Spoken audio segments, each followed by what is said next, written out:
Hello, everyone, and welcome to the broadcast. I'm newtmechanist, and today we are going to be continuing our game dev project. We're going to try to finish wiring up the new visual class structure. And ideally, that will let us get into the particle effect visuals. I think it's a good opportunity to do that. Again, if we get this visual structure in, it's going to make the explosions a little easier to incorporate. Let's check in with the kitties first, though. We do have Molly up in the cat tree. Sky is...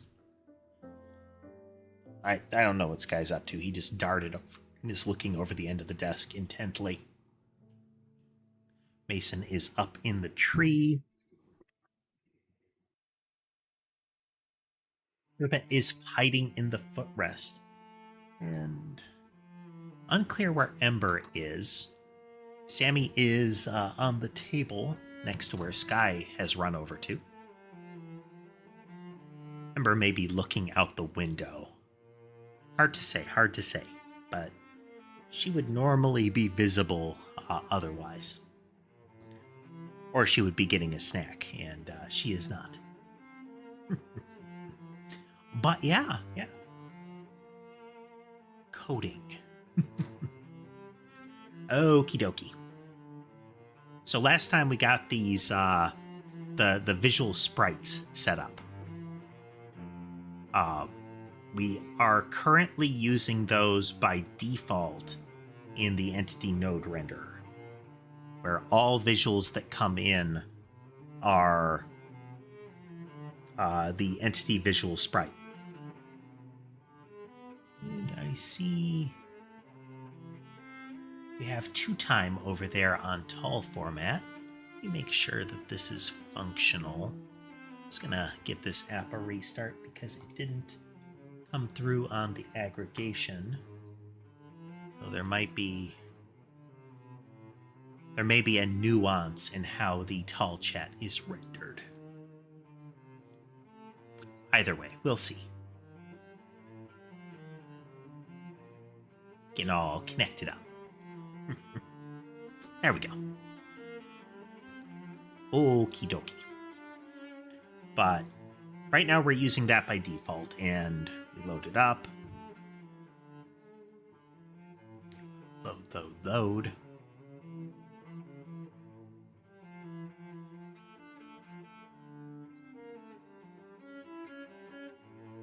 So all things are currently using the sprite visual. We've just hard overridden it. Accomplishes largely the same thing now. For those keeping track, gameplay-wise, we're still very much where we were. The heart system is one of the, quote, newer elements in the last week or so. Heart system allows us to have both your standard heart kind of concept. We could have half hearts rendered. We currently don't. Nothing I have set up does half hearts. But it's what drives the bouncing of the yarn balls as well. Let's clear some space. So those yarn balls that are bouncing because of bounce hearts. If we give them another bounce heart, then any given yarn ball bounces twice. If we give them a pierce effect, they gain a pierce heart. And which order we put it in is relevant, because it will go left to right. Hey there, sharpshooter. Welcome. So it will process left to right through this. So if it goes this way, the first heart they get is a bounce heart. So they're going to have a regular heart, a bounce heart, and then a pierce heart. That means when they take damage, the first one to get hit will be the pierce heart. What a pierce heart does is it eats the hit. In the background, it eats the hit. Yeah, Mason's getting his snooze on over there on the bed. We'll see if anybody joins them. I rearranged the blankets to see if we can get better visibility on all of them. I think the positioning's good.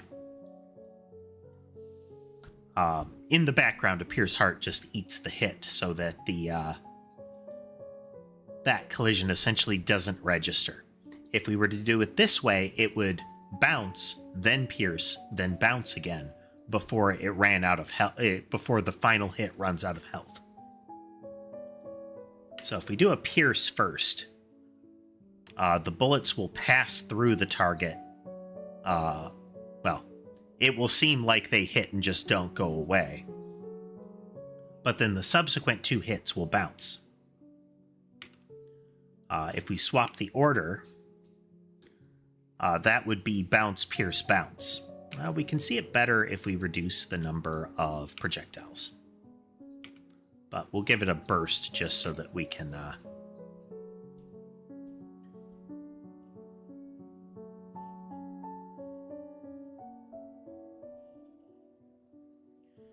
mean, ultimately, potentially pretty hard to see.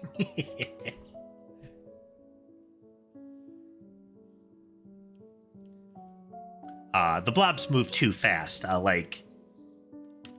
From a practical perspective, if you had this kind of enemy in place, it wouldn't be a seeking enemy.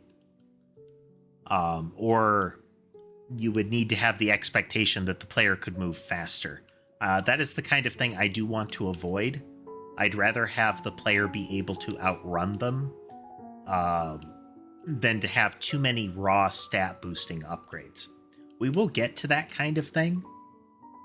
A perk system, if you will. But the core system that we want to get in place are... the core system is going to be this. We want to spend more time on this before we move on to the next, functional system.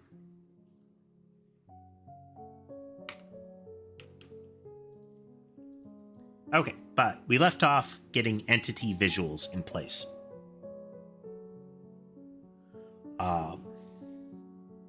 So most of the system assumes that it's just an entity visual, and that's what we want. We will make them and we will update them. Now, we need to not cache them. And that's going to be part of the next one, is right now we say, oh, get a visual, and we look for it by ID. If we find one, then we load it up. If we don't find it, then we just use that one. If we don't find one, then we're going to make a new one. So right here, we pull the child off, but we leave it in. We leave it as something that exists within the collection. That's something that we're going to have to remove. We need to get rid of them. We're going to see what kind of impact that has. The reason we need to get rid of them is that there's now going to be different types. It's important that you get the right type. Well, the right class, but, it's still a type.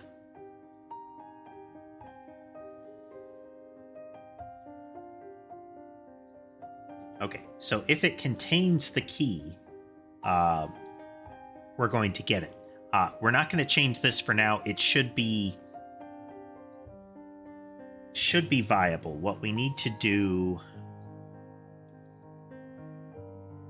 Okay, we get visual here. We're just going to make a visual here. We make it and we add it to the collection. So it's always going to be this.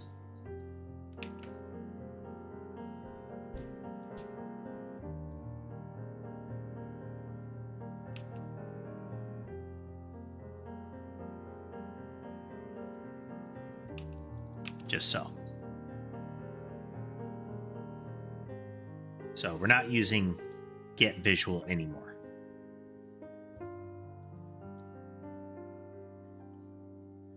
We use the identifier, though, to be able to get them.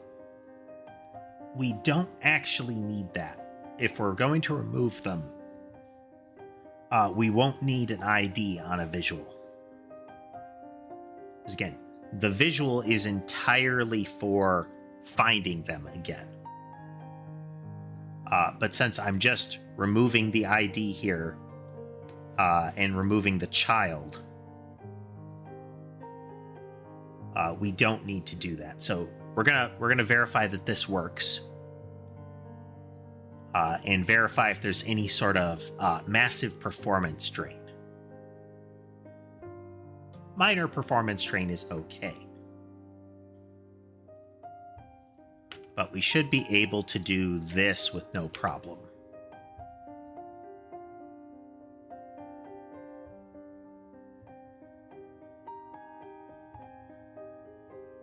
Oh, that's a real hitch there. Look at that. That is a real hitch. Okay, we can't do that. All right, so we need to have these cached. We need to have their nodes cached. So one of the things that we could do would be to keep them by type. To cache them by type. We don't need...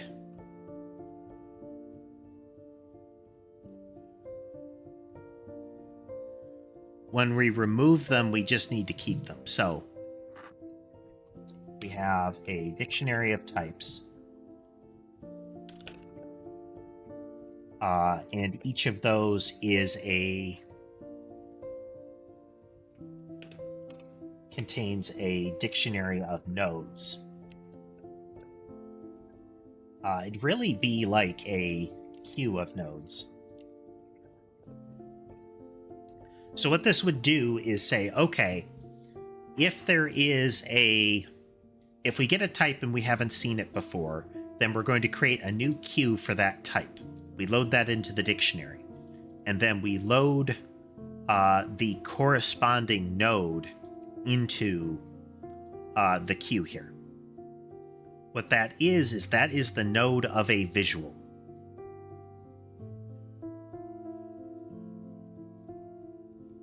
We should keep the entity visual. We should keep the whole visual. Yeah.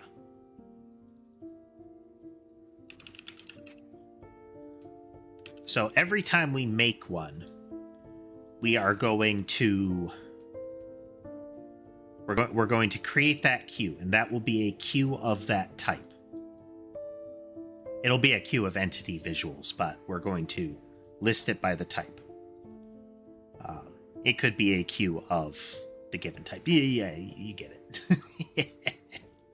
I wonder if we'll be able to do it specifically. Anyhow,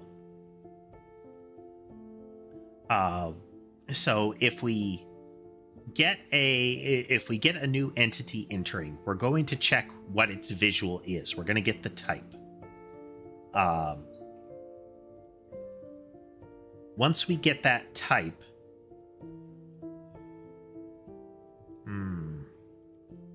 there's complexity here.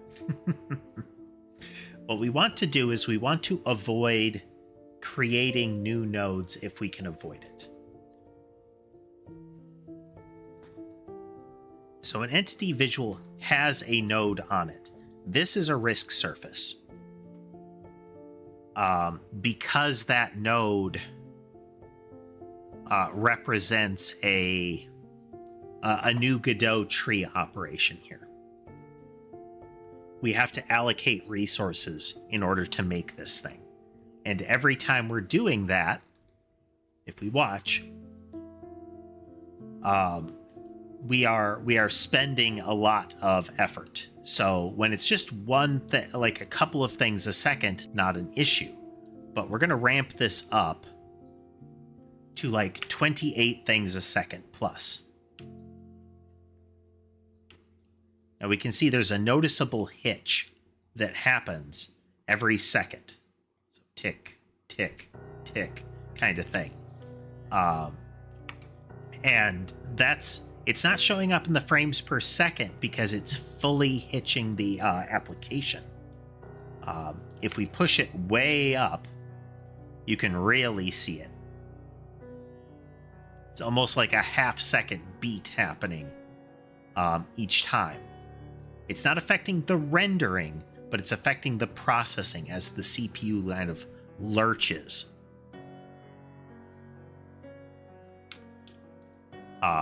So we can't have that.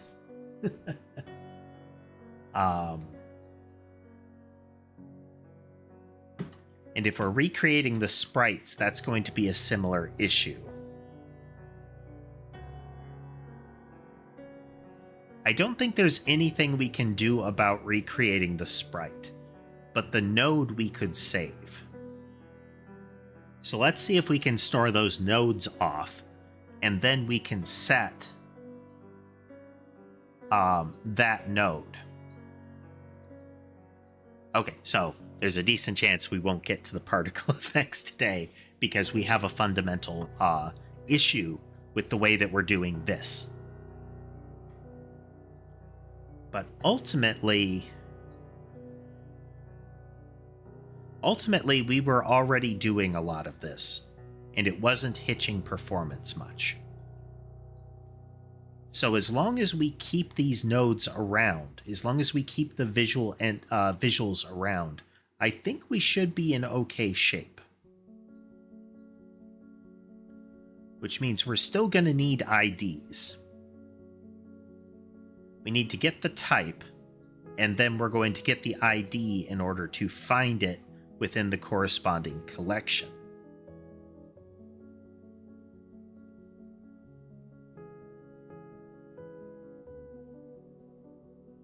Yeah. So that we can find that one. We could do it as a hash set where each node is only present in that state, but I don't know if that'll play nice.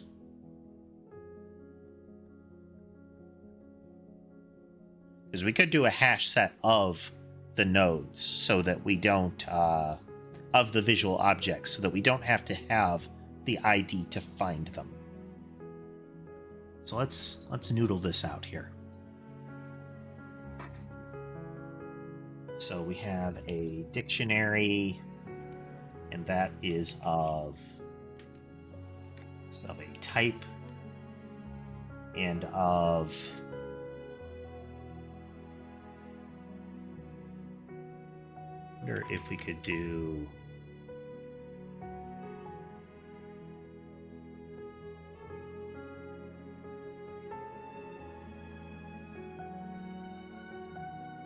we'll just leave type there. And that will be of a hash set, which is of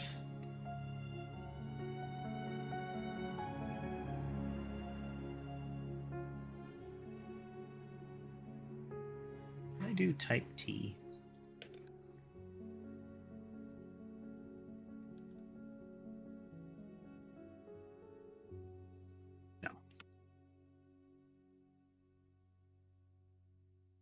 Is a hash set of visual entity visuals.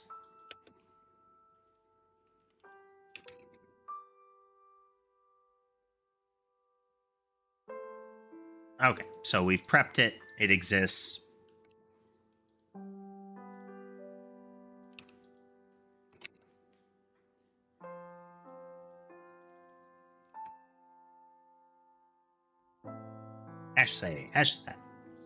Hash set. So again, what we're doing here is that we're creating, we're storing off any of these nodes that we create.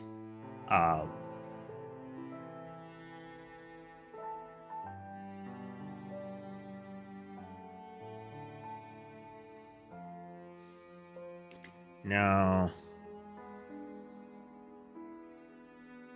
Needs to be a dictionary. I'll explain this in just a moment. Entity. Visual.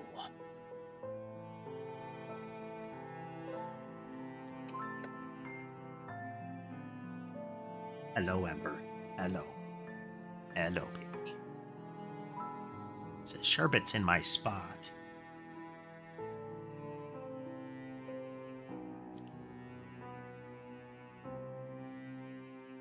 Perhaps sometime this week I will go and retrieve some of the...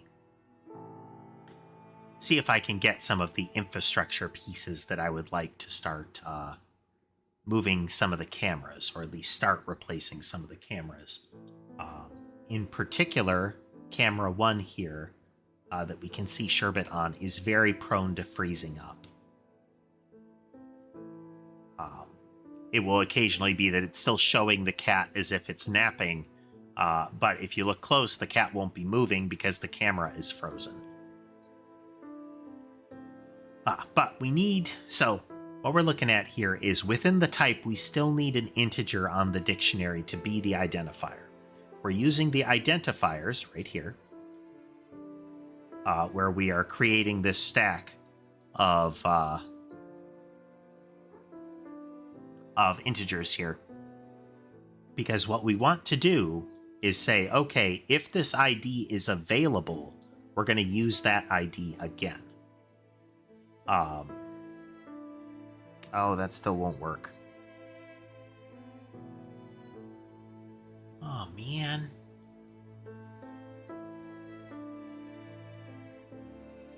Because that identifier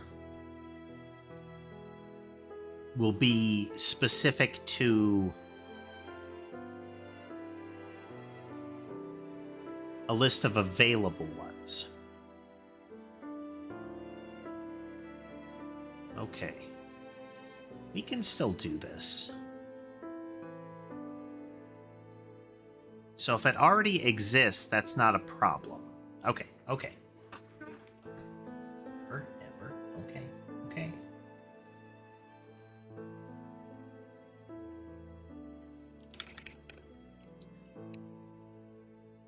Okay, what if it's a queue? So we have them by type, and then we have a queue of them. These are available ones. These aren't existing ones, they're available ones.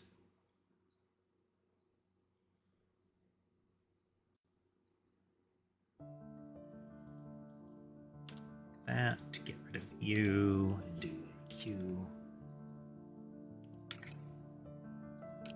Doesn't actually have to be a queue, it could just be a list, but we want a push-pop kind of behavior. Where we can easily add to and pull from the array.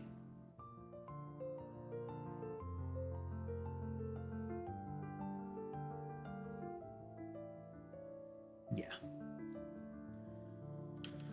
Okay, and we're not going to need available IDs in this scenario.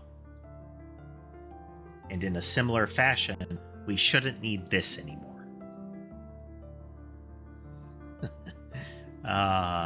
We'll get to this in a moment. We're going to leave these as is for now. Okay, so when an entity is added, we're going to leave all the vestigial stuff at the moment. Actually, unfortunate quick break. I will be right back.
And we're back. Sorry about that. Okay. So we're going to leave this kind of as is. But we do need a...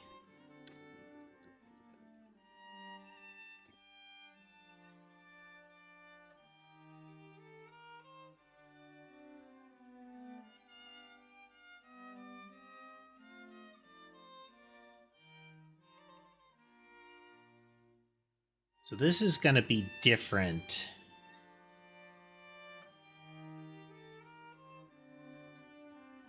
Oh, man. What can we do for this?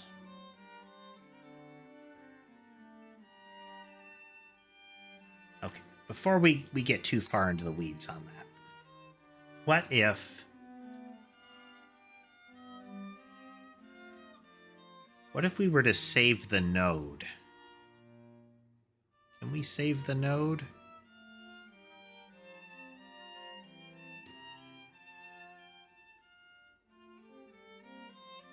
Let's revert our file here a moment.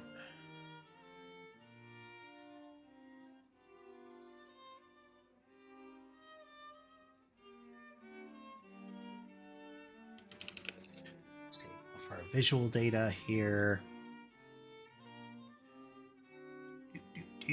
Okay. Discard. Okay, make sure we're still functioning.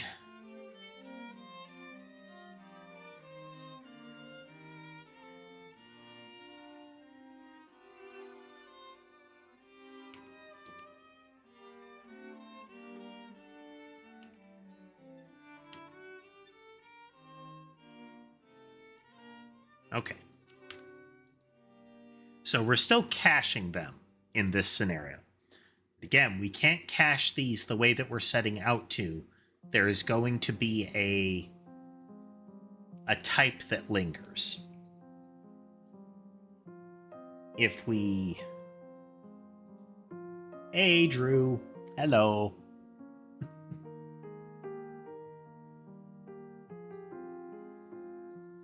It's going to be a type... We need to keep the typing around for that visual. But we can reuse the visual. So once it's duplicated for the entity, when we get it, we don't have to worry about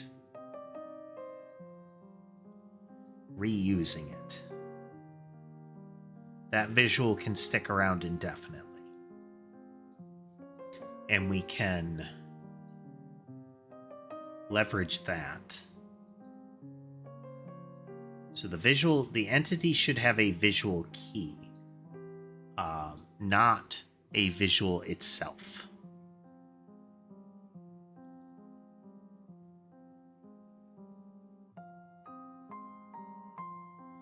Could also have the typing in there, but that gets fiddly.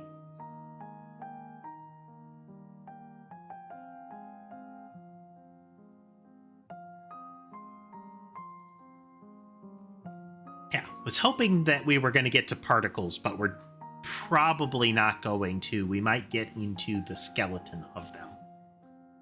Right now we have a texture key. We would need an entity visual in here. If it's just a visual key, that's fine, but it would necessitate us duplicating the actual visual. If doing... So every time we create one of these, we're creating a node. Every time we set the entity, we are removing the sprite.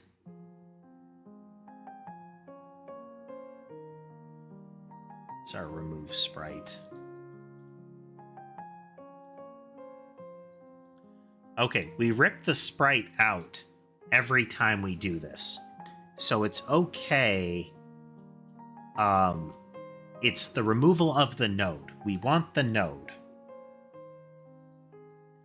So we could have a getter setter on node.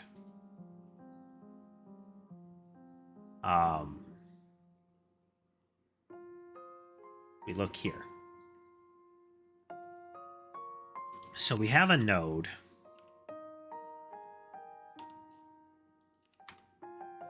If we assume that they have to be given the node,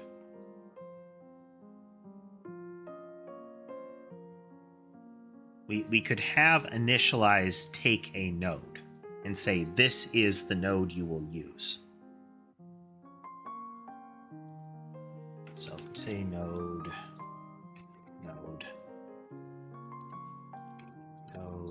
is equal to node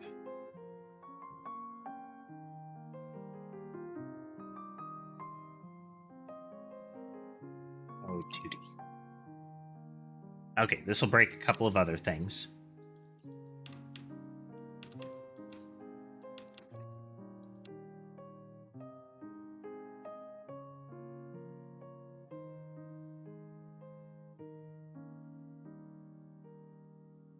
So in our set entity, we're going to need to clean the node. And in our set entity, we are cleaning up the node. Okay.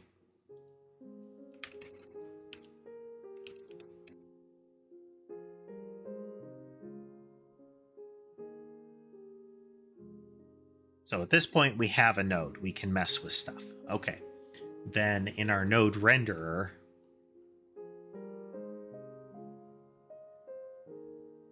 we just need an ID for the node. And if the visual object contains an ID, yeah. Okay. So the visual still contains an ID. That is its node identifier. Yeah.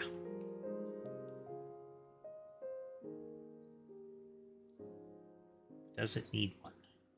No, we don't need one. Okay. Bear with me. We can have this be a stack. Say stack of node 2D.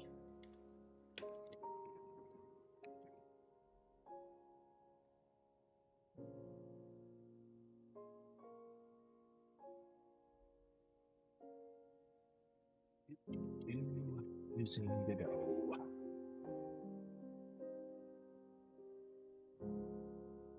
So what we're going to do is we're going to check and see if there is a node in the node cache. If there isn't a node in the node cache, we're going to make one. And we're going to give it to that visual.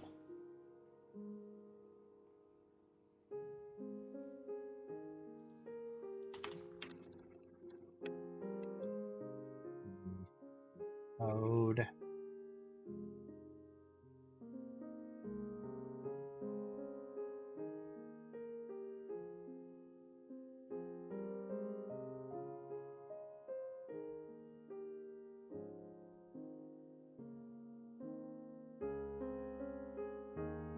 Count is greater than 0.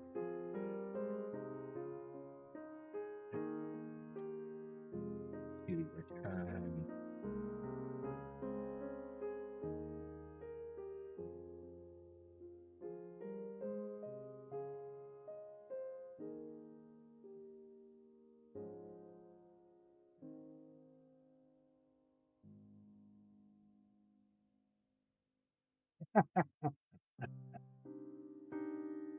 Hey, Tess.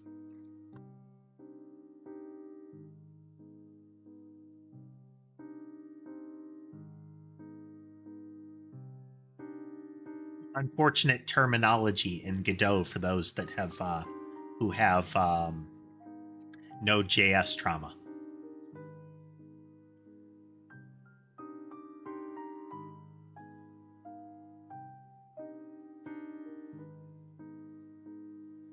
Does this give us? No, let's not do that. We'll just pop one.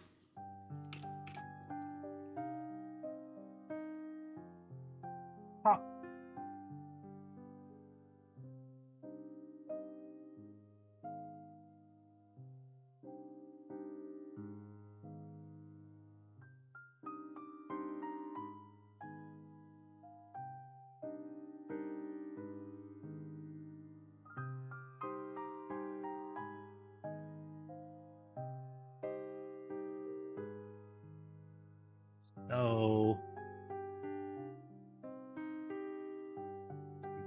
turn.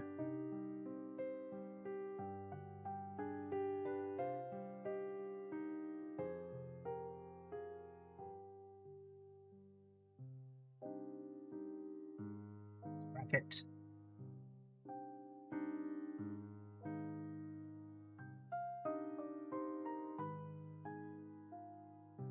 So when we've duplicated the entity,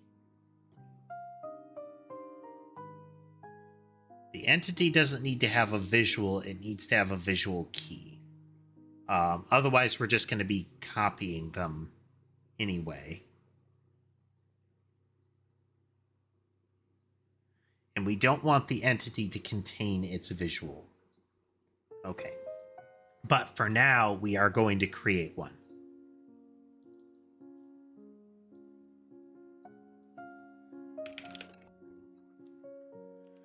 Entity, visual, sprite.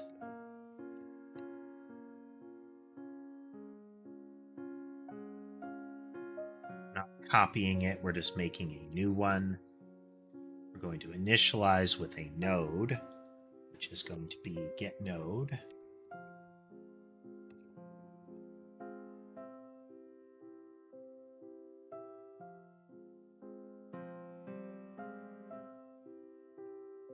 Okay, so we have our node. This is not being used anymore. That's good. On remove, we'll keep the ID in there for now. We'll fix that. Hey there, nope. Welcome. We're continuing the initial implementation of our new visual rendering in Godot here. It's a bit of nuance that we haven't got, but we're getting there.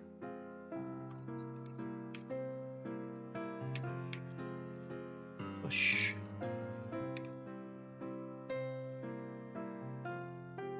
Does this break it?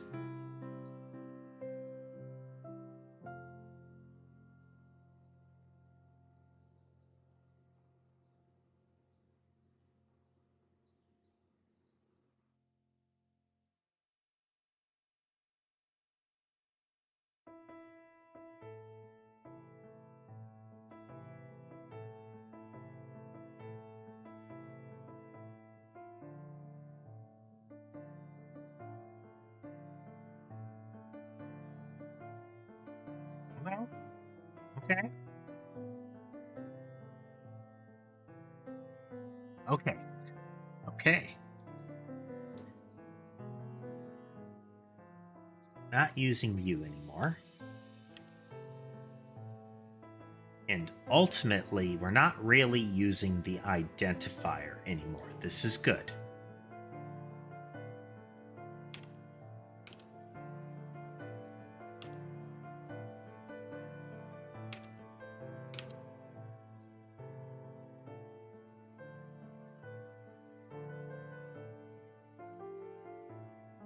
This is good.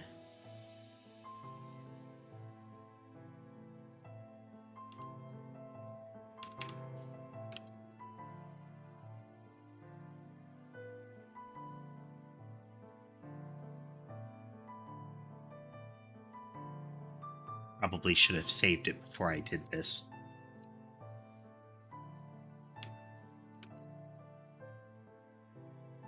So I'm about to have to Control Z a whole lot if this breaks it.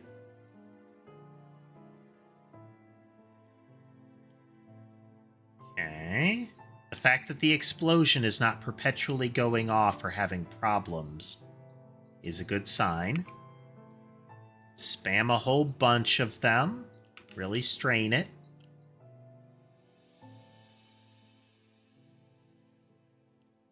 Okay, we don't have the visual hitch. It's the node. It's the initial node that it wasn't liking us messing with.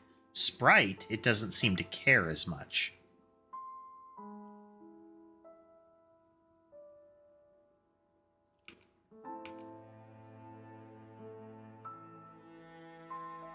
This is good. This is good. Okay, so because it doesn't care about us messing with a node,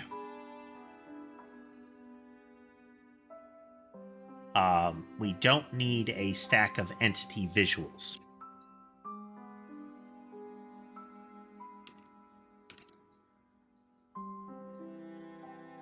Again, we never use them. So we pull it free of the tree, we stuff it in the cache. Excellent. This is okay. So the next thing is the entity needs a visual key.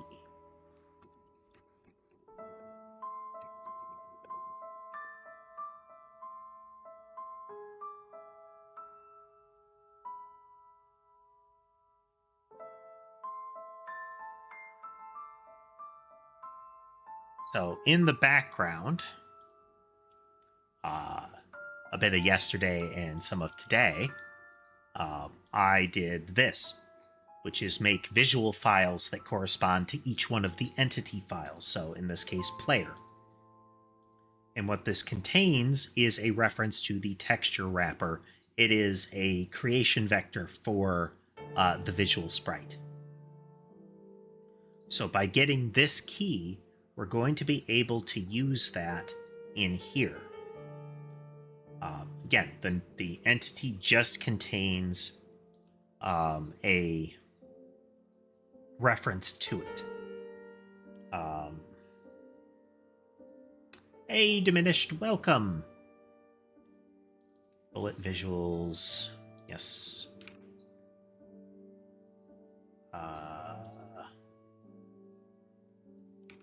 And we need bullets. We are going to try... Okay, let's hang on.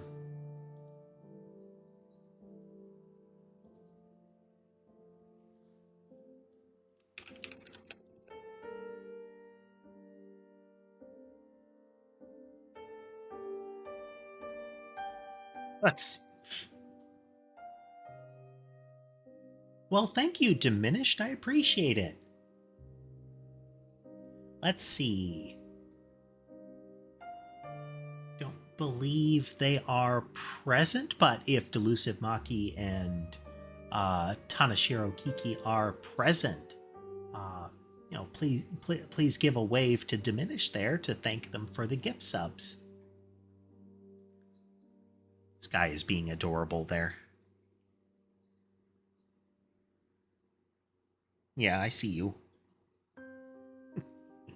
Got a slow blink out of that.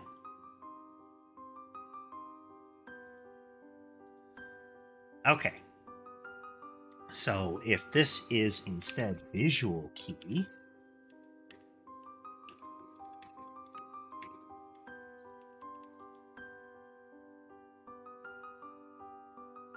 for visual, instead of being sprite bullet, that is contained in the actual...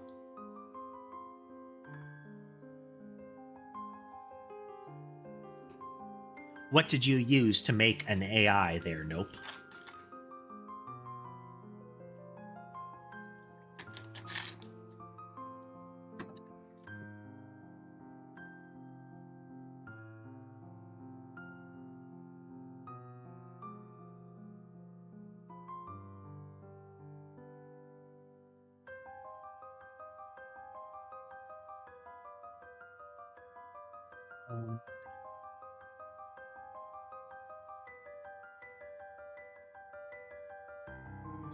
Quotation marks in to indicate that it is actually a string value in the JSON.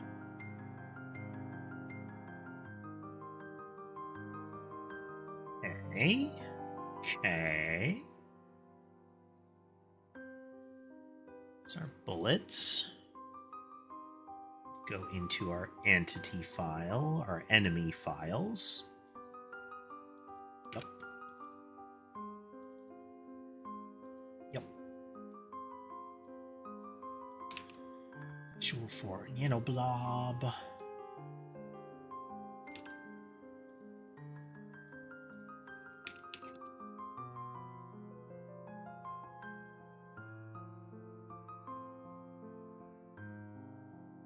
Neuro is a pretty impressive piece of work.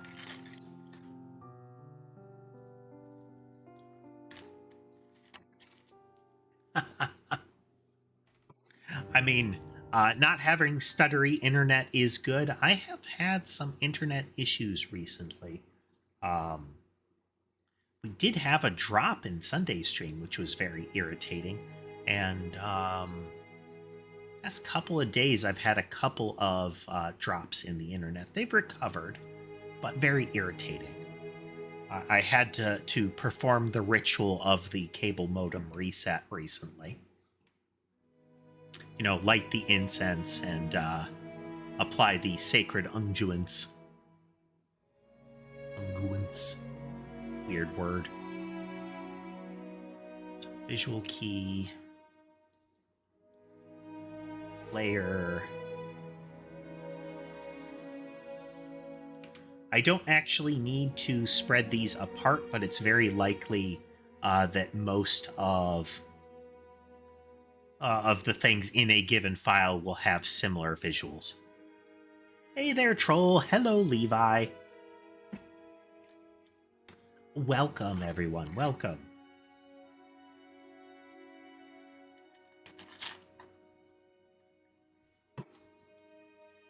Visual for the player. Go in, we'll put that right there, and we'll change this to a visual key.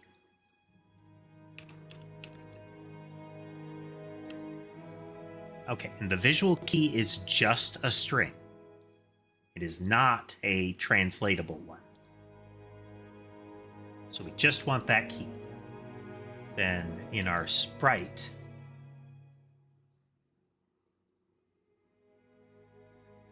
we aren't looking for...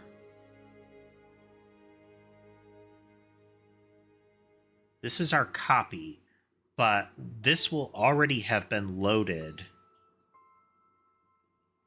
Oh, that's okay. That's okay. That's our copy, which will have been loaded from that. When we set the entity, that's when we're going to get... Right here, we're getting our texture key. But we aren't actually going to do any frame generation based on the entity. This is going to be during the load up. So during our actual initialize, during the actual setup of them. Let's check our flow here. Okay, this is when we get an entity and a node set.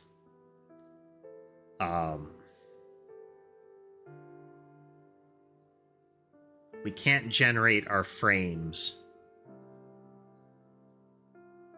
without... No, we can. We don't care about which entity.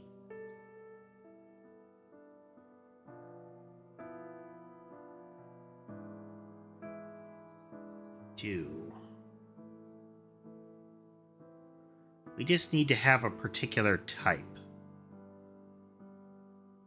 If I get a copy of the visual node from the entity, all I'm adding to it, when I set the entity, all I'm adding to it is something that can say when the entity goes away.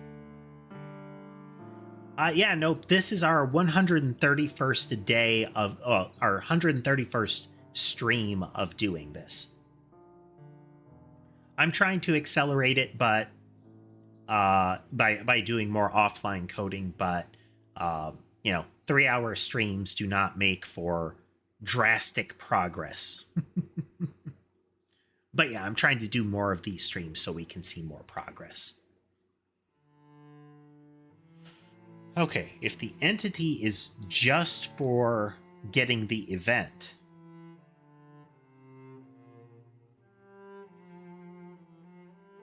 a 24-hour stream. I mean, if there's a big event, I'm not averse to a super long stream. 12 24 hours, though? I mean, there have been plenty of days where that kind of wakefulness is involuntary. Yes, 24 hours would be a killer stream in a variety of ways. My sleep schedule is easily disrupted. Currently, I'm off kilter by about 12 hours. And probably more like 7.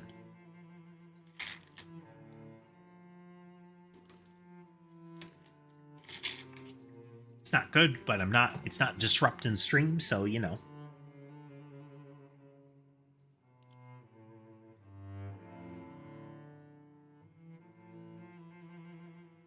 I mean, chatbots can be interesting.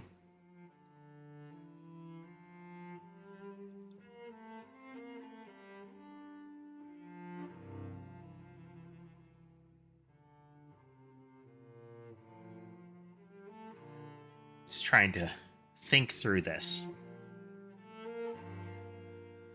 Because we tell it the node and entity. It needs to know that.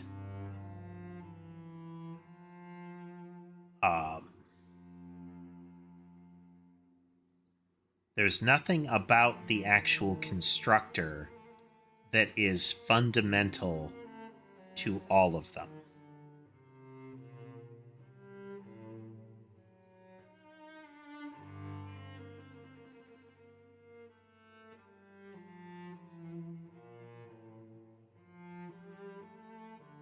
Okay, so this is us duplicating the content of the current visual when we copy them. So we're going to have protected void initialize sprite.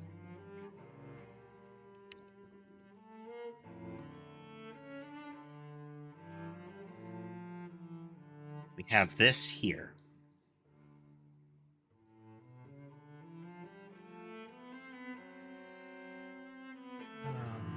Can we do...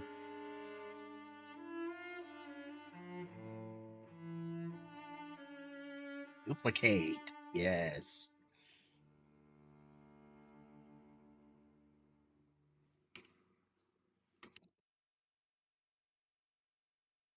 It's equal to visual dot sprite dot duplicate.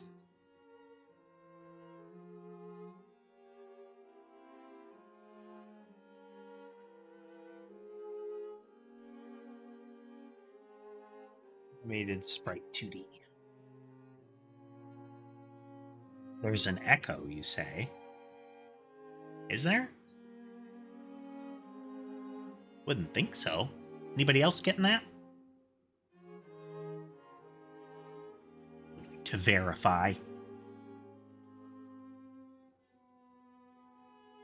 It would not be the first time that my audio messed up. We can do a quick verification.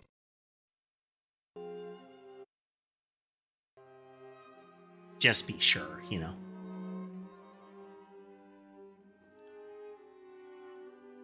I flipped the audio just in case, but okay.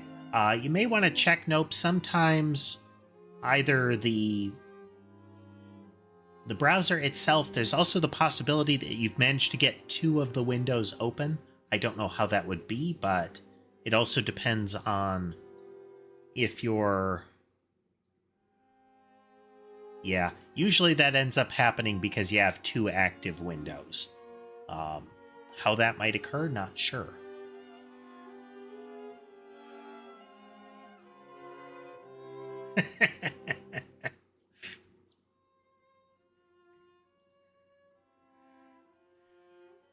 I have the ability to relay my microphone back to my to relay my audio back to me from the streaming computer, but it throws me off. I cannot hear my voice in echo and continue to operate. Okay, so we duplicate the sprite. Okay. And then we don't rebuild the sprite. unless here. So when we initialize the sprite, we just need create sprite, actually.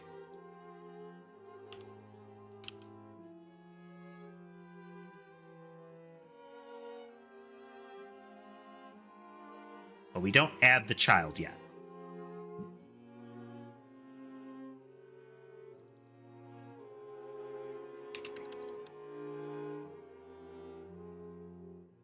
So for those that are arriving later or trying to catch up, we are refining the way that we're adding visuals to the system to avoid having a lot of Godot lag related to node 2Ds being created and destroyed. And instead, we're focusing on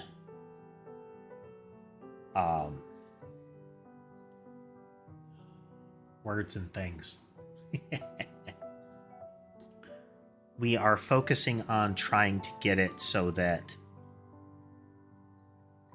this can actually be a dictionary object. That as soon as we create it, we can generate the sprite. Ideally, we would be able to, but we can't here. We cannot generate it here. Because we don't have a texture wrapper yet. And even if we have the texture wrapper, I'm not confident that we have enough information.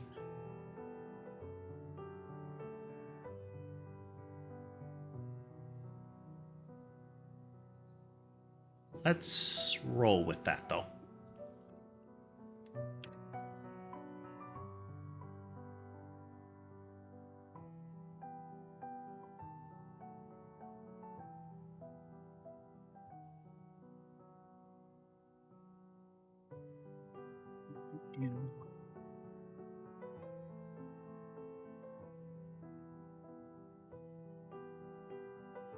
We can do this. We can do this.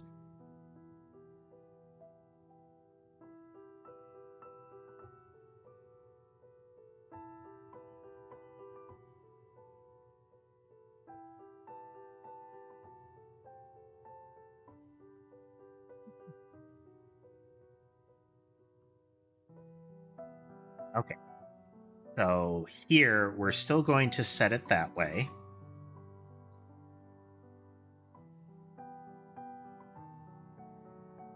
No, we don't want to do that.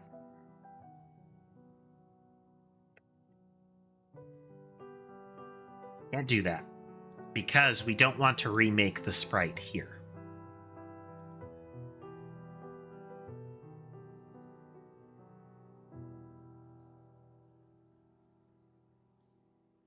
So we're going to set the node and we set the entity here.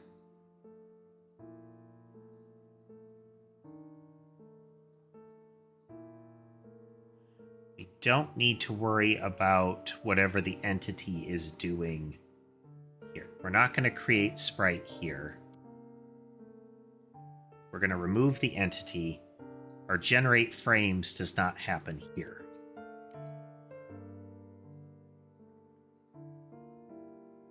Our generate frames happens in our initialize here. And that's only if the sprite does not exist.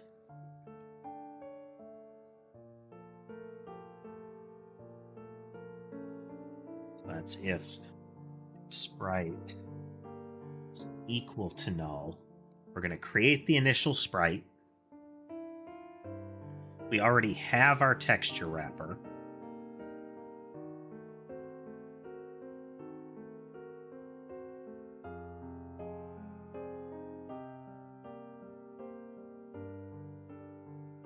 It's just default values there.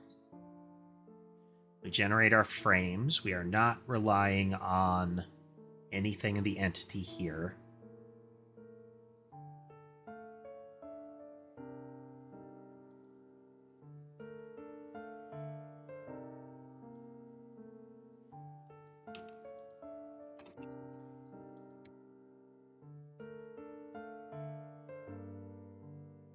Set the node's position.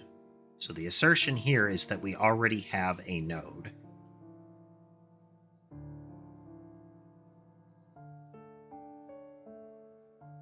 And when we create the sprite,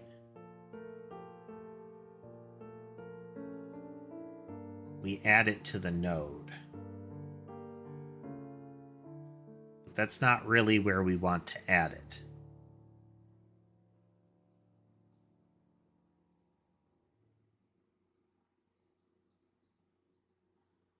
It's really when we create sprite. All of this needs to happen when we create the sprite.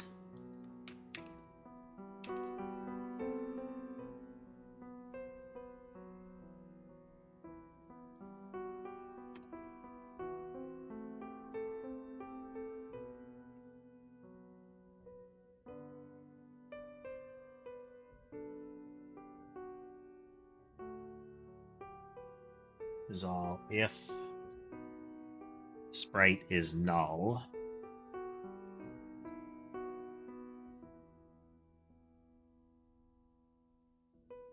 We have made the sprite.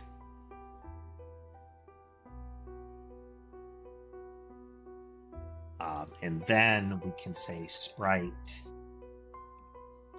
node.addChild sprite. So as of here, node is set. We can use node.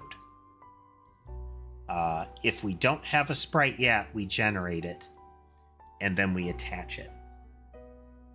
We need to do it here because by this time, like here, we know that we have the sprite because we have copied it. Well, we have copied it here. Oh, but it might not be ready.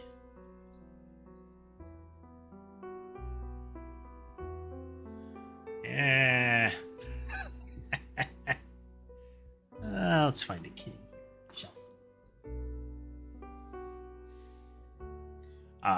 So the tricky part here is I'm trying to find the right time to generate the sprite. The sprite needs to have this. We don't want to duplicate the sprite here. So what we could do, okay. We can do this. Okay. Let's loop back around. Texture wrapper.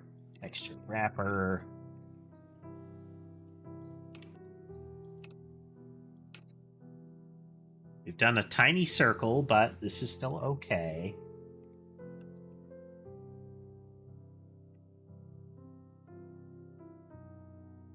Turn texture wrapper.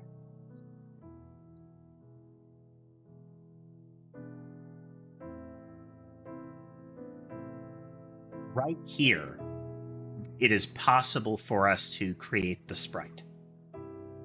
There is no other information that we need than the texture wrapper to be set. So as soon as the JSON does this, we're okay. It is okay to do this duplication of the texture wrapper after, because we can duplicate the sprite, and then if we've set it and the sprite is not null, then we're okay. Because in the initial creation of the catalog sprite, we will set the texture wrapper, and then we'll call create sprite. Sprite is null. Because sprite is null, we will make our sprite, all of this goodness, and subsequently we'll have this. This is actually kind of useless at the time. We could make a custom conversion for this is texture wrapper to sprite and use that in here, but we're not gonna. Okay, so then when we initialize, we do not create the sprite. Instead, we just add the node. Then when we remove the sprite, if the sprite is present, the sprite has to be present during a remove sprite. We do not free the sprite.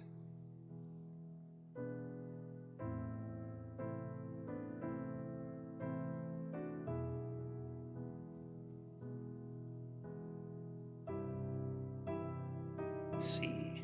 We can say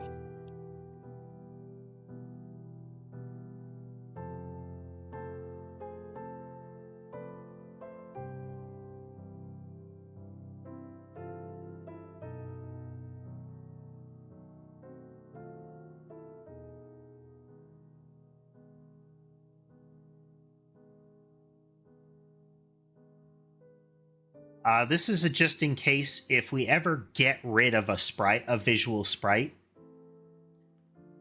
we do want to free it. I don't think we're going to. I'm going to put that there as a just in case for the time being.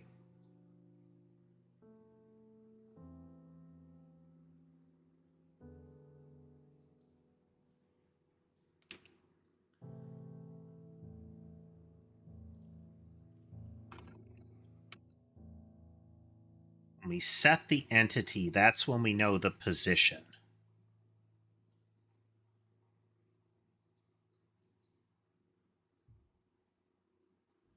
So we initialize,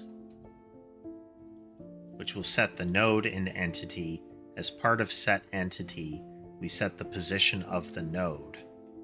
Then we can add node to child to the node there. It's okay that we set the node's position before attaching the sprite.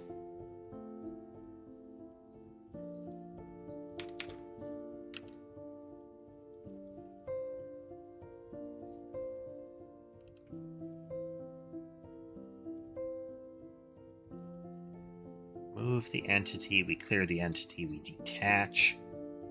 When we remove the sprite, all we're doing to remove the sprite is detach the event and remove the sprite from the node.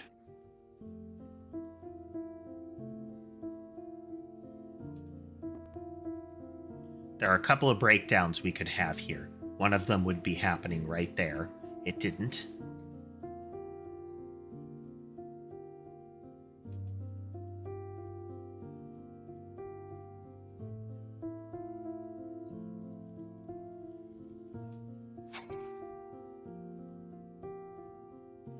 Let's run that again. I want to see where in the stack we're destroying a visual sprite.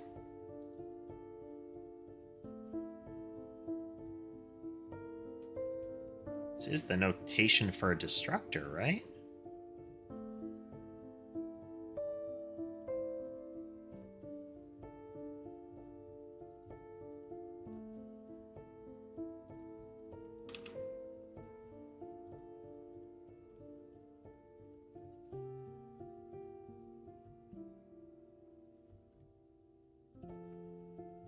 Okay, well, absolutely none of that worked.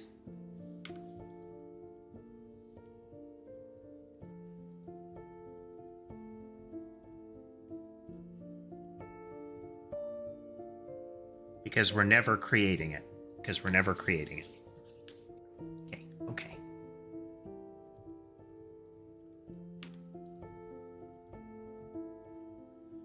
Entity. Visual key. So let's see this .catalog.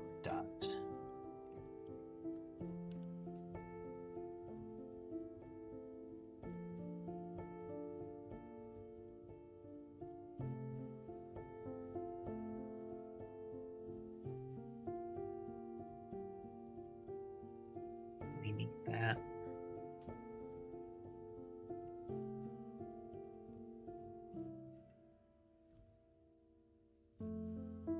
Have all these gets for the various type.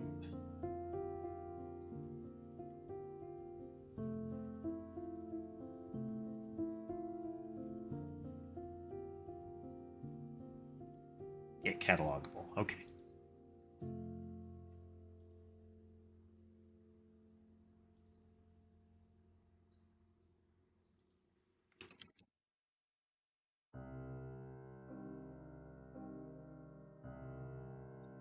as an entity visual.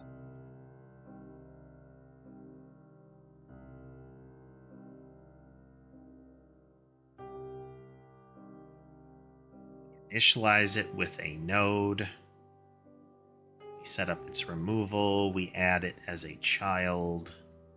We add the node as a child.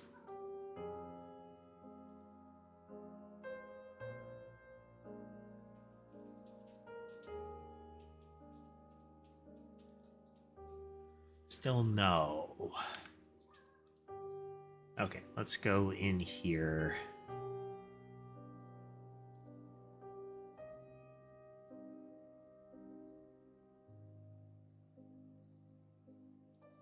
Right. Entity is our copy constructor.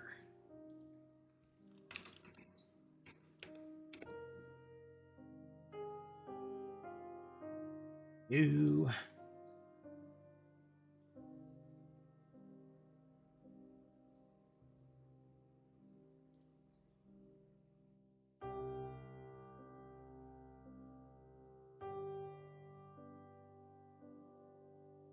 We have created an entity visual sprite now. Okay, it's not animating or anything like that yet.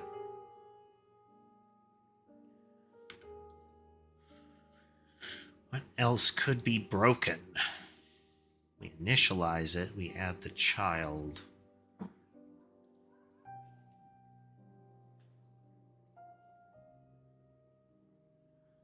The base initialize, we set the node and we call set entity. We do not yet have a sprite. Do we?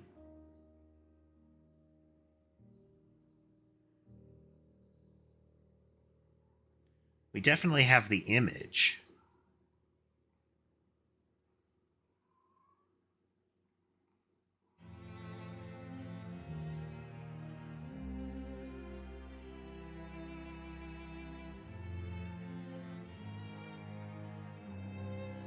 Sprite.play there.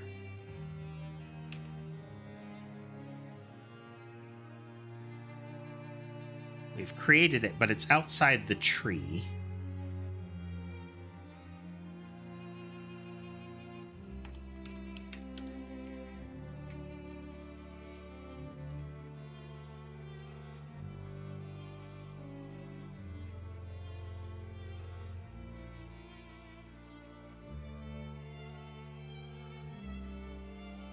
Oh, wow. You can see there's a blur behind it.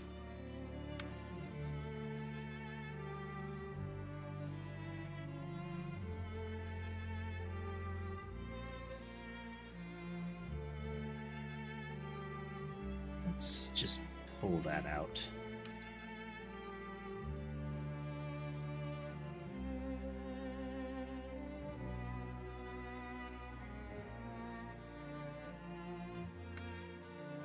Wasn't our problem.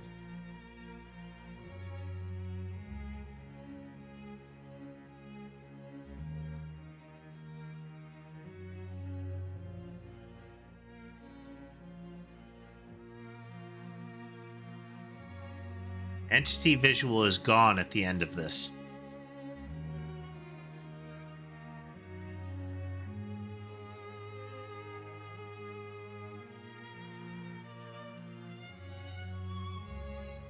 It's a wrapper around an object that doesn't really exist.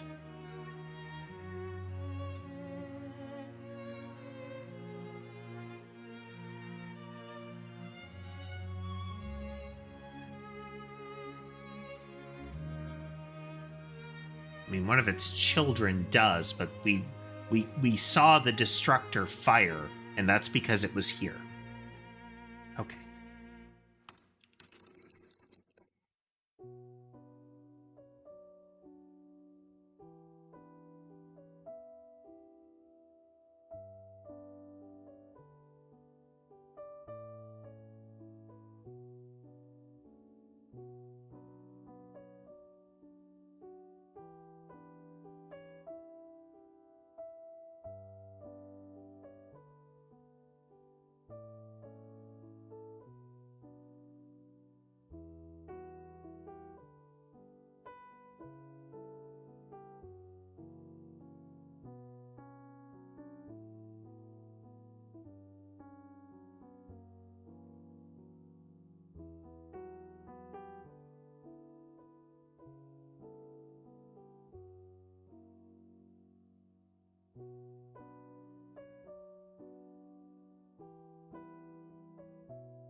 Still no.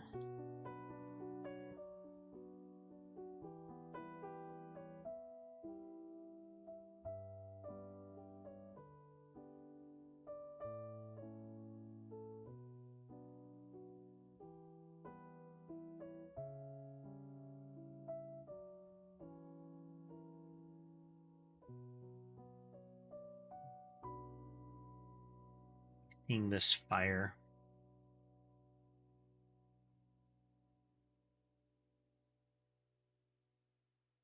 Immediately seeing that fire. But where and why?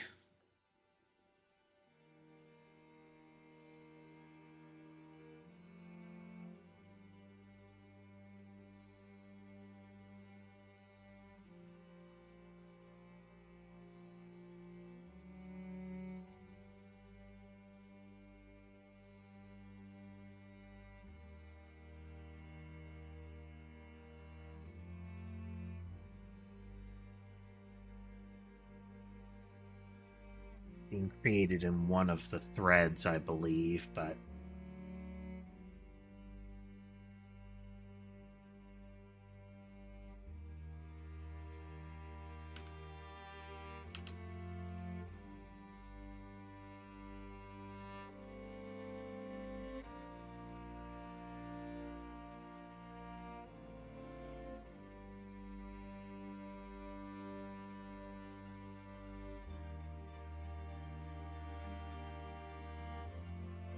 okay. So we're going to retrieve something from the catalog here when we get the key from the entity. To copy contains a sprite.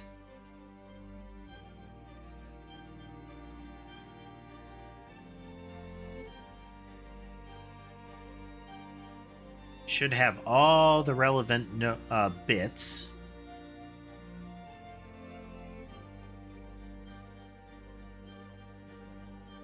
So our current sprite, though, is null.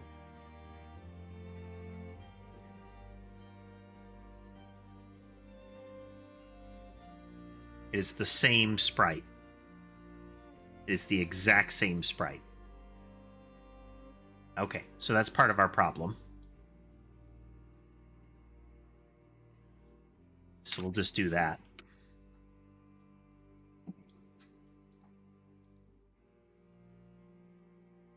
Setting the texture wrapper will trigger the sprite creation. Okay.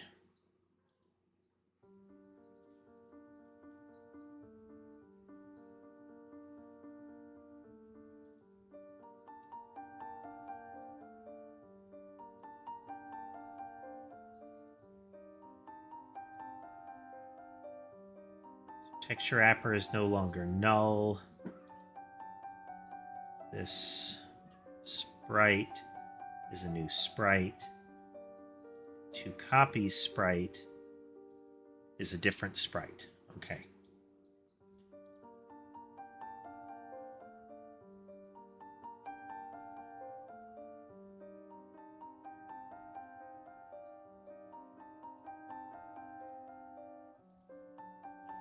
We get to initialize. We have no node. We now have a node. We add a child to that node. And we tell the sprite to get going.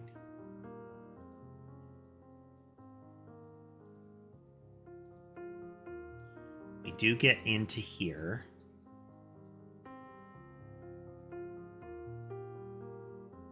Where we make the frames.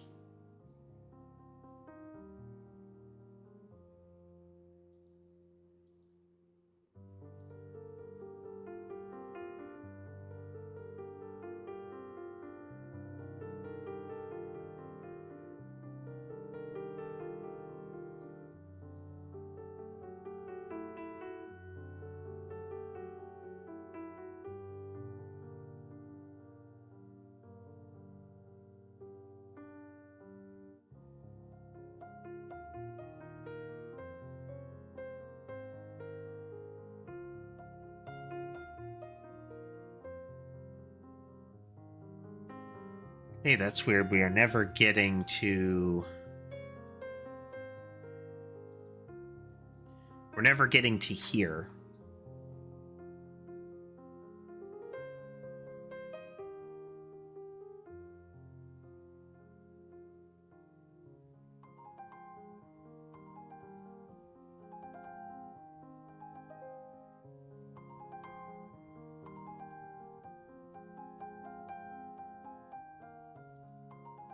Interesting.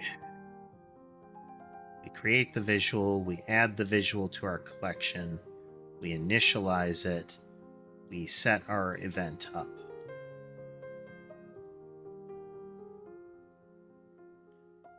We should get this called a whole bunch of times.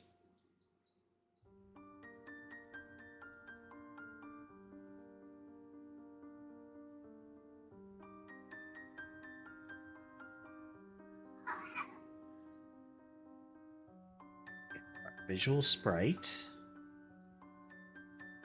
It's a type of entity visual.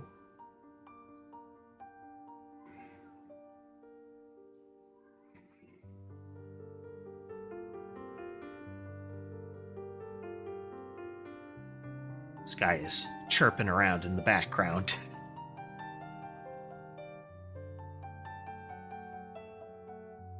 What?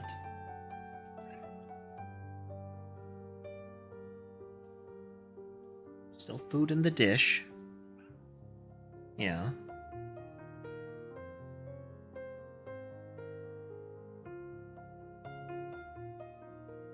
He's being very chatty. Alright. We have our get node. There's no node cache, so we're going to get a new node 2D. Up. Go in to our initialize. Our base initialize is going to go in, it's going to set the node, and then it's going to set the entity.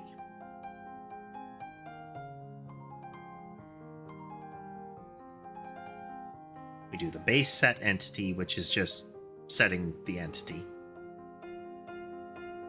We're going to detach it if it's present.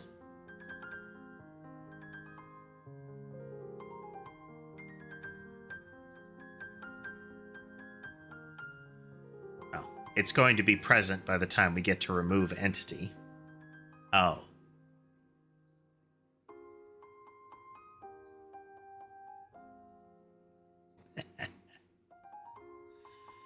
Oh. Okay. Well, here's one problem already. So we initialize. Part of base initialize is to set the entity. Call set entity. By default, what set entity does is store the entity value. Then we're going to go further in here, and we're going to go to set entity in this one.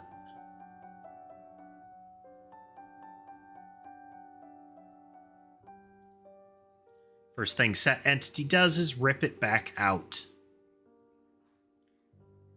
Pull you off there.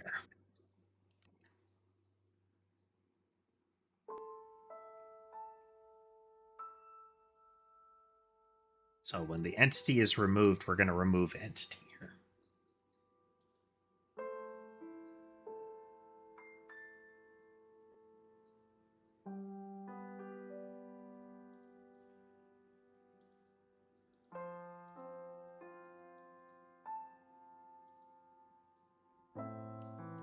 Still not the source of the problem, but it's a starting point.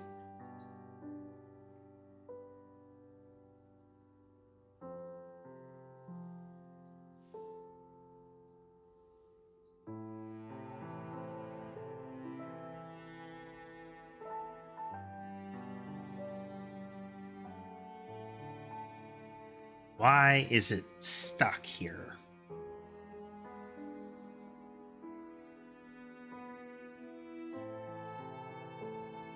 Get rid of the node. Add the node.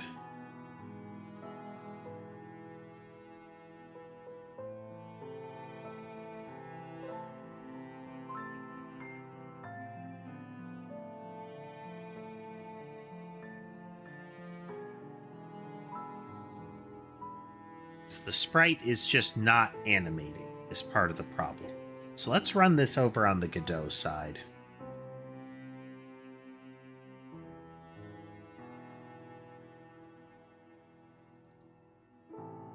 Second here.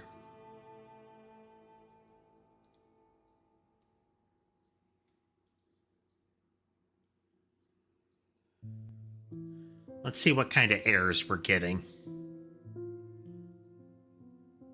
The Godot editor can register errors that or will show things that the C# side might not.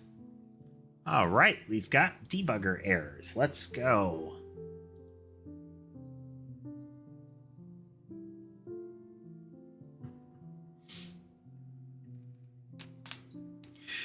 Hey there, Maki. Yeah, Delusive fired some gift subs, and it seems like you got tagged. It is a lot of exceptions, Maki. It is. Now you cannot be null, but where is it?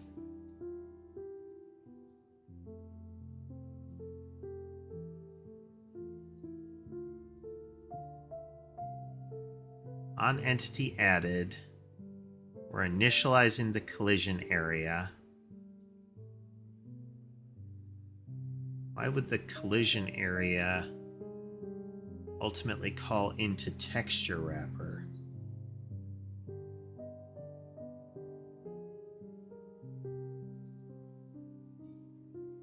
Base catalog 74. Okay, entity collision area 45. That's weird.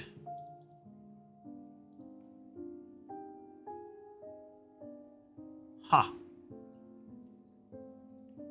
Why does a collision area need a texture wrapper? Oh. Oh.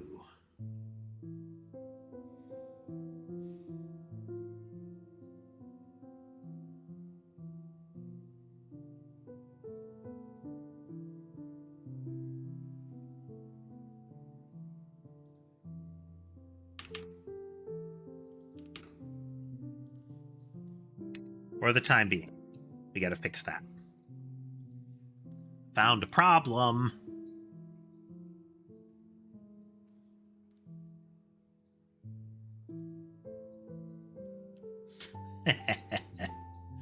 Oops.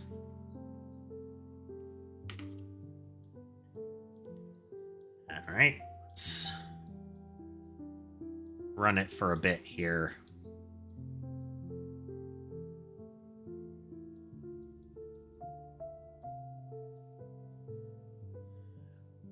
Yeah, C# is actually a default part of Godot support. You have to use the one with the mono compiler built into it, but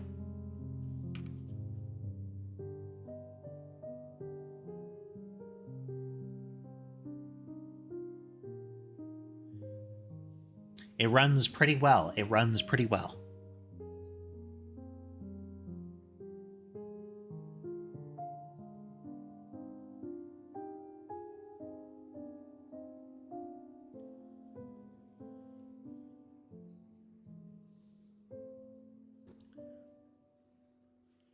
Letting it run for a bit to see, to make sure we don't have any sort of obvious leak behavior going on here.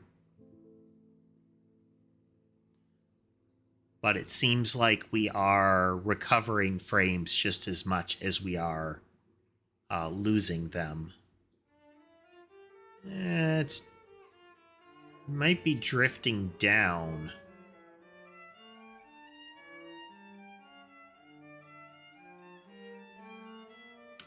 All right.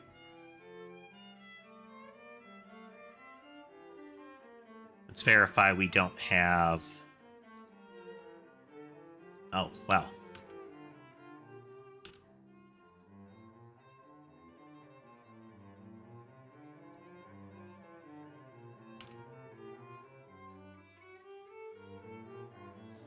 That would be part of the problem.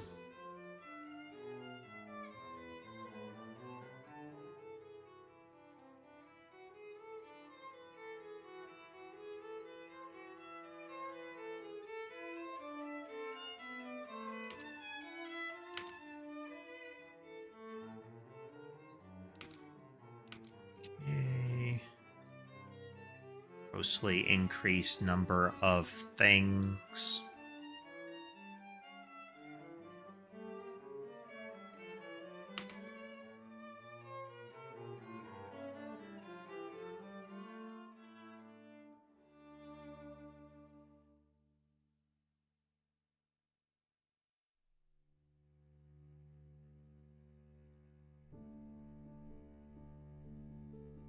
Over. No, we're not losing anything.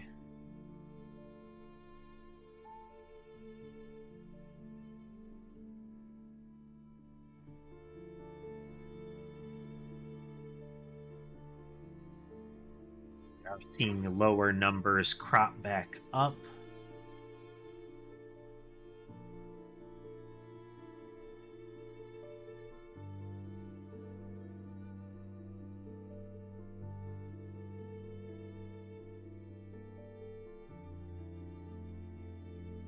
Let's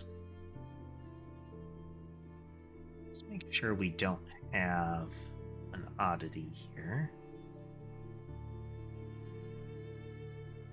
Entity limit before slowing down, we get into the like 1500, like the 1000 to 1500 territory, and we're gonna hit like 30 frames per second or so. The 800 area is still well above 60. Lower than that, and we can get, 1,000 physics frames, or 1,000 frames per second without really an issue. We've got it unbounded so that we can see what it's capable of. Physics frames are still ticking away at I think it's at 30 or 60 per second.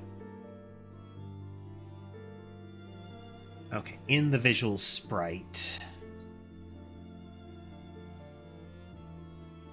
need to make sure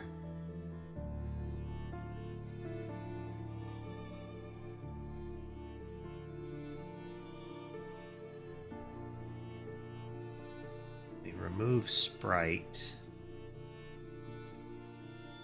we pull it off of the node, and we say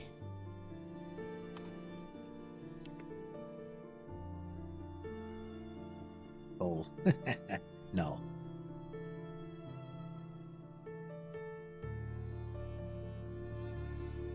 We will get a different number here because we're not rendering the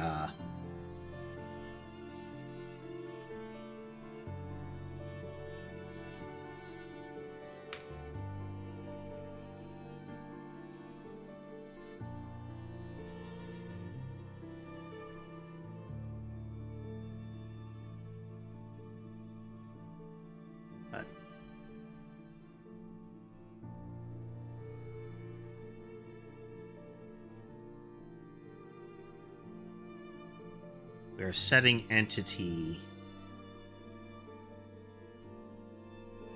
No, setting entity, we should have node already.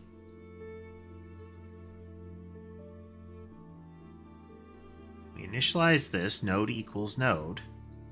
So we get that.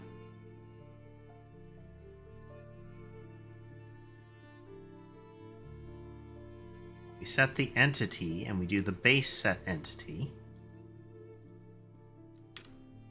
So by the time we get here, node should be set.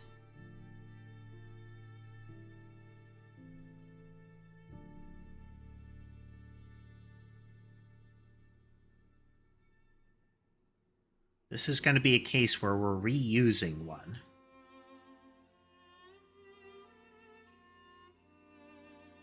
So we get a copy of the visual. We add it to our set. We initialize it.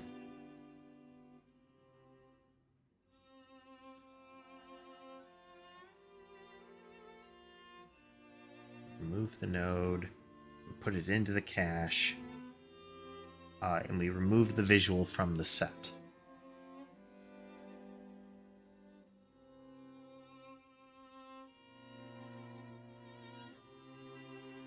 This is already going to be a problem here.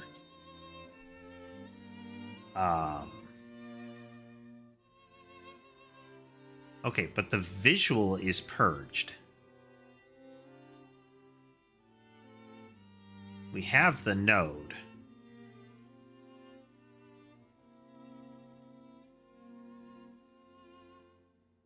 Okay, so we don't need to worry about that.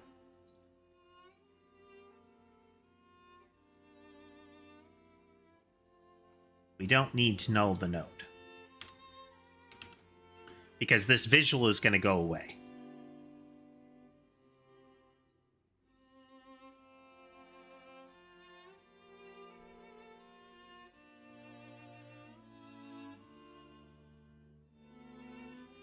Better way we can test this. Better way we can test this. We go over here.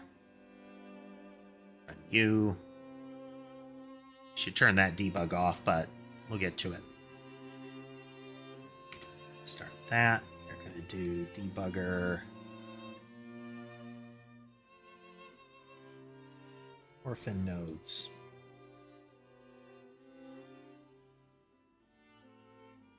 There we go.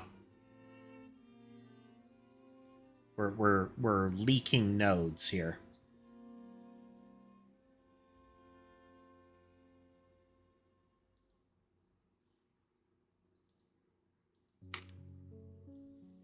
So if we make this real big,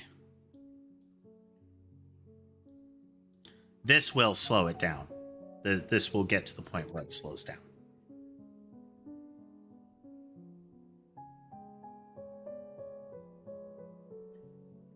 So crossing the 1500 line, we start to drop real low. So we're sitting just under 2500. We're at 5 frames a second. We could probably get a little better if we did not have the extra circles rendering for the collision areas. But it wouldn't be like gameplay different. But at this point, most of that 2400 is bullets from the player. Hello, Donald. Welcome. Okay, if we look back over here, yeah, orphan nodes are scaling up. We're starting to lose frames per second. All right, where are we?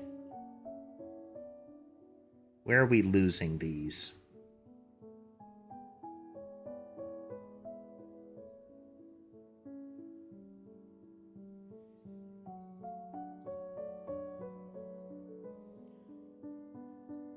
So every time we're done with a entity visual, every time we throw away a copy, this sprite is getting orphaned.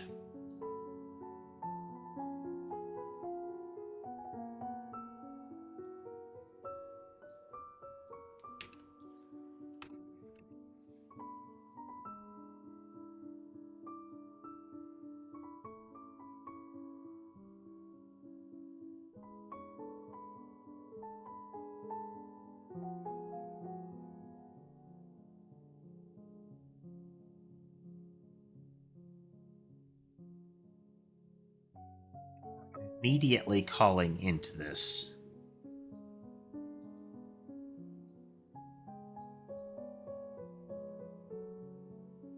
But where?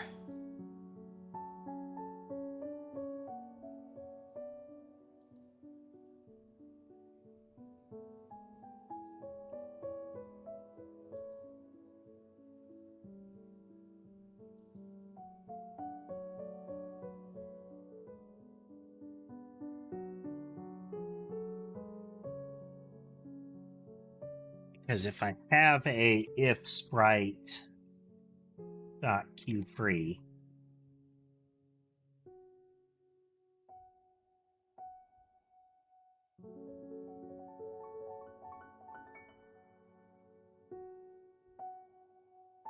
well, maybe I'm wrong there. Let's go back into this side. We'll keep the monitor open.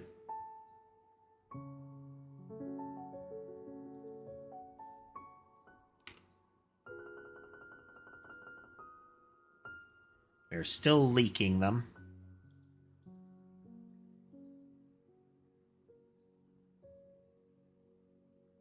They're still leaking them quite steadily.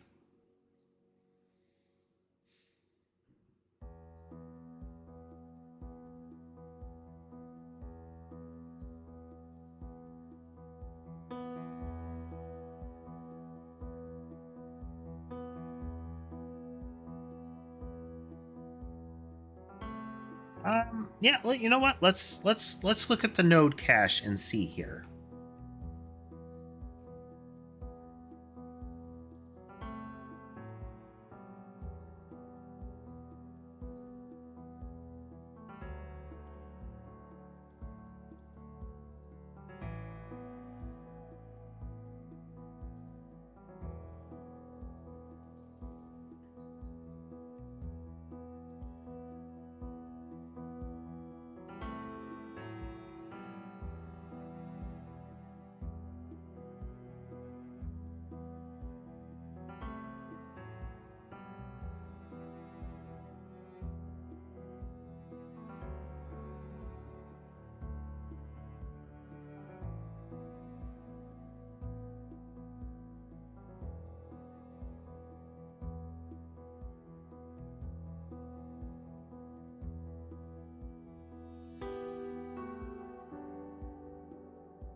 We're going to get more nodes in the cache.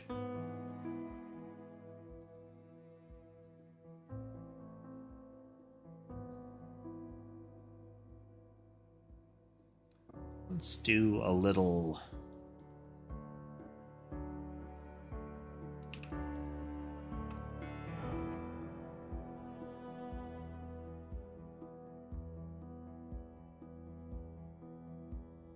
CLI is less than services entity manager max entities.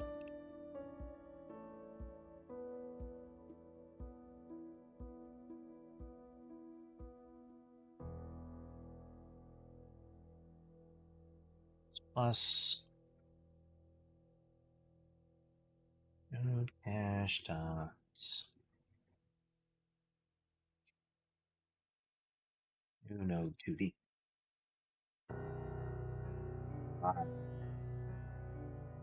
Just the auto suggestion on it moment by moment. So it just put in the code and said like, oh, you want a space here. I never use that. The suggestions that it puts in are wildly inconsistent with my code base sometimes. Sometimes it makes an appropriate guess, but as often as not, when it is not a is equal to new kind of operation, there's a good chance it will be nonsense that it suggests. It's weird. But don't worry, folks. AI will replace programmers, any time now.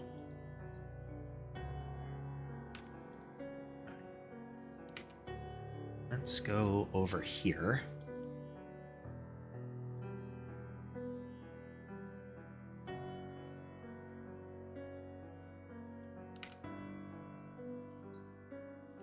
Okay, so this makes sense. There should be this many orphan nodes.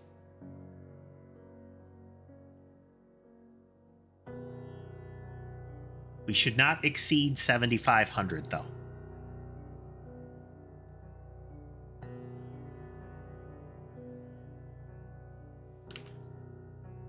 And start.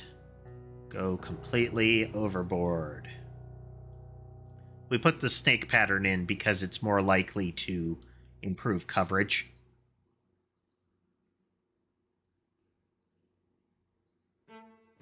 Right there. That shouldn't be possible.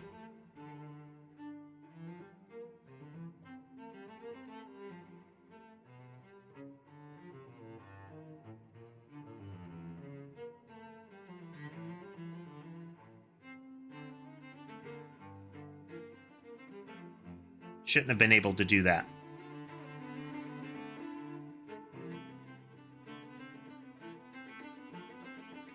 We're creating a lot of them per second, but there's never more than that in the area. Okay.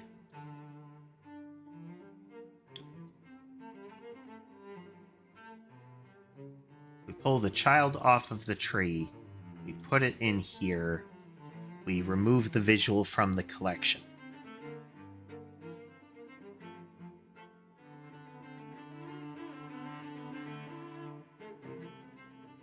So this visual is gone. There's no reference to it around anymore.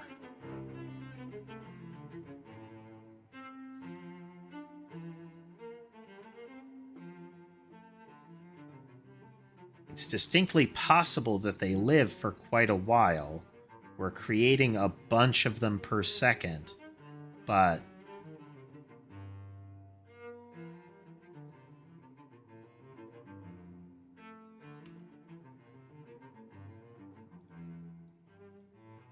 so this is 3 to the 4th per second. This is 3 to the 5th per second. This happens in a burst of 3, though. So 3 to the 4th, 1, 2, 3. They're going to live a while. They're going to do a lot of work.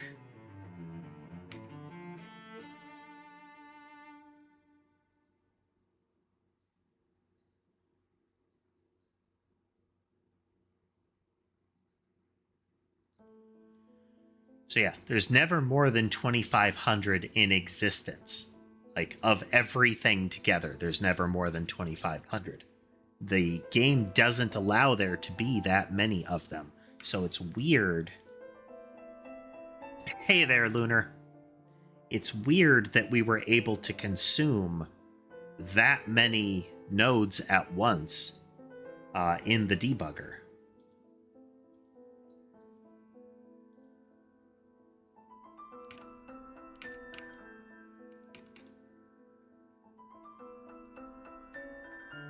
Monitor orphan nodes.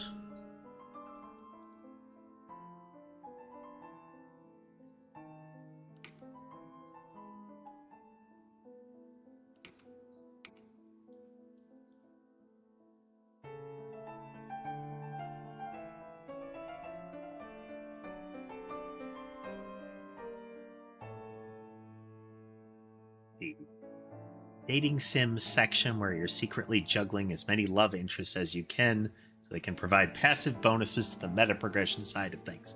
So back in the PS1 era, I don't remember. Okay, that's wrong. That's wrong. That shouldn't have happened.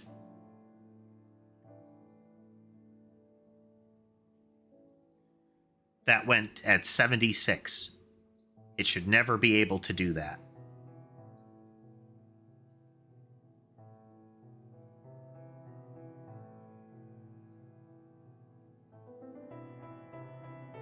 Back in the PS1 era, there was a... We're going to stop this here before it explodes again.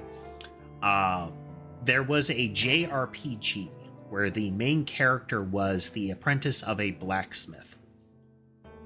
And so a big element of the game when you were adventuring was, to upgrade your equipment. But the mechanism for improving the quality of the weapons you made was the affection of arbitrary women, and each of them had a different buff that they would apply to weapons that they would, help you make. It was one of those, it wasn't like it wasn't sexual what they showed, but it might as well have been. It was very odd.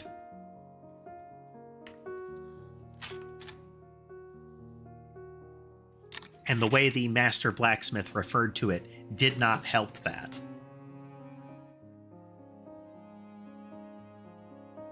Okay, there are circumstances where we are exceeding the cache. I'm sorry, where we're creating more orphans than the cache should allow to happen.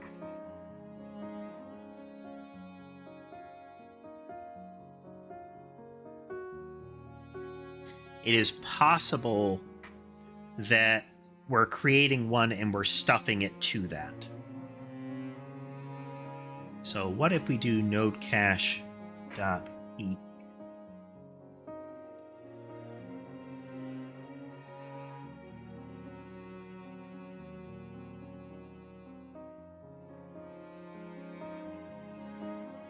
not equal null, then we'll pop one. Otherwise, we're going to get to this. This should not happen. This will be a test to see if it's our cache that's a problem.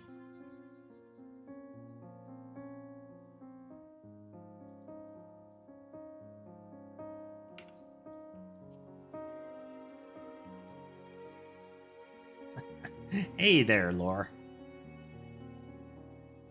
Make many thing.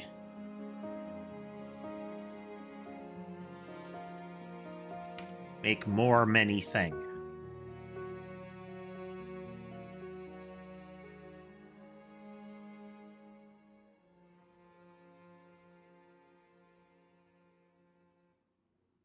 We have decidedly different behavior whether it's running through the Godot engine or not.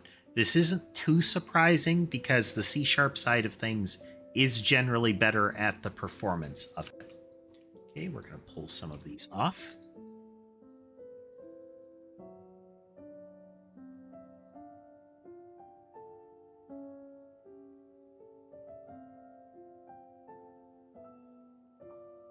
Pretty much, Lunar actual game.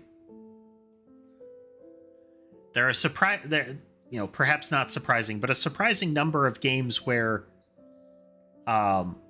it turns out that it's like a semi-sleazy dating game under a thin veil of JRPG or similar.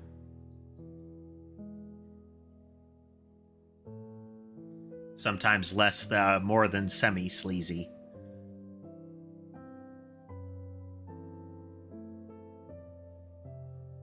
There was one that had like singers that were similar.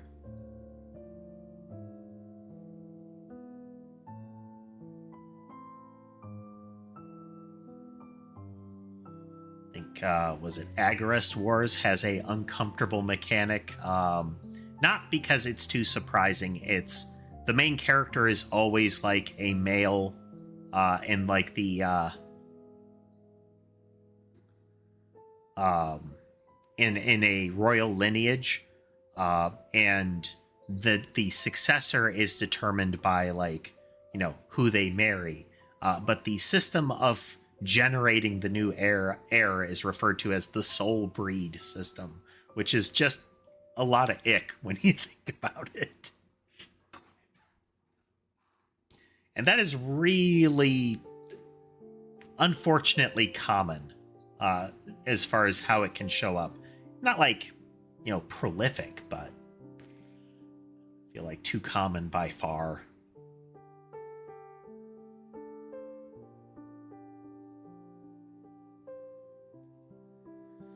Okay, so it's not pitching a fit here. Let's go over to the Godot. So this cache is not where the problem is happening. We are generating... let's remove those visible collision shapes. We are generating orphan nodes pretty swiftly on the Godot side. So let's remove that collision debug.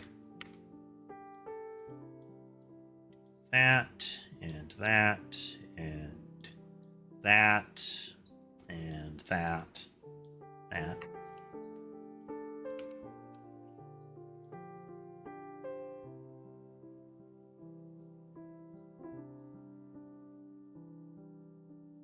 What does OBS say to that? OBS is on a separate computer that is protected from all of this nonsense. Oh.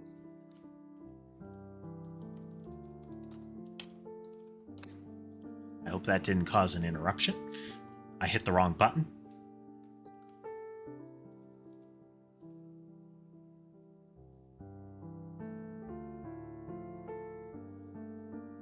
Okay.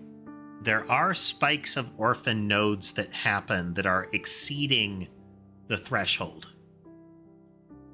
Yeah, OBS is going to have fun rendering that, but to give you an idea, as far as the streaming computer, rendering me is 3 times more intensive than any other single thing happening on the streaming computer.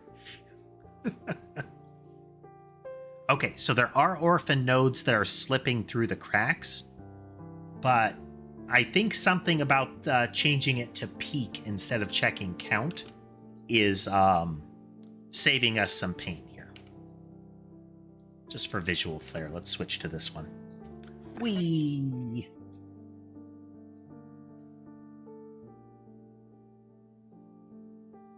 Get these neat little corkscrew patterns. Let's put that one there.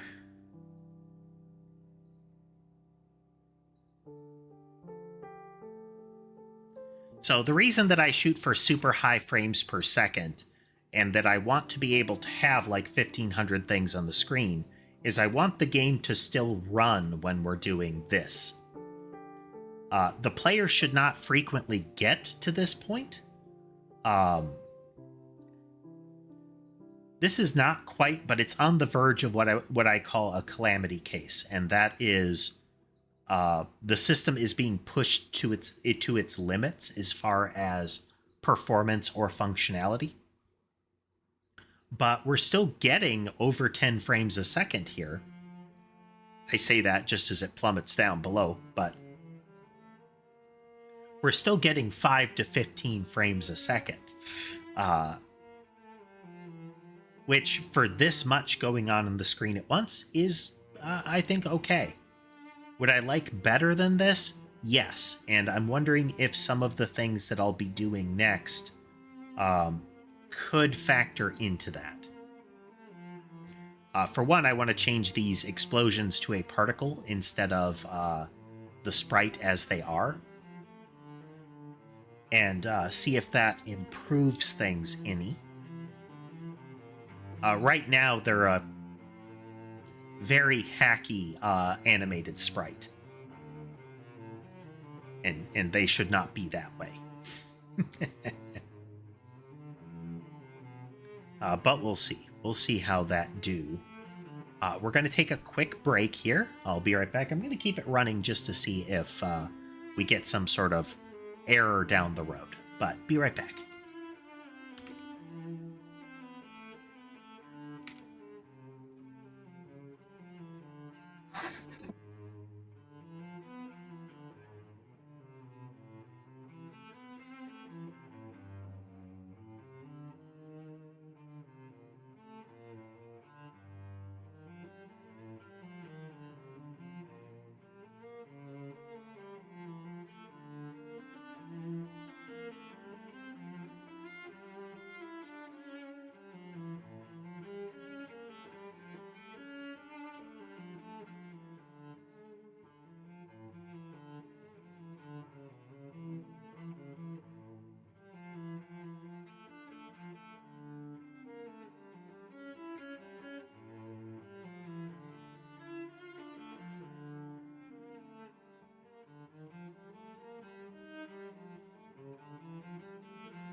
You know, I haven't tracked GPU performance of this actually, Delusive. Let me check that. We'll put the cameras on for a moment.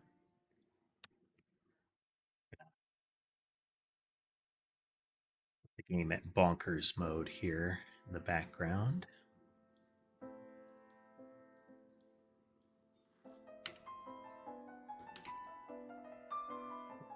pull up our system monitor.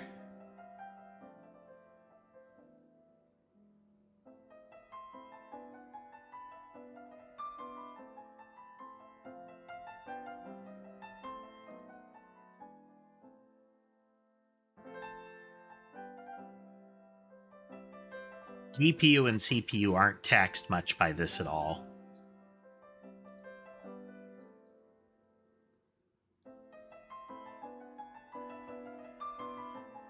Actually, that's weird. He said. Just checking some stuff here. Did I find a way to break it?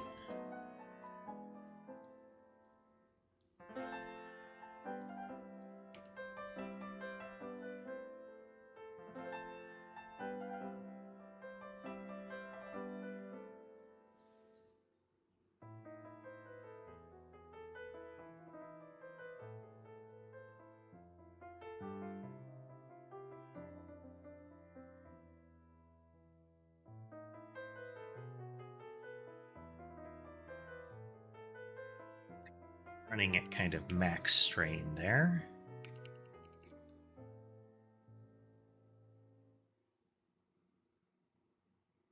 Yeah, max CPU utilization while the game is running, and GPU 20 to 30% tops. That's with it running in Visual Studio, with Godot running, with performance monitor running, all of the things that are going to actually choke the system going. So that was also with 4,700 entities active at 2 to 3 frames per second. Yeah, I do suspect that somebody would be like, oh man, why is it taking so much? I do want to make more use of shaders and particles to see if we can get more use out of the GPU to reduce CPU load. But we'll see. We'll see. But also, if I stop processing all of the movement, and I just have the object, so no movement, no collision is happening right now. And I just have the object sit here. We're at a 80 to 100 frames a second at 4,700 entities. So if everything is holding still, the rendering is next to nothing comparatively. But with this many objects moving, like handling all of the collision and similar, then things get more complicated. So, for example, right now, these choose a random direction. They choose a random enemy at the start, and they draw a straight line towards that enemy, and they move on that straight line.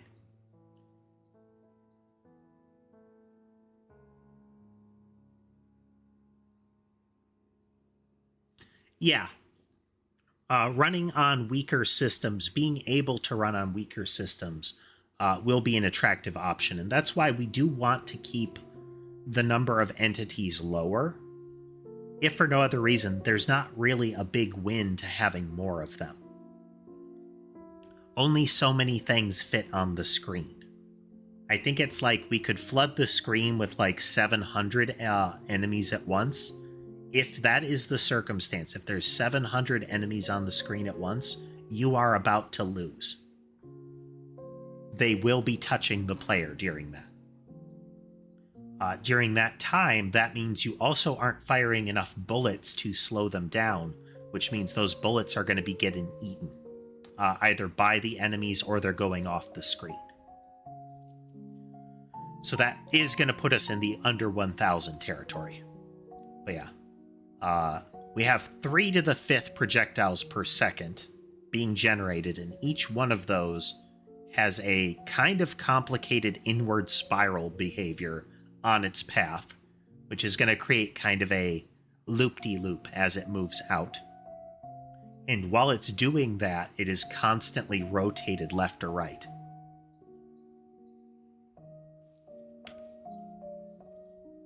So it's not cheap for them to move. It's cheap for the enemies to move. The enemies move directly towards the player. And they only collide with the player, so their collision math is easy. The bullets can collide with enemies, so their collision is going to be a little more complicated. There will be way more enemies to collide with, so the calculation is pricier. Okay.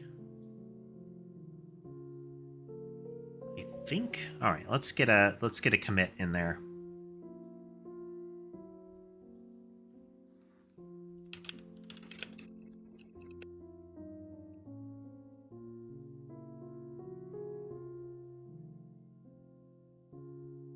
All right, so we have sprite visuals in.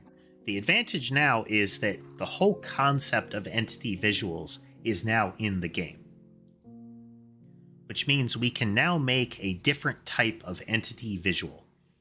We still do have to revisit this. Real quickly, let me write this down.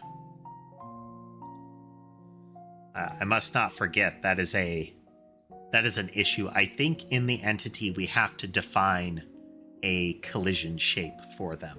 That'll be a whole other ball of wax. We will inevitably get to that, but I don't want to lose it, so.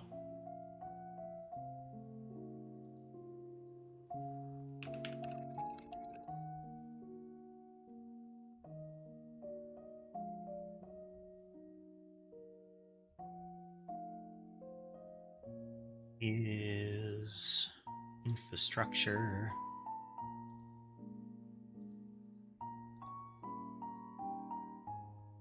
Okay, particles. You can have particles living on the GPU or the CPU. We're probably going to start with GPU, see if the performance is okay. We can always switch them over as needed. There is a variation. GPU particles do have GPU-specific features, but if the load is too low or the GPU is too weak, you can either waste time with the handoff to the GPU, or you can have the GPU becoming a bottleneck. I would assume that if your CPU is mighty enough that your GPU is a bottleneck, that means that you have grafted a potato into your rig. Your rig is not a potato, it contains a potato.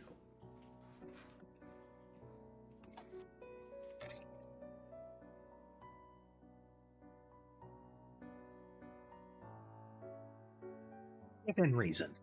Very few particle emitters would likely fall into the category of wasting time, you know? What you doing, Sky, huh? You come to be a nuisance. Yeah. Yeah. Okie dokie. So we're going to need a new type of entity visual. Where did we put that? It's not part of the catalog. It's not part of collisions. It is... should be part of the entity somewhere. No, wait, it's part of rendering. Here.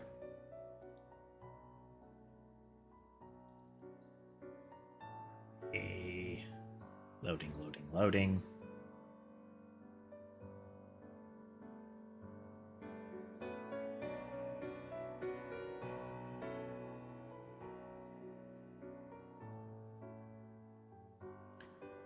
Actually, so, Lunar, on topic of a slider for max entities, I've actually seen that in a Bullet Heaven style game. Rogue Genesia actually has toggles for that kind of thing, where you can limit how many things can be generated per unit time.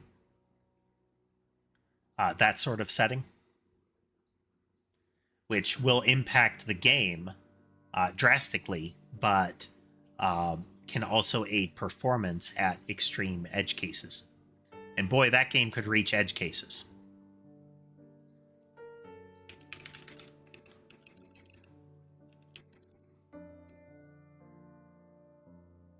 Yep, I know, game. I know.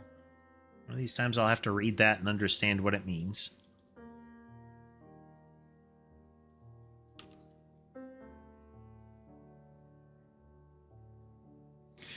That is a game that desperately wants you to break it. Where you get to that, like, 1 or less frames per second and moving it all becomes a difficult prospect. And you don't move in terms of, screen space or pixels per second. You're moving entire screens per second because of how much speed you have paired with how few frames you're going to get. You just get tick, you're across the room. Tick, you're across the room. Supposedly King's Quest 1 speedrunning is like that. Potentially some of the later King's Quest 2, where at the lower speed settings of the game, the first 2, it just sets up a number of frames, like ticks per frame that you get, kind of thing, which keeps it reasonable. The game is very slow as far as how fast things can move, but that's still visually reasonable.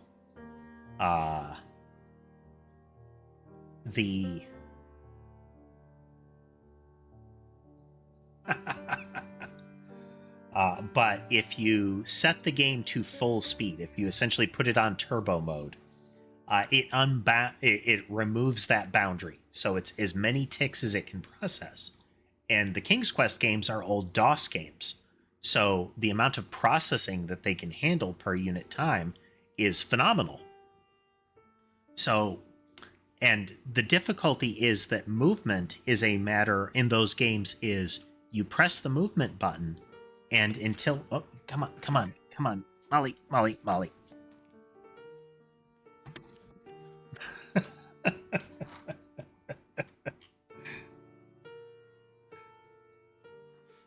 So Molly wanted to walk down from the bridge. And so she doesn't want to step on Sherbet, who is right here. So instead, she crawls over my soundboard and heads towards my lap where Sky is. And she proceeds to try to jam her feet onto my keyboard. I don't know if you could hear the Windows sounds. I think I have desktop sound off, so you probably couldn't. But rapid, like, I can't do that Windows bleeps, followed by her planting her other paw in Sky's face, which disturbed him greatly. So I had to extricate her from the situation.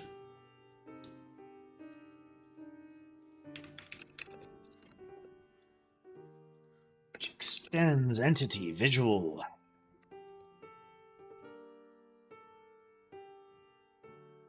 Okay, this will be a very similar animal to entity visual sprite. So we have protected animated sprite 2D. Let's go in.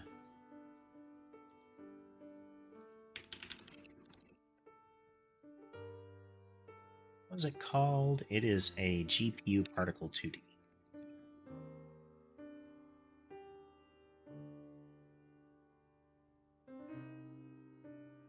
Okay, so similar song and dance is it's going to be created and go away.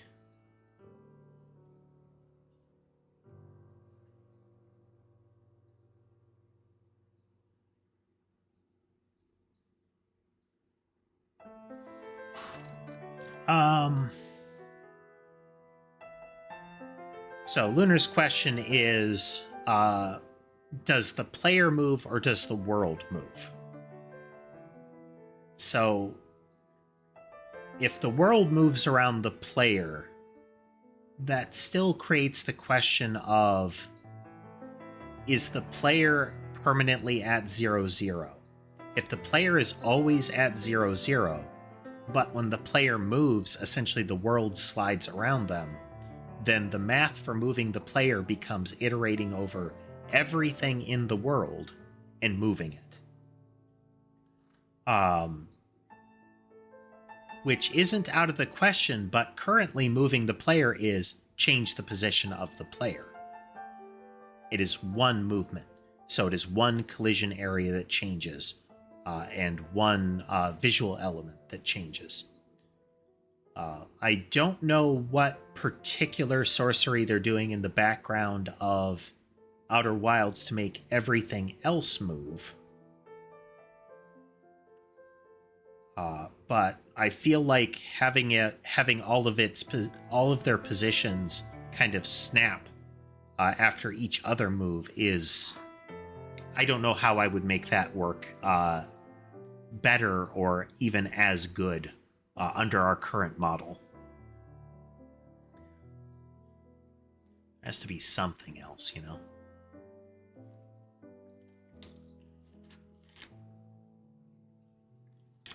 Beverage. All right. Hey there, cat girl. Welcome, welcome. We're working on our game. We're actually getting to the thing that I wanted to get to earlier today. And that's adding particle emitters as a possible visual format for our rendering. Because right now, loading, everything is going to be an animated sprite.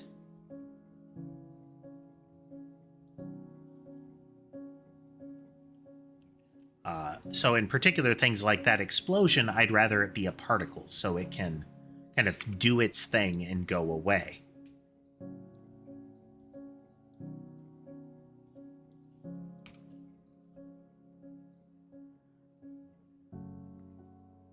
Hello, Coco. I think Coco, but you've got... Is it Cyrillic? Is that... I can't remember the terminology for the difference in like Russian alphabet, that kind of thing. But it looks like Coco, so I'm going to say Coco at the beginning. But hello.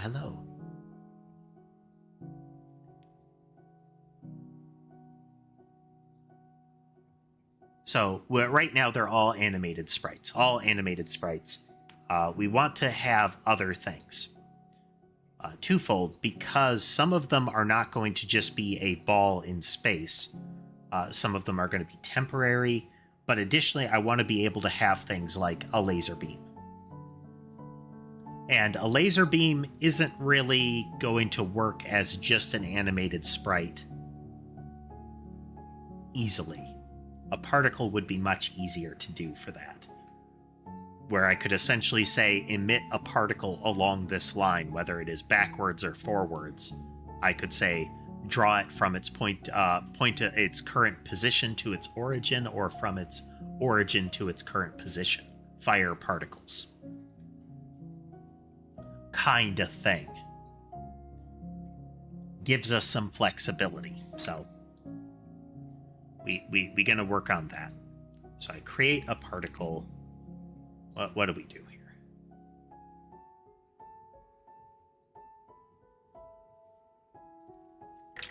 here? Yeah, but that's the thing, you just need enough of them.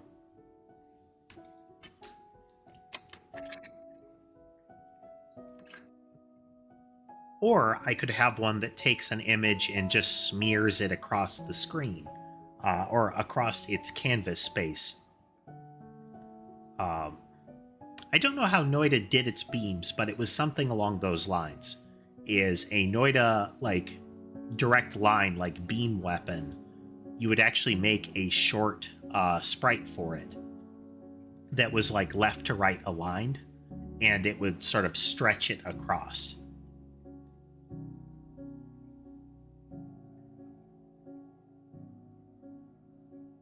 Okay, so we need a particle process material that we are going to attach to it. We can attach textures to that.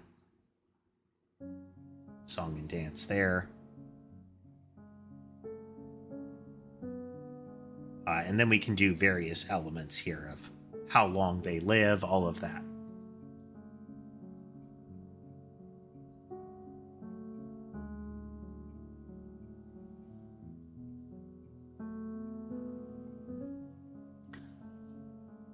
We'll have to see. We'll have to see what we can accomplish with particles, Lunar, and determine how much we need to work with them.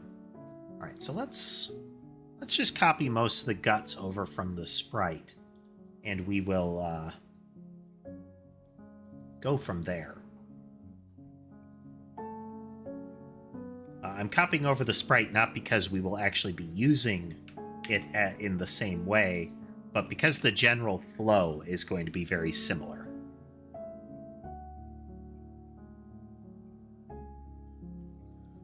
Don't have that.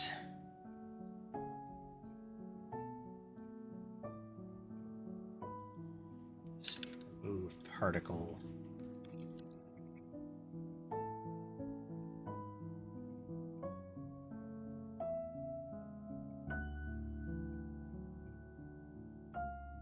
Unbind, and we are going to remove the particle from the node. So this is still the same kind of concept. It won't have one of these, and much of this. So we're going to generate the particle here.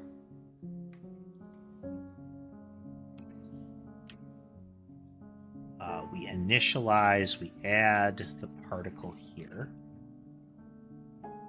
Because we're given the node, and we're given the entity. Texture wrapper will actually still be useful.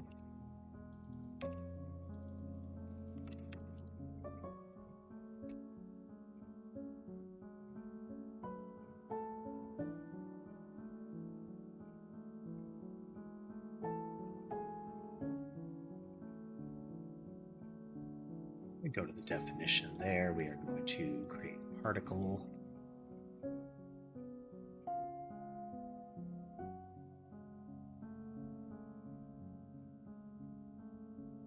This might still be relevant. Play once.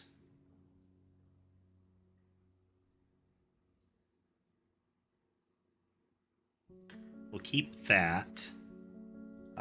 This might still actually be relevant. The entity animation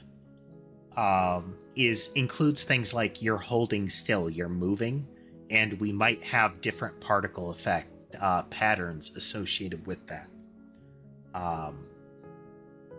But we'll see.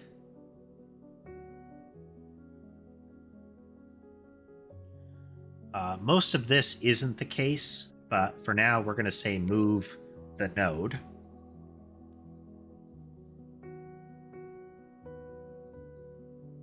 Okay, so we have the basics here. Now we need to create the particle.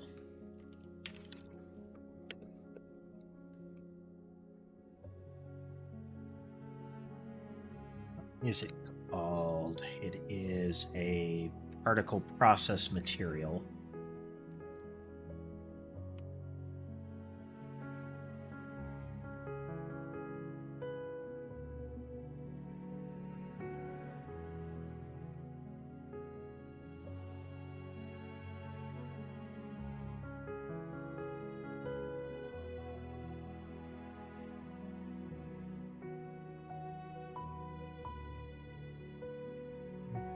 That process material, in theory, this might get us all that we need here.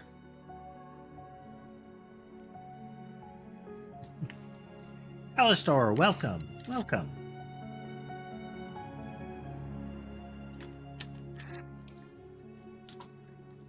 Okay. So we're going to go in and we're going to make a new visual.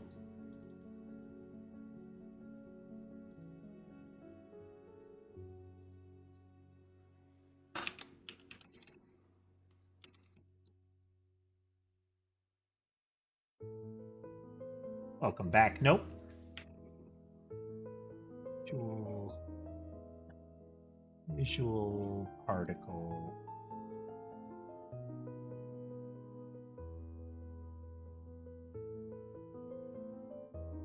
Still has a play once. This should let us mess around with it a little bit.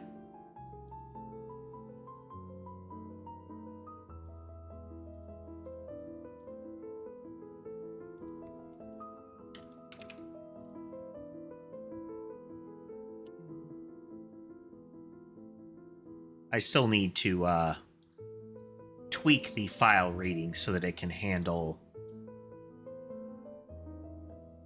encountering a file that's open, that it can handle not finishing a load.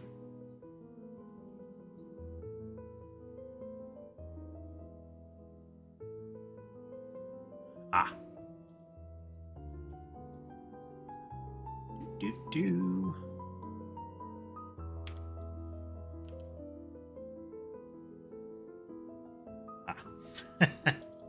Oopsie doopsie.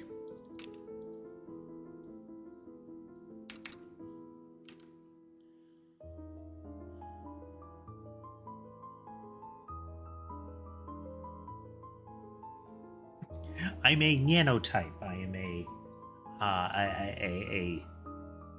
robotic cat.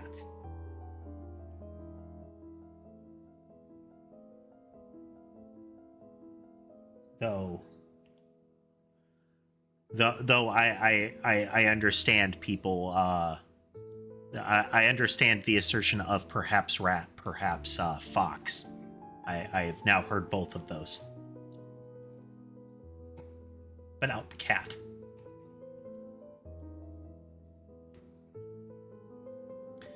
Okay, we need to be able to create the particle. In theory, at the moment, we don't even need a texture wrapper for it. So we're going to move create particle down here, but we will have to... There are going to be other variables we use. Texture wrapper is actually going to be one of them. We can always pull it back over as needed.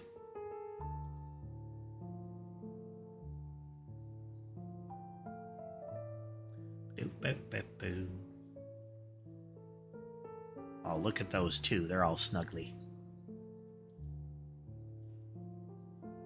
Oh, there it goes. You probably can't see it at all. Here, let's make a bunch of them and see if you can spot it.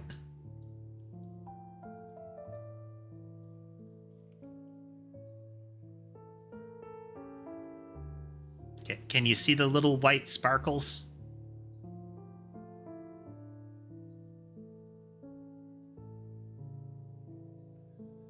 Itty bitty white sparkles.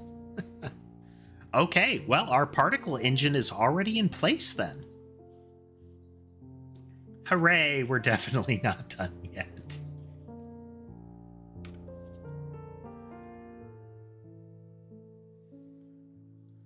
Put that back in. Yeah, there we go. Okay.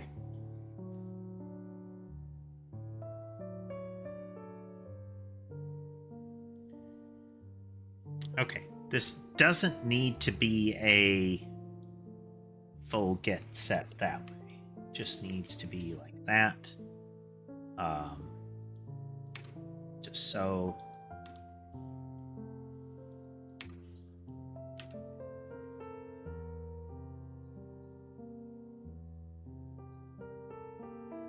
Oh, we'll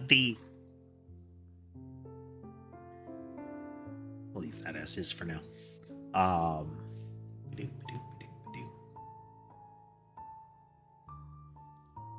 It's an imperfect checkerboard because this spot right here, this region here, so there's a tiny red dot that exists at 0, 0. Let me clear this.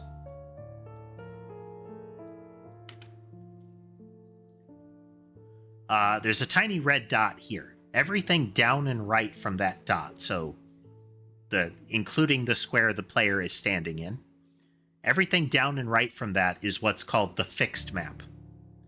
Everything everything around the fixed map is the repeating map. I don't know if that's going to be how we do it in the end of the game, but effectively the fixed map is defined. It is hand built. The repeating map is as well, but it just goes on forever. So once you're outside of the fixed map, it's an eternally repeating pattern. I may just make it so that there's like a world border around the edge and you can't leave it. But I don't know that that will really be necessary. We'll see. Okay, so one quandary here is that if a texture wrapper is present, we need to incorporate that. That would become part of... Where are you hiding? I believe our process material.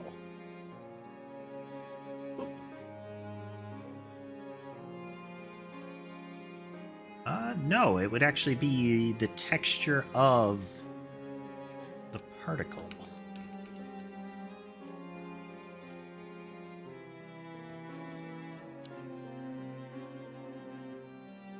Yes.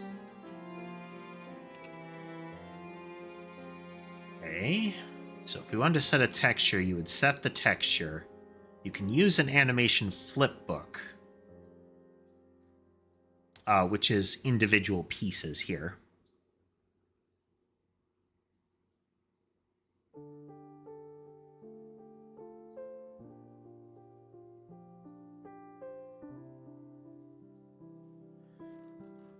So, canvas item material, H-frames.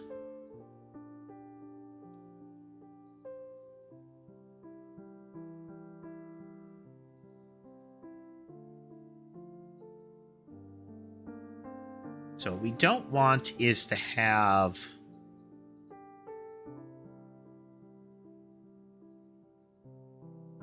in the canvas material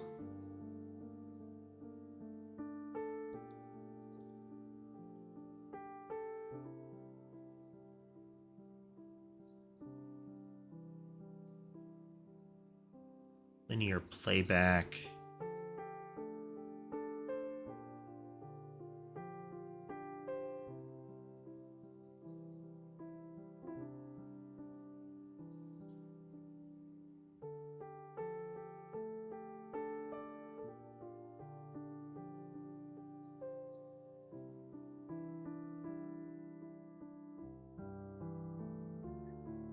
What this implies is that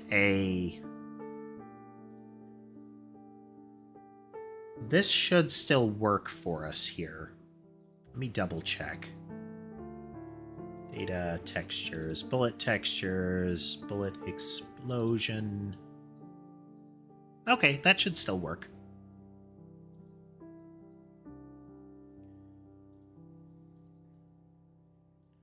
So if we have a texture, we want to set that as part of the particle.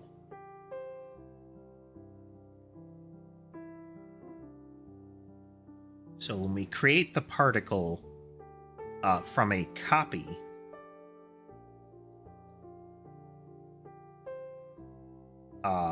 we'll use the texture. We are going to have to create the particle when we initially instantiate it, though. This was previously accomplished in the getter setter for the texture wrapper.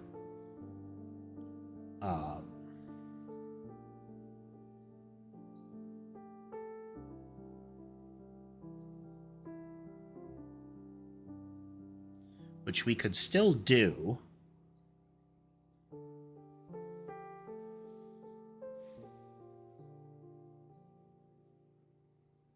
Because we don't want to completely remake the particle every time.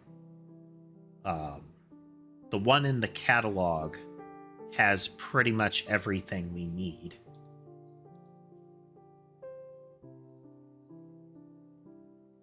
So we can copy the texture wrapper when we initialize it, or let's see, yeah, whenever we set the texture, either when we're copying it or when it's loaded in, that's when we're going to create the sprite, and the sprite is created once.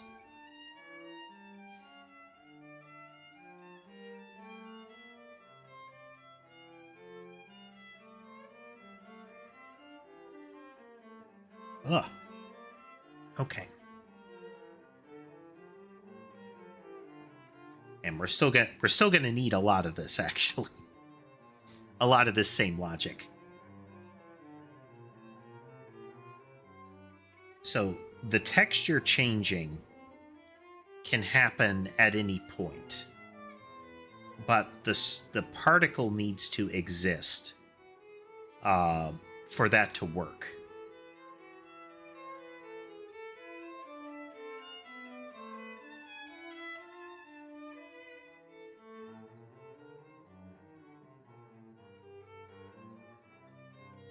Okay. Okay. We could do this with the sprite too. But for now. So with the sprite, the texture is critical. If the texture isn't there, we can't really finish making the sprite. The texture for the particle can be set after. It just means the particle doesn't look right until it is. Okay, so we have particle here, and we are going to have protected GPU particle 2D particle. That has a get set.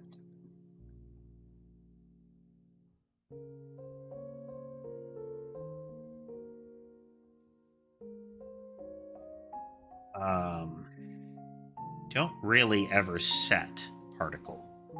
You mess with this guy, but we'll still do it.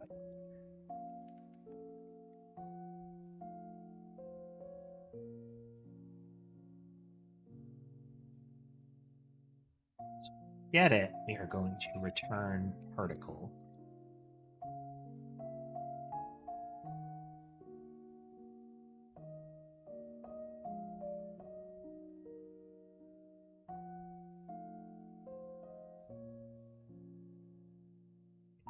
So if particle is not null, we're going to return particle. Otherwise, for now, we're going to put null there.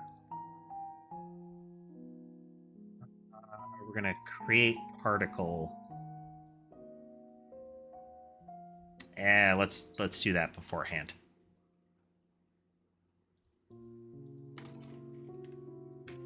If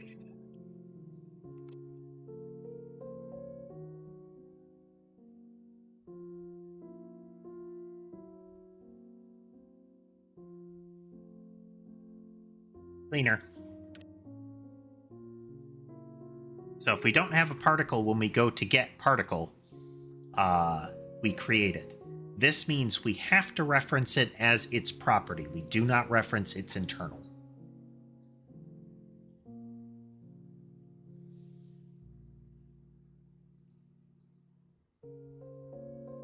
And we can't do a Godot duplicate anyhow, so okie-dokie. And when we're copying, we can copy the texture wrapper as well.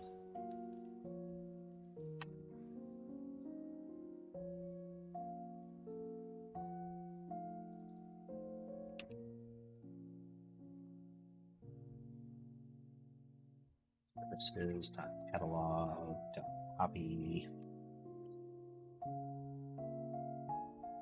The wrapper.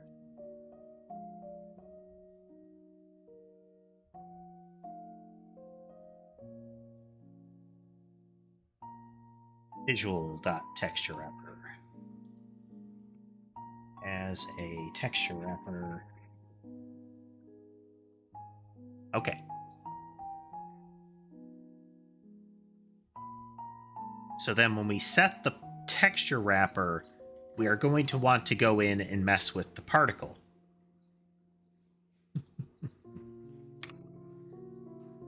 So here's our process material. We've got that. There will be variables associated with the process material. Most of the variables on this are going to result in the particle being created if it's not already there.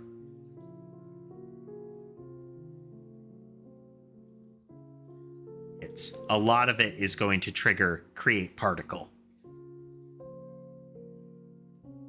It do be like that sometimes, Alistair. The nature of tall form chat is that people swipe through very quickly.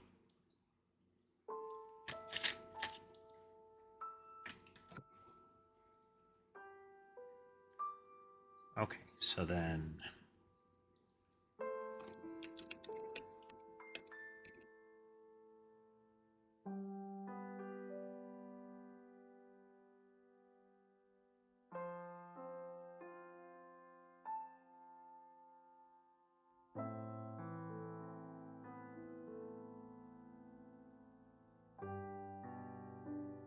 this is sloppy.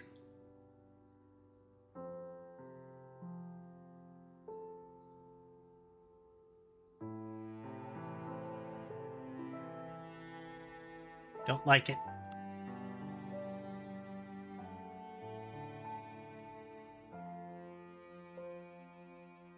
We're just going to have to call create particle in a lot of places.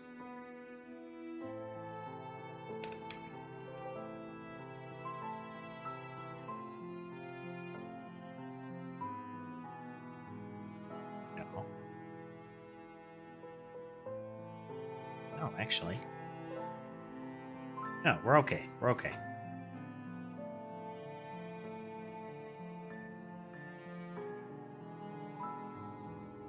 System. I'm glad you like it. DevWorks going okay. We're introducing particle-based visuals. The crystal in the chest. Here, let me show you. Zoom and enhance. As my heart. It is the Nano core.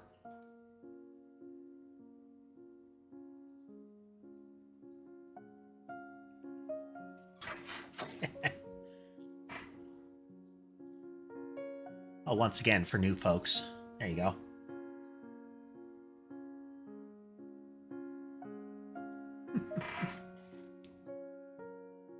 Okay, so if we set the particle texture, that happens here.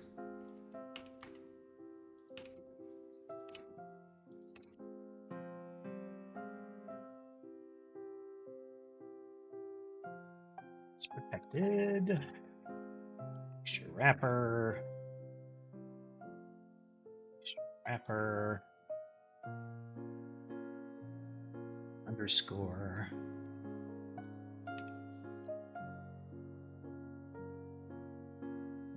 Wrapper.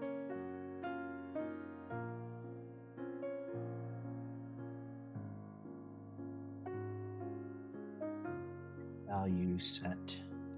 Particle texture.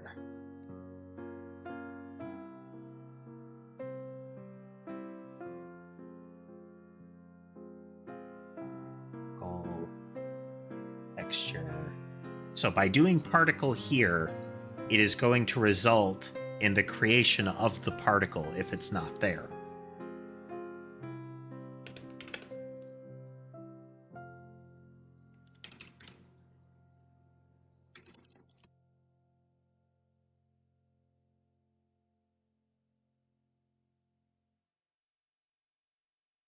Okay.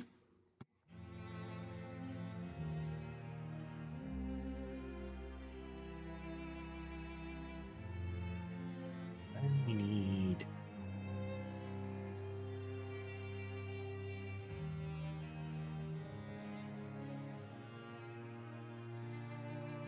revisit that. There's all kinds of neat stuff we can do there. Set the texture. Let's just do that at the moment. Okay, so we need to set our texture wrapper property.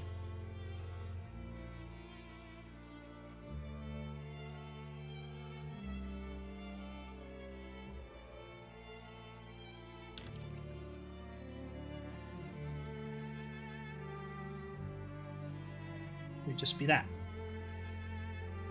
Does this break it? Let's find out. It does. Oh, it doesn't.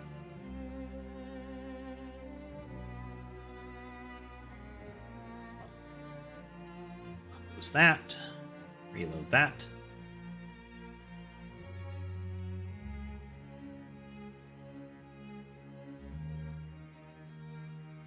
Okay.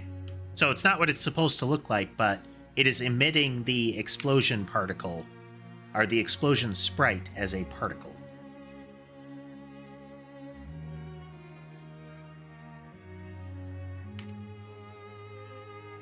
So now we'll have the explosion particle emit explosions, and, you know, double up on the explosions. And put OBS, there it is.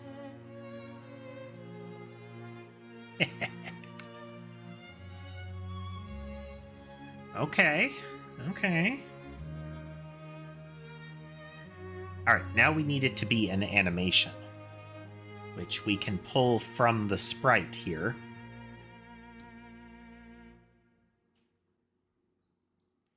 So this little bit here, it's not quite the same terminology, but we're just gonna graft it over.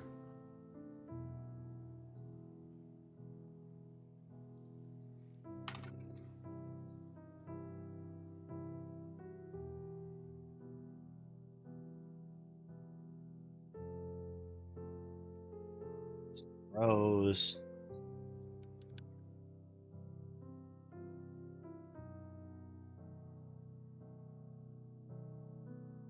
So then particle dot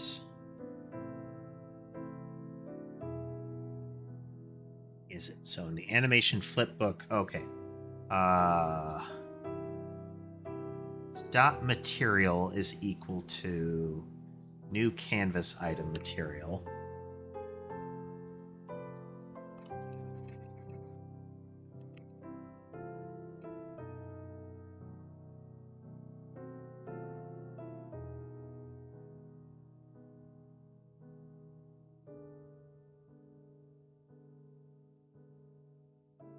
Particle animation, and then we have H frames and V frames.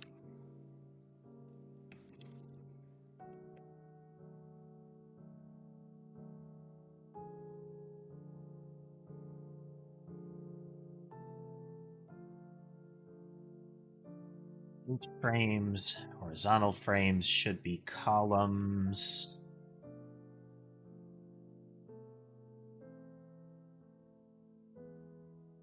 Rows. So then particle dot material equal to material. Anything else we have to do? All right, let's try that. It's gonna totally work first time.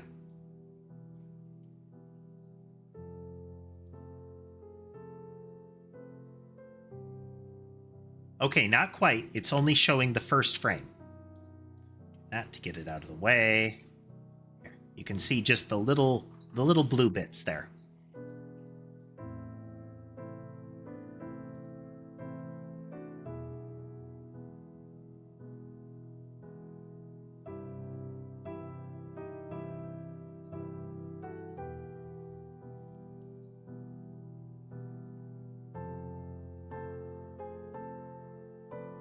Needs to be part of the animation here. As might be apparent, this is a real learn-along scenario.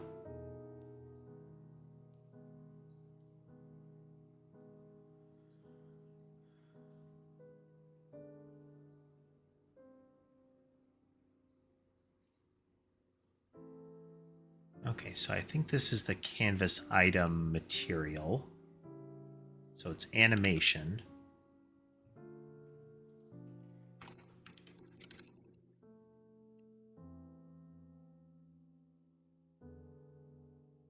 Animation dot speed.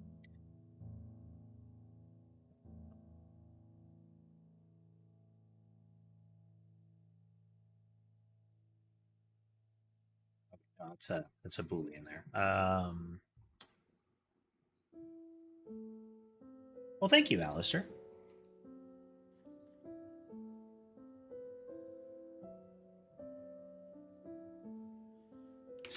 Is that part of the particle?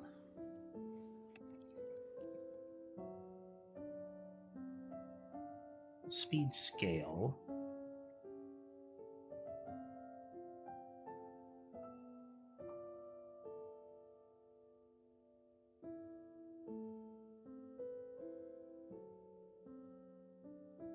So what we're doing here is we're programmatically creating this. The article that I'm showing, this is the inspector panel of the Godot engine itself. I don't want to deal with that. I want to do it all in code. It is generally cleaner this way.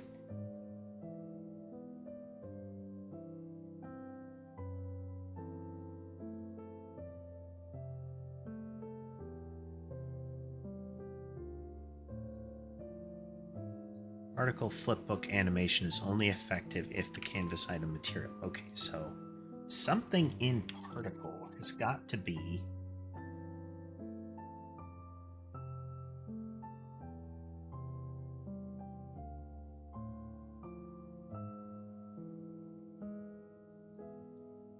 what we're looking for.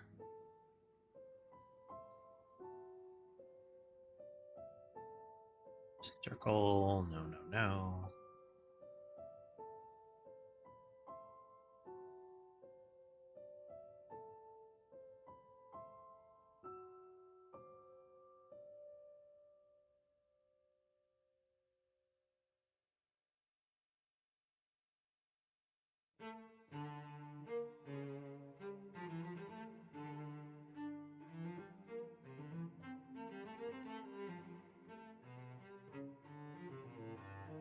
Are you hiding?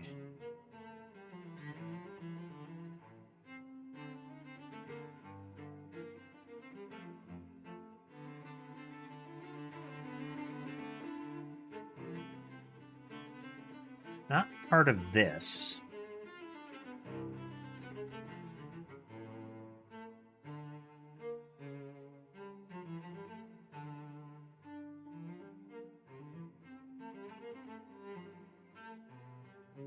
Item material. Particle animation. Yes.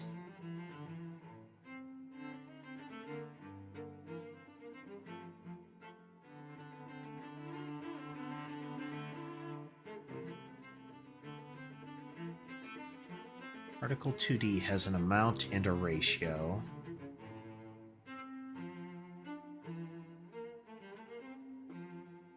Part of the particle process material?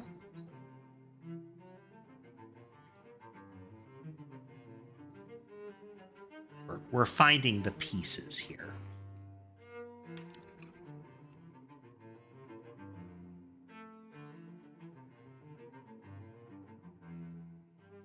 There we go. Process material. Okay, so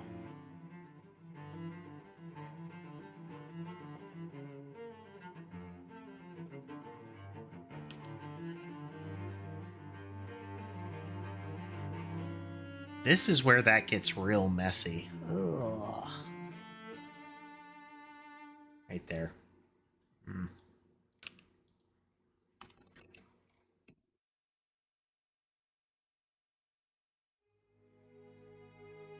All later.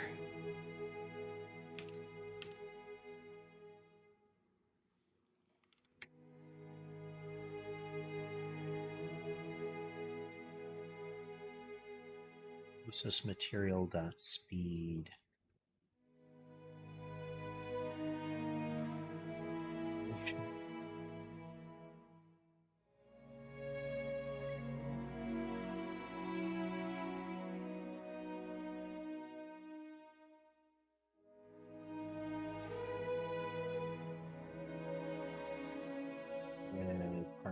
process material.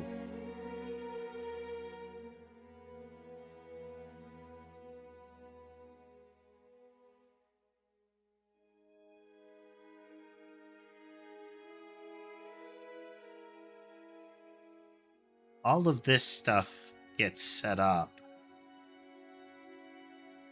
during this. Okay, so we're gonna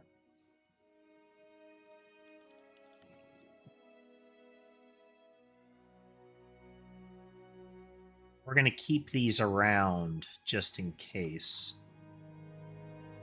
I need to reference them, because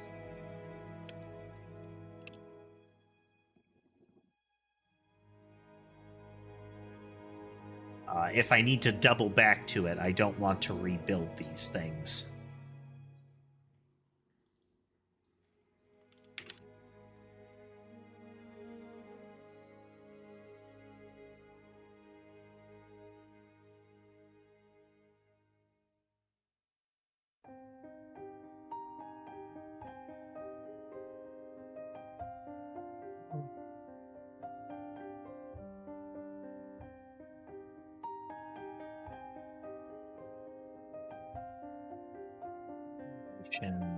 Speed min and max is equal to 1. Hey, Henry. Welcome.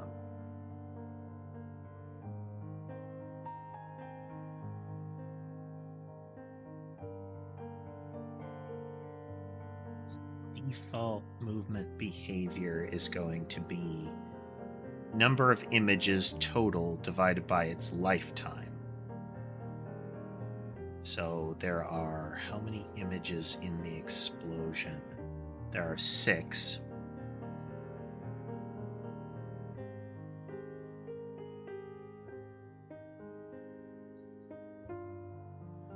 So we need 6 frames per second. So its lifetime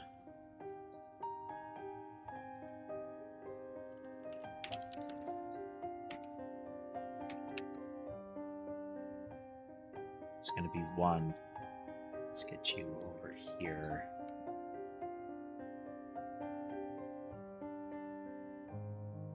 Create the particle initially. This will need to be calculated. We will need to figure out how to do that.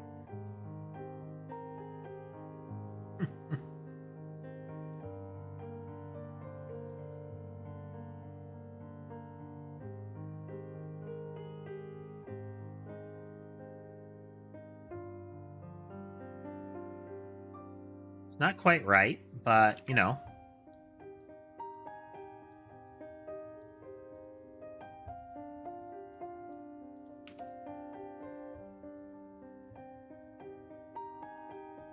We're getting there.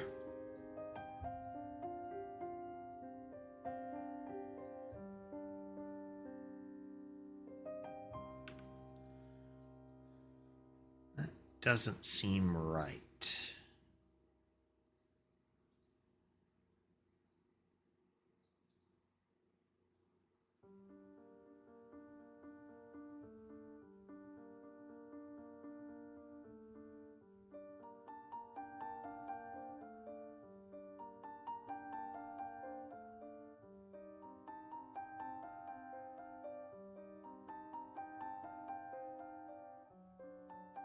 We'll need to set its scale.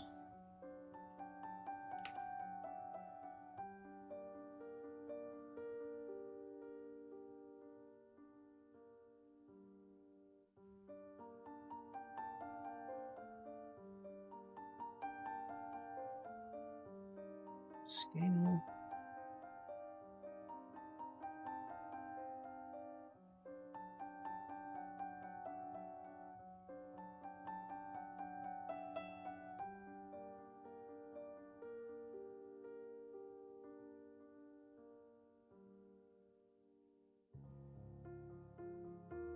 We make the particle.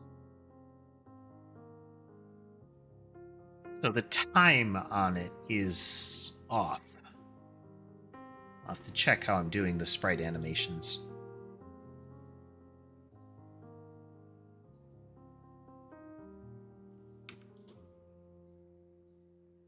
It says it should be 6 frames per second.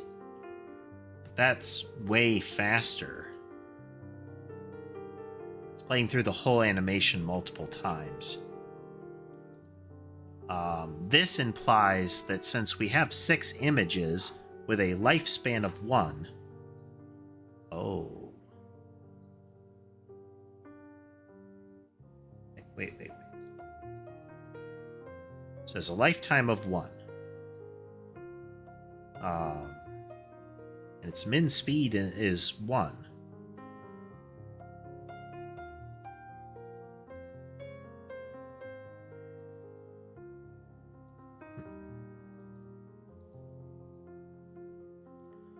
We'll have to set it up so the node render actually cleans itself out. That's a long-term memory leak there.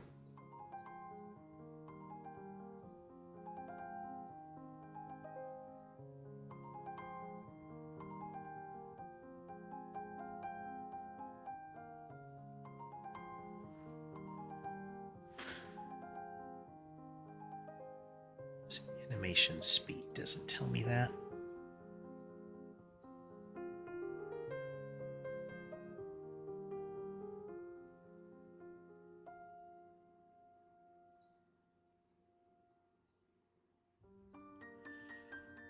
Animation speed of 1 means that the particle will make a full 0 to 1 offset cycle during the lifetime. 2 means 2 cycles.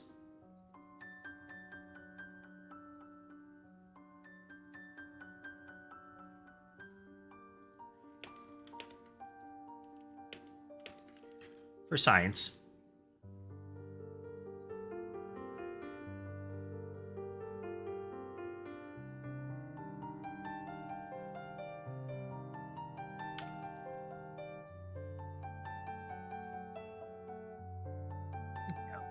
I'm just trying to figure out how to interpret this number.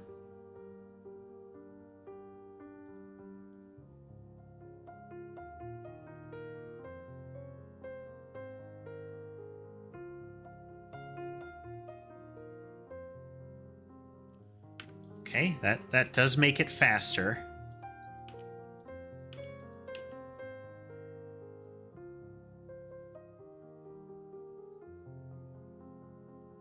Full animation in a second. Why is that playing out so quickly then?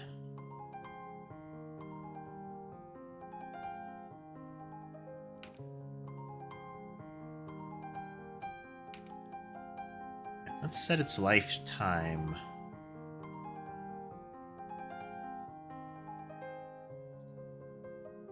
Let's verify how many frames we have.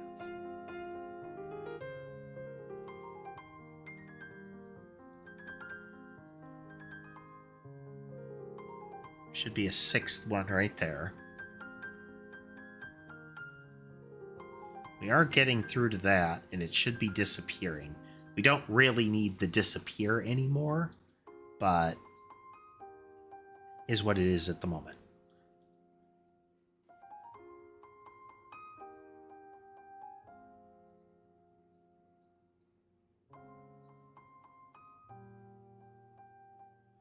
Let's look at the sprite.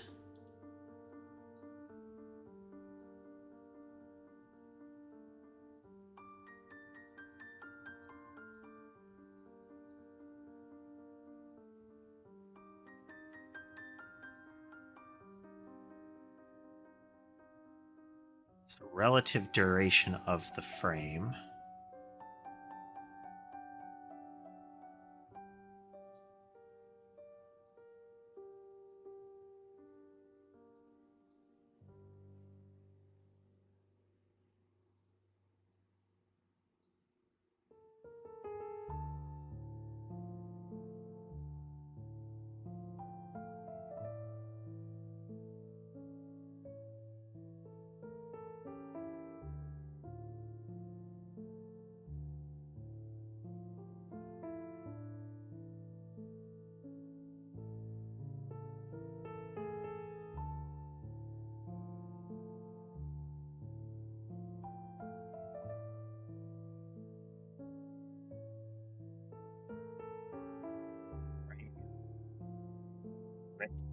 Get frame duration.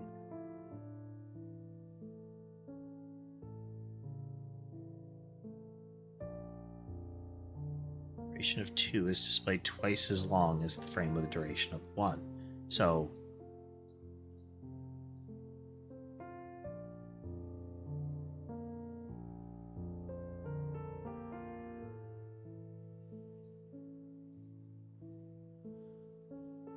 our fractions there.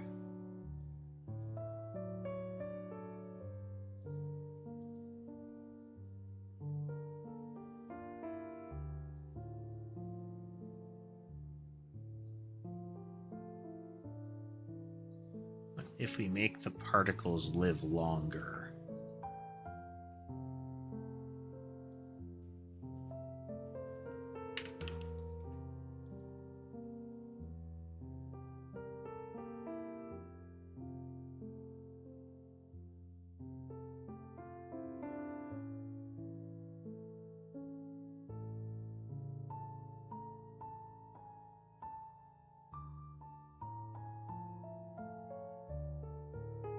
Weird.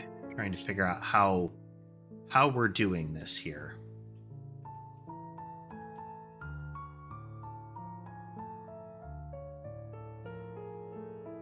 The animation and the custom speed. We are explicitly saying that the speed is 1.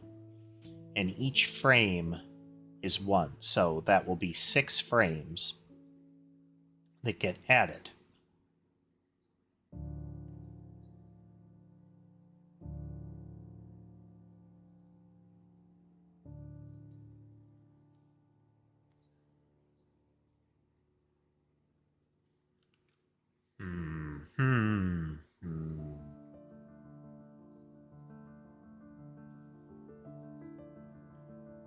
How do we make it so that this plays out properly here?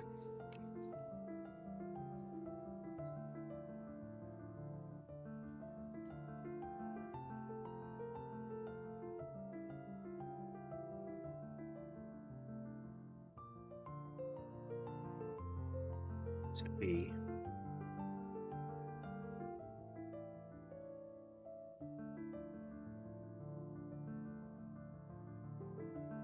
trying to figure out the relation of these variables because they don't seem to line up with what we're doing here.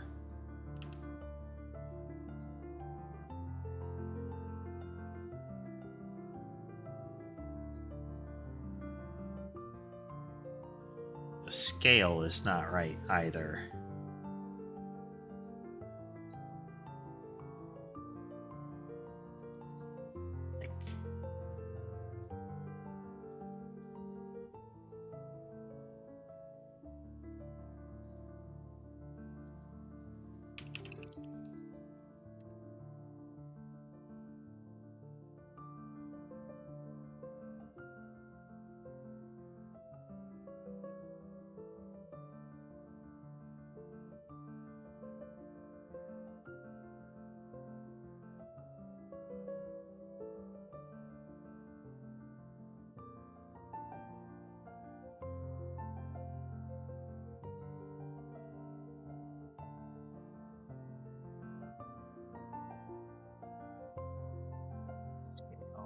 And seems to be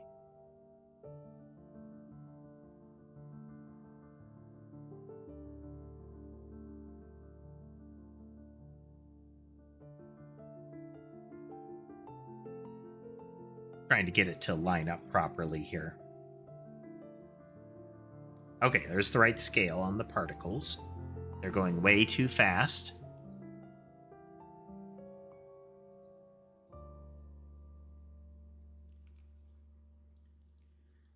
Let's just go into, seizure warning mode here, folks.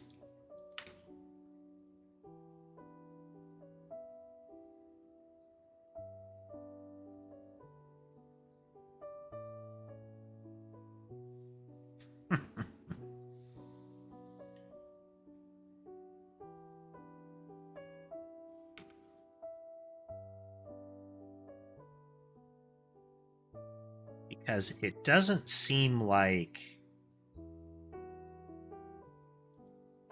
this is the correct value.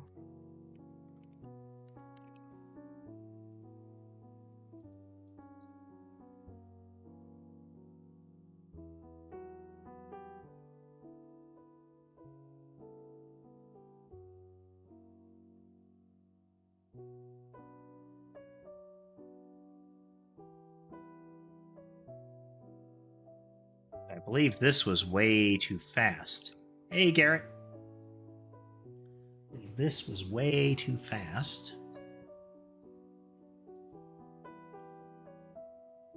Yeah, it's twice what it should be. Based on what it said, this should be a full cycle in 1 second. But maybe I'm misreading that. Check a couple of things here. And okay. All right, what's that say now?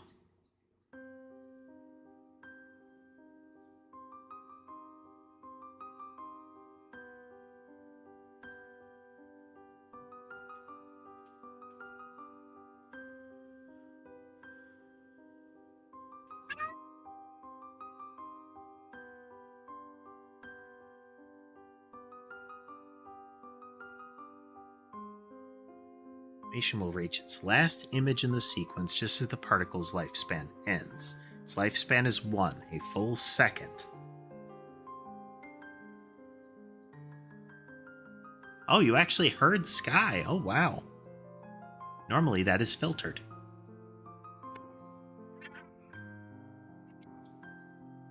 Oh, yeah, it's coming through. Isn't that right? Yeah.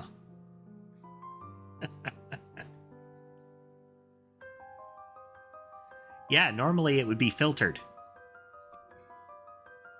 But I think my noise filter is broken right now, and I can't really correct it without blowing up my sound briefly. And I don't feel like doing that just yet.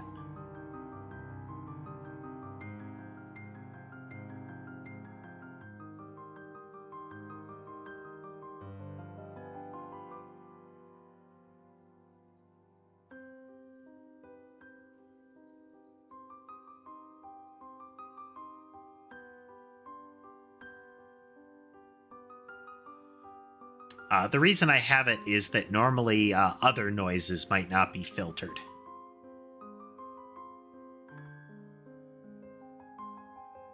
And that could be annoying. Though perhaps Sky crying into the microphone is considered enough of a voice that it still lets it through. Yeah, it's the filters aren't active. You shouldn't have been able... the clap shouldn't have come through.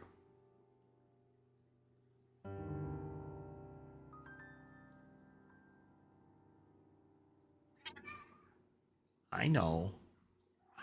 Yeah.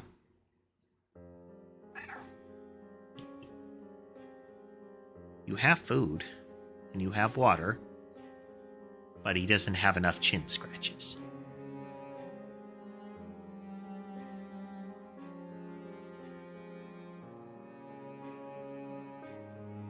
It's not an offset thing, it's a speed thing.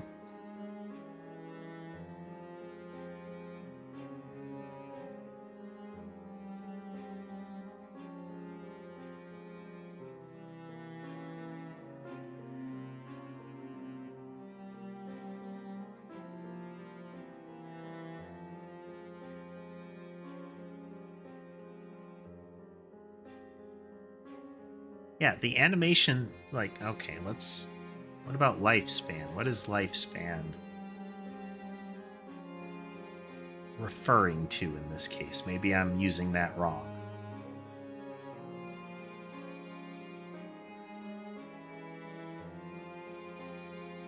Amount times amount ratio divided by...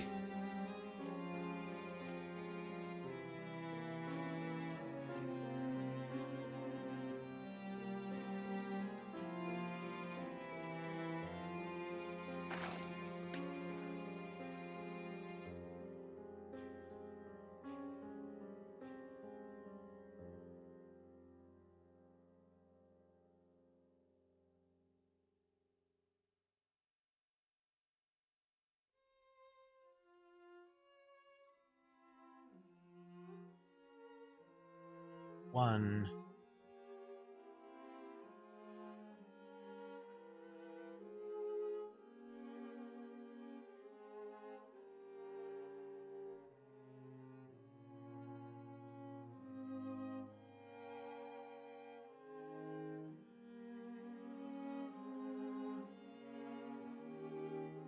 Yeah, Molly is snuggled up against Sherbet right now.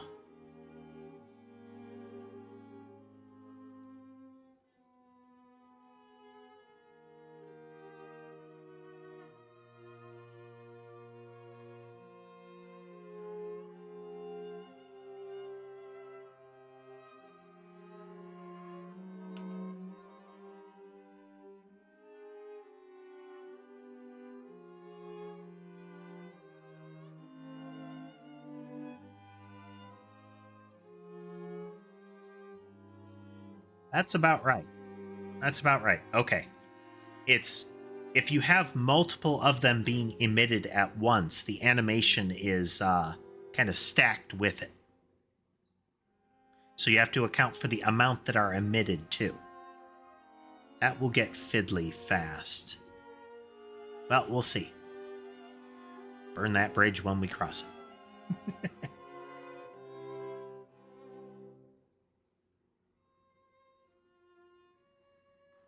Okay.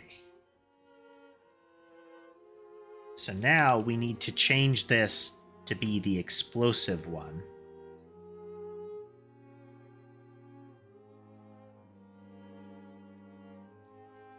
So we've created the particle.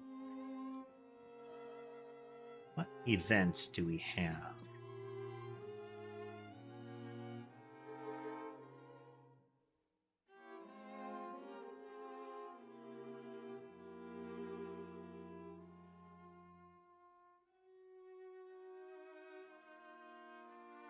With a process material?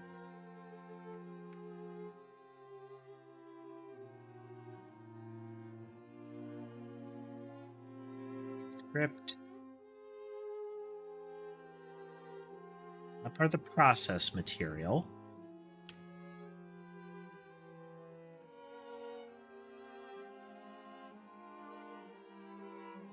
No. So here, let me show you a couple of them here. One way to look at it is that effectively every movement is either an accelerator or an alteration to it. So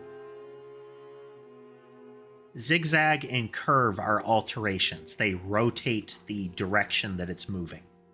So these don't change the speed. What these end up doing is that they move the projectile. So this is track an enemy, this is random direction, this is spiral in, spiral out. Each of these is a movement pattern that applies a force to the projectile. So if you look, the yarn ball is moving, well, the explosions are moving at a particular pace out from... I kind of like the burst when it's moving that quickly. Anyway, they're moving out at a steady pace. But if I add spiral in here, well, you can't really see them here. Let me get that particle off of it for now.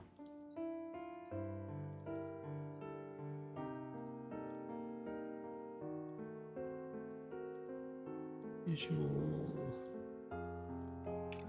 bullet yarn ball.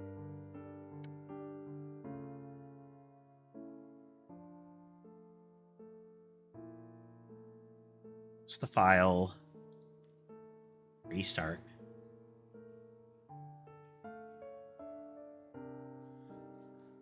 You're close. You're close. So for example, when I do this, when I add the spread, the original bullet is unaffected, but it's going to create two more bullets, and each of those is rotated 45 degrees off of center.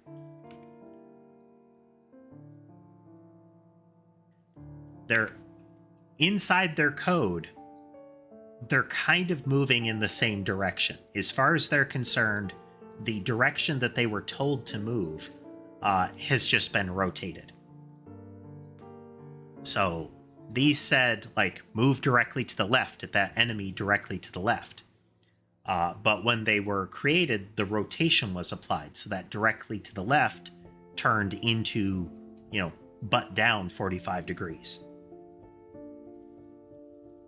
Then if I take spiral out here, if I put spiral out on it, what spiral out does is a lot of math, but it determines, given a radius that it is expecting to be at and a speed that it's expecting to move at,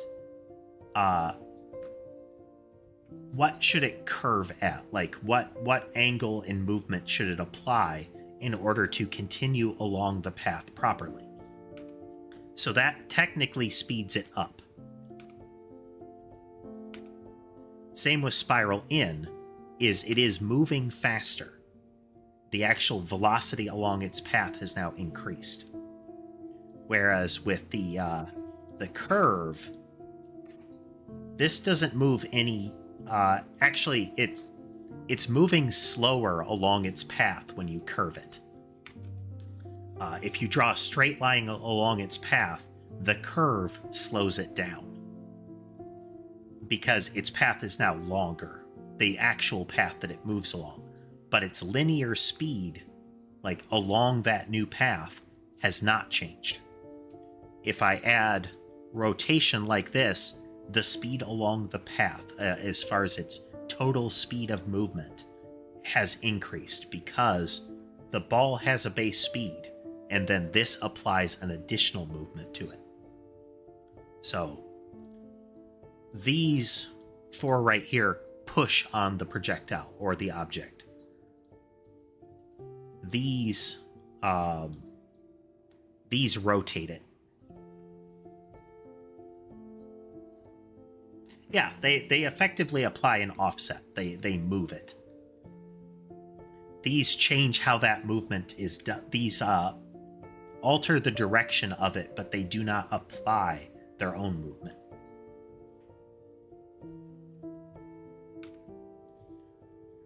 Okie dokie. So now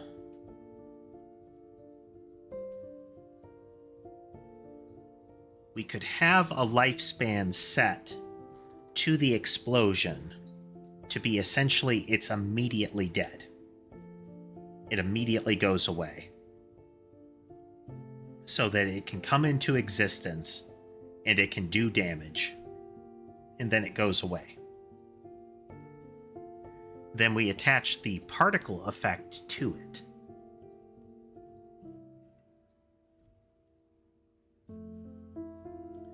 We do need to, for the particles, we will need to add like duration of the animation, number of particles, all that kind of stuff, because this plays into what it looks like. So I could have a single image, or I could have a variety of them that will emit, but if there's an animation to them, I need to account for that when I need to account for how many there are, that kind of thing.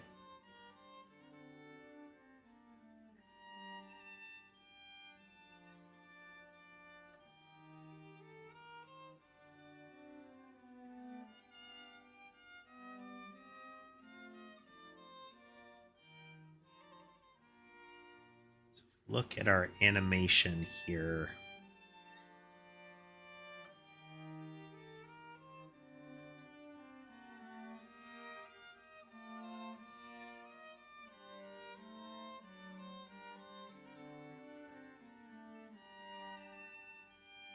It's weird that I have to set the amount to 1.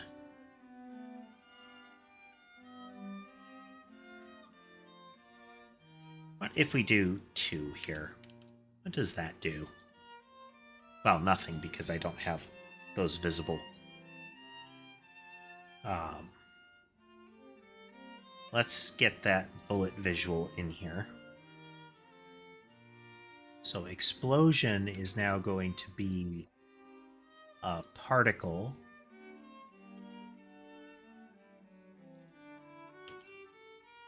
It's essentially has become particle test here. I'm going to get rid of that and make sure it's still running. Nothing should be referencing it.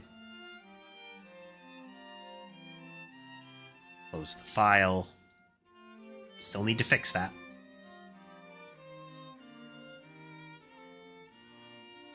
Gotta put it on the list.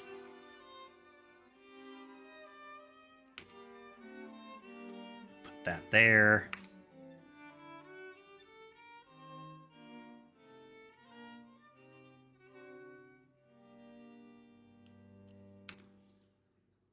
How about...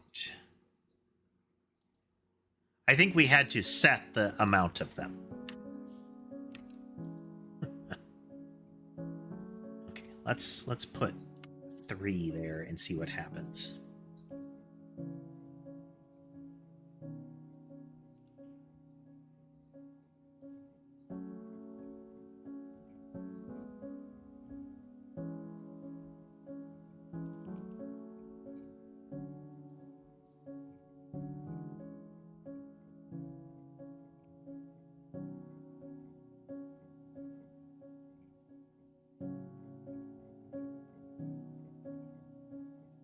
There.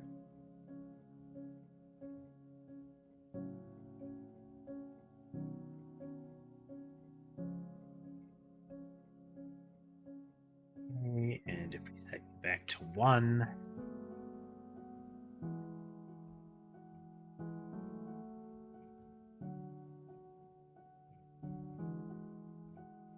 that.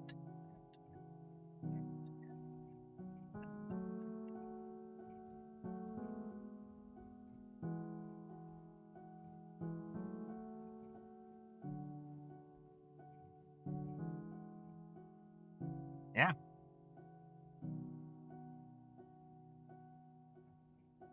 Okay. Let's get a interim in here.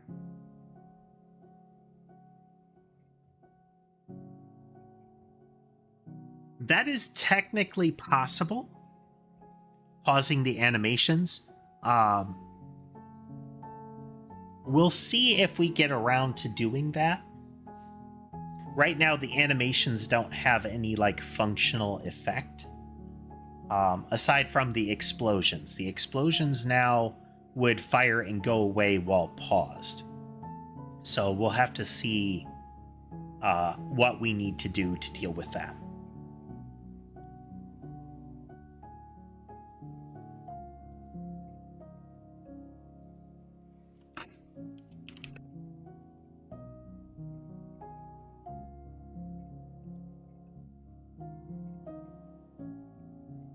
Put those there.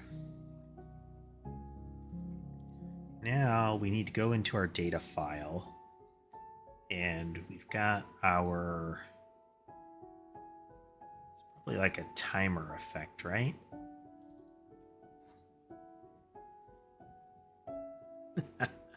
I don't think they do.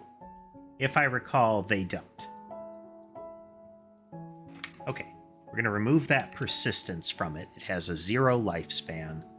And now we go up into our bullet for it, and we want to make sure that the damage happens before the lifespan. Well, we're going to see if this works.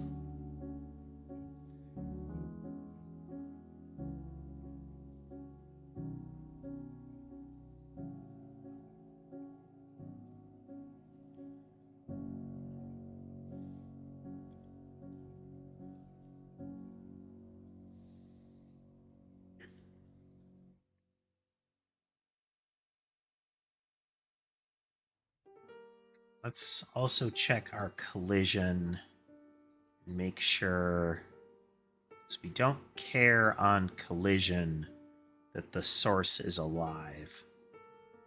We only care about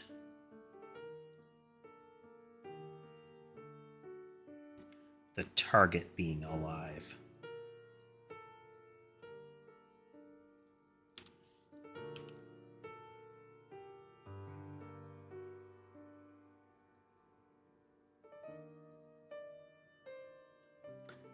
Close the file.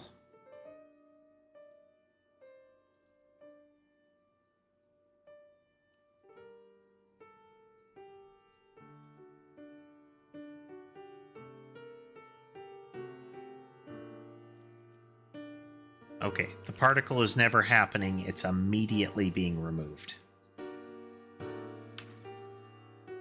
All right, we still have to tweak that.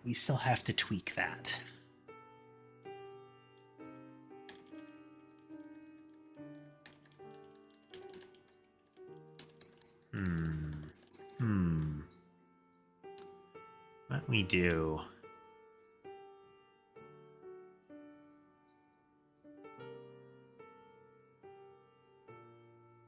Because as soon as the lifespan ends, it's trying to get rid of the creature.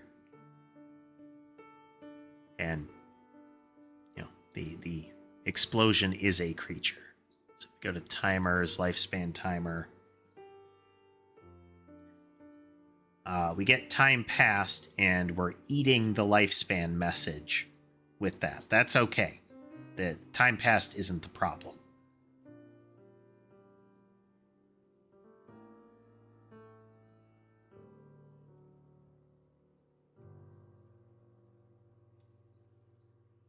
Going to remove that. We don't want persist to do anything anymore.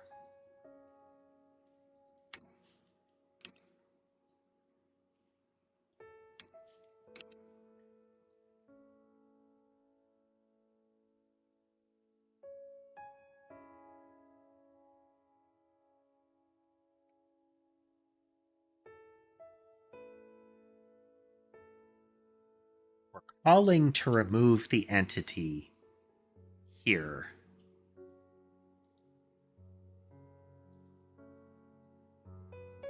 Entity manager, it's in base entity manager. And we're looking for remove entity.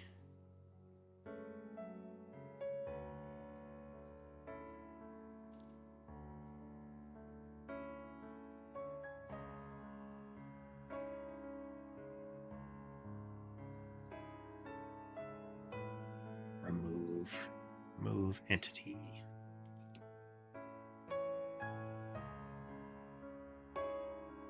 We add it to that.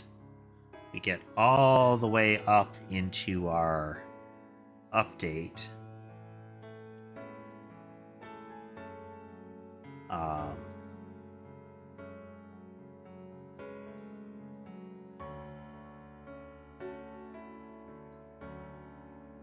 We find it, we get rid of it.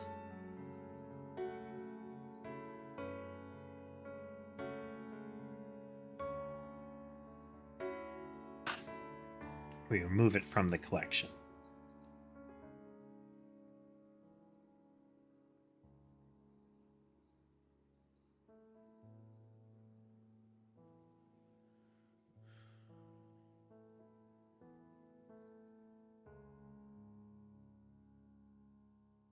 Doesn't seem right.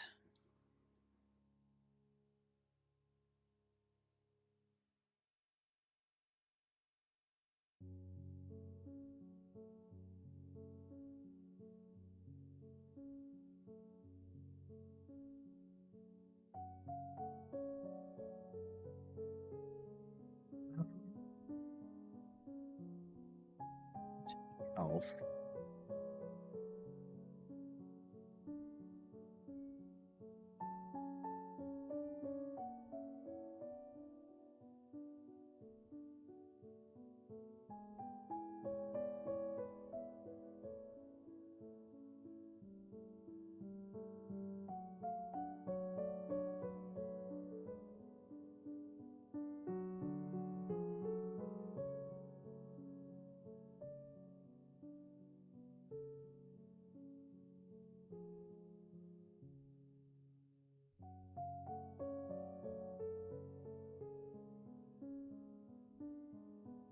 Change.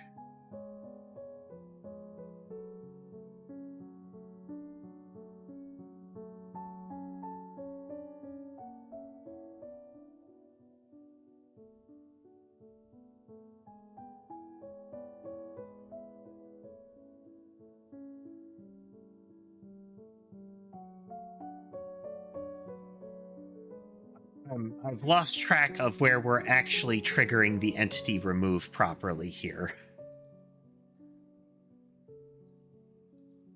So we're calling into this. We're adding it to the entity remove collection. During an update, we have entities to remove. Okay, we call entity remove here, which will trigger the result. Entity remove does not happen until the top of the next update.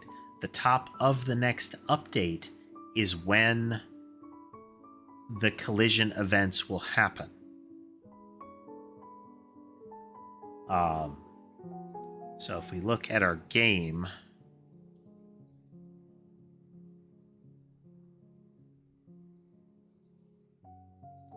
child, here we go. So we update the entity manager and then we check for collisions. The entity manager updating will bring things into existence. That's when they're actually added, and then the first behavior happens on them. Hey, Pretender. Welcome. If we check collisions before entities come into existence, this might... Don't know if will work correctly, but...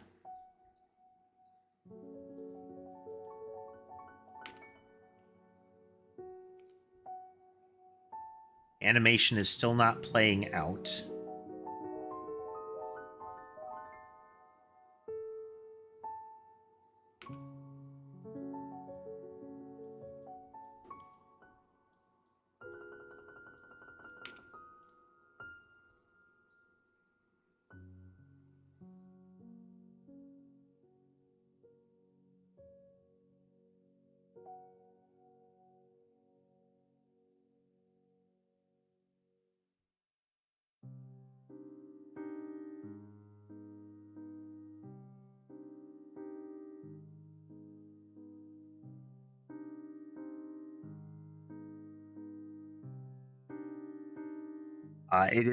You will notice that the blobs are being knocked out before the bullets hit them, and that's because the collision box of them is currently too big.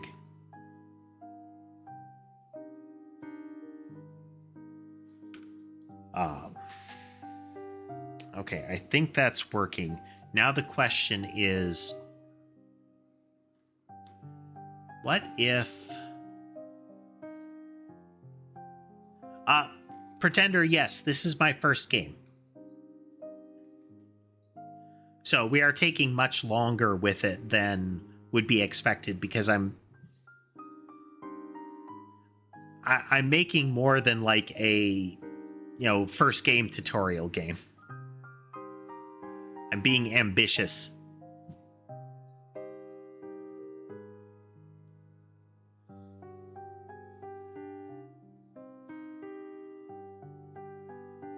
Because checking for collisions is checking for the last world state, and we're going to send those messages out, and they'll react to them accordingly.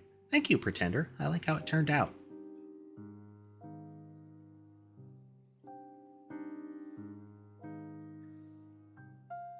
It is more is kind of everything I asked for. Very well done.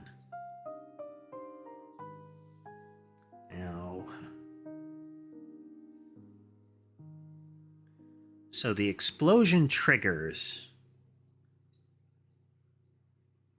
The explosion is created. It comes into existence. Technically as part of player state. So it exists here. It's created. It gets its lifespan message. I asked to be a robotic catboy. Yes. But in a great deal of detail.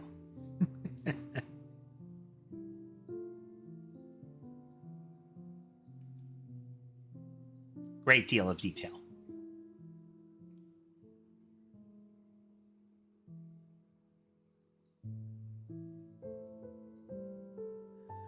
So when I pause, the actual lifespan of something is controlled here.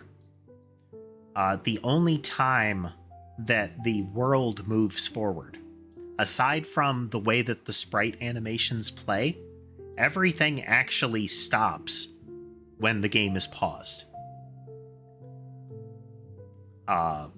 So this step isn't happening because we're paused.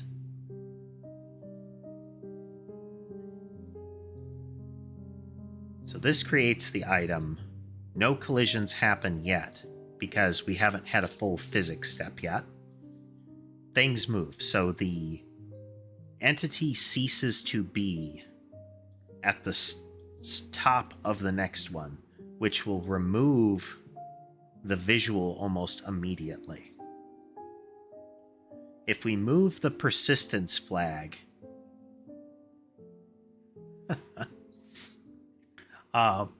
don't worry about not being aware of what's going on with the code. I do try to talk through the thought process of what's happening.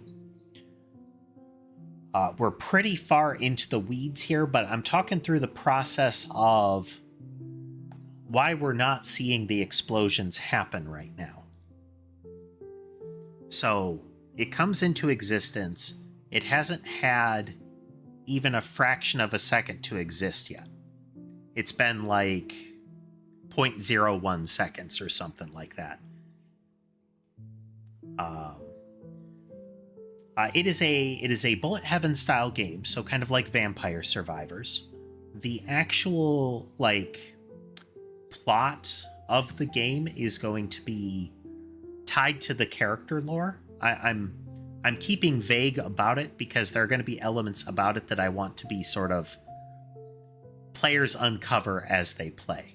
I don't expect it'll take a long time for people to find them, but there will be little nuances of stuff.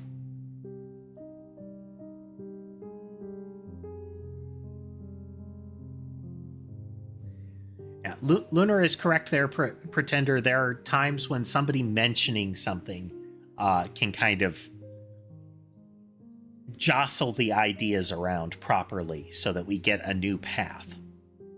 Or it's just a cool idea. But again, don't worry about not knowing about coding or about Godot engine or anything like that. If you want to just listen along, listen along. If you have a question, ask a question. The primary way to learn this kind of stuff is exposure and trying it out, and this will count as a lot of exposure to it.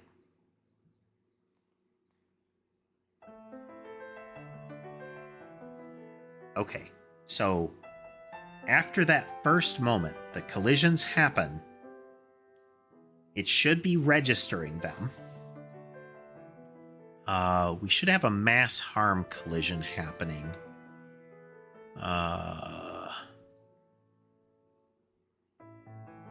But collision mass harm is entirely just, it has no limits on how much it does. So it has a collision count or a collision limit that is kind of, I think it's set to, yeah. It's set to 0. It will just rack up collisions. So we want to see else that. I'm just going to break on that. I want to see if the explosion collision is happening. And the explosion collision is the only one with that currently does a mass harm. It does a hit as many things as you want. Okay. We are getting the hit, which means we did send the message. It can hit things. Hey there, Maddie. Welcome, welcome.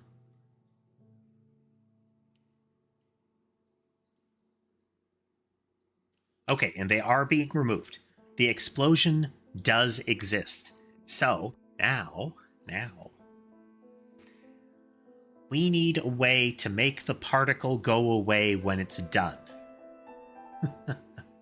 Well, thank you for the compliment, Maddie, and thank you for swinging through. Okay, we need the particle to go away when it's done, not when the entity goes away. So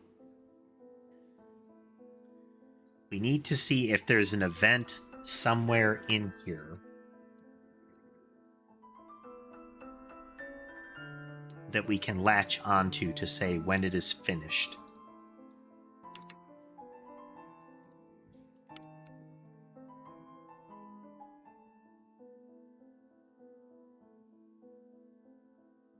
Finished.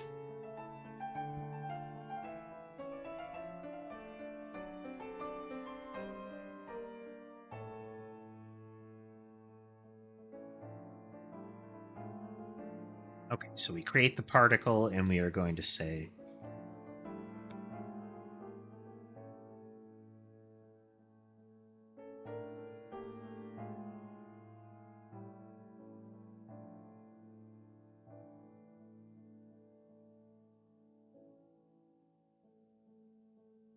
we are going to add a new property here.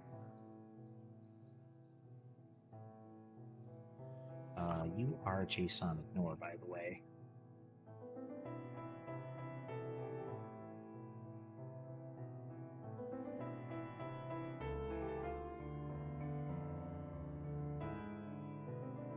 I'm going to leave that around, but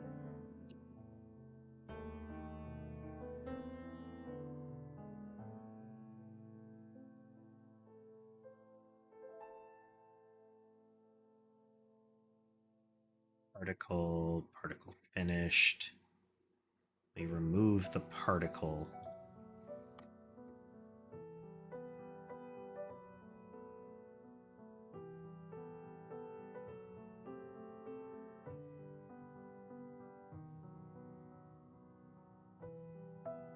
And that's pretty much how it goes. Alt has mentioned the as far as coding, it's a lot of it is looking stuff up. There is a propensity for folks to assert that things like training are incredibly necessary, and that you should memorize stuff, that you should never have to look it up. But we live in the internet age, and pretty much the entirety of the knowledge base of not only coding languages but programmers exists for you to tap into.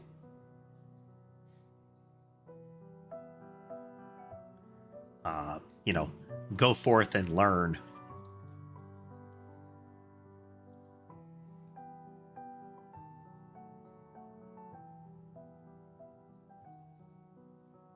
Okay, so if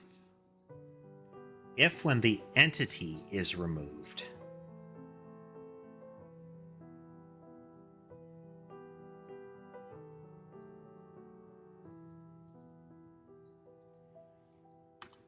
if not persist, I don't know that I want this to be called persist, but it's effectively survive entity. So if we're not persisting, then the entity's removal will remove us.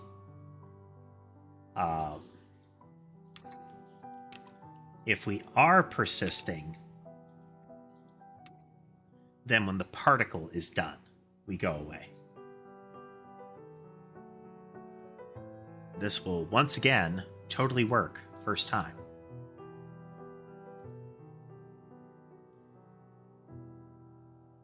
Bullet explosion, visual, and it's going to be persist.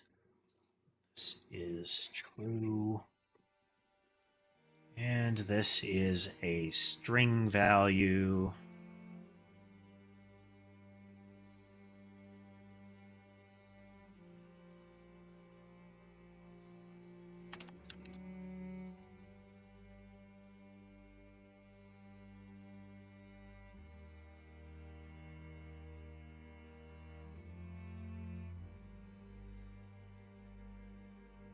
Okay. In theory, we should see the explosion play out now. But we didn't.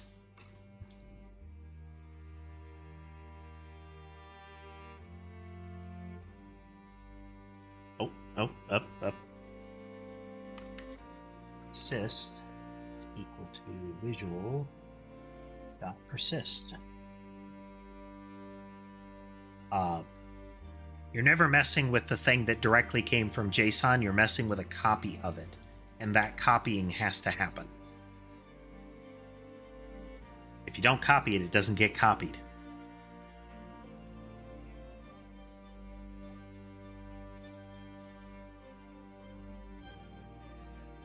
Okay, I am seeing some overlap there. And I can see it repeating.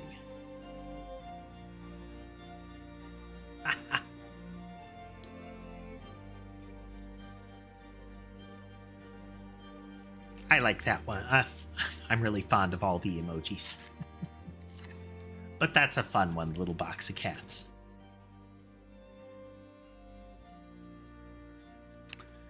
Shameless plug, but the membership veterancy changes make it so that your profile icon goes from a catbot.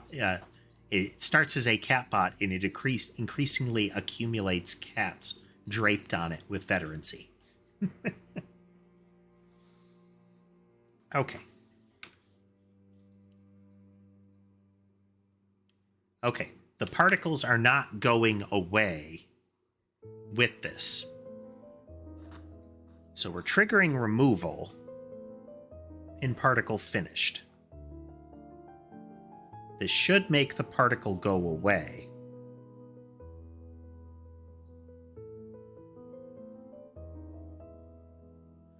Tassie was very active in Twitch chat as far as sub gifs.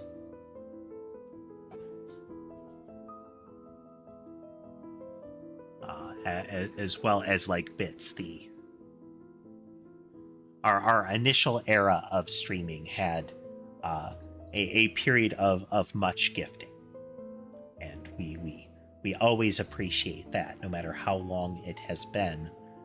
The gifts were given and the gifts were appreciated.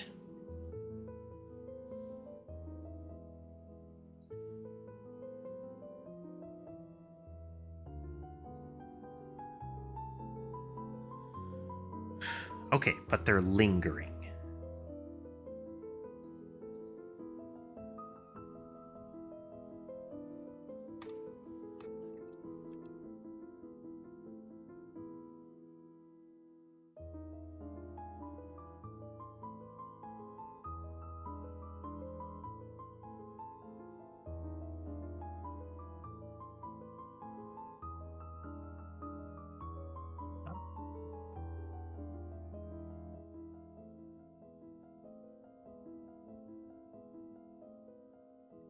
Several years ago.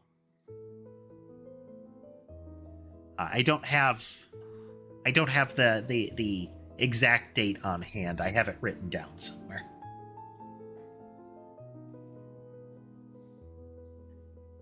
It's been a bit.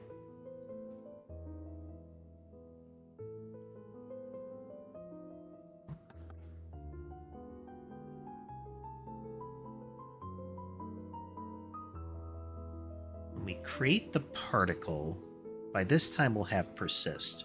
What if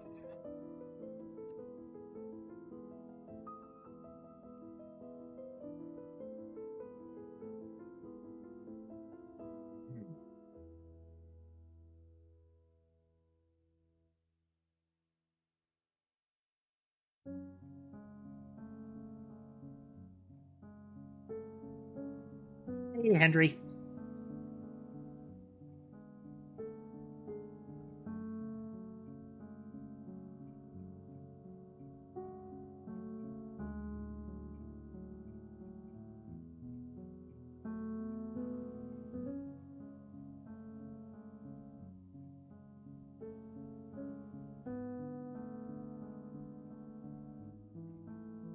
Okay, So the explosions are going away. The explosion is very small right now, so...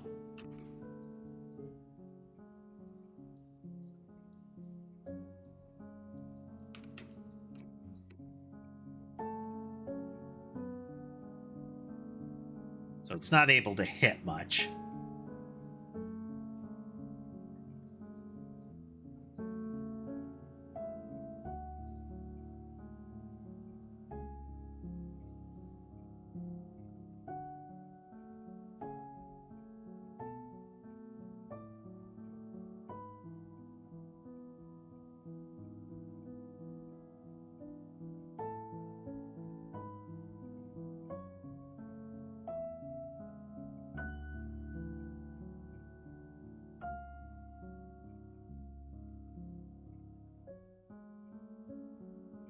We're going to say this further indicates that persist isn't the best word for it.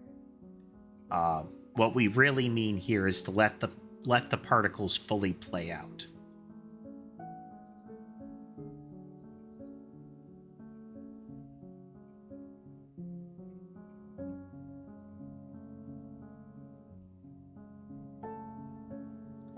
Yes, there is...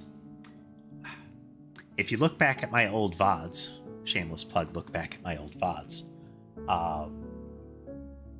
you can see that a lot of them are into the shorts, relate to a game called Noida.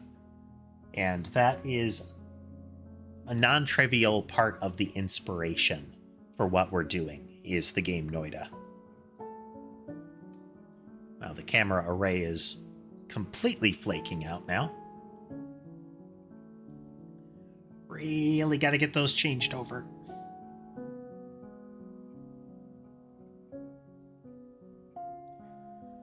So if we persist when particle finished, we go through this. This is play through the particle once. So we're going to change that name at some point to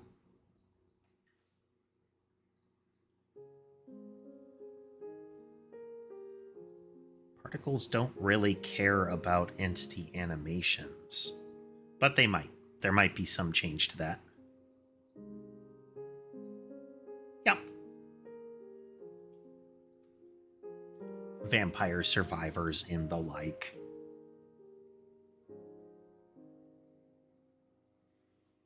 Okay, then the next thing we need to consider, we're going to need to consider putting hitboxes as a separate thing.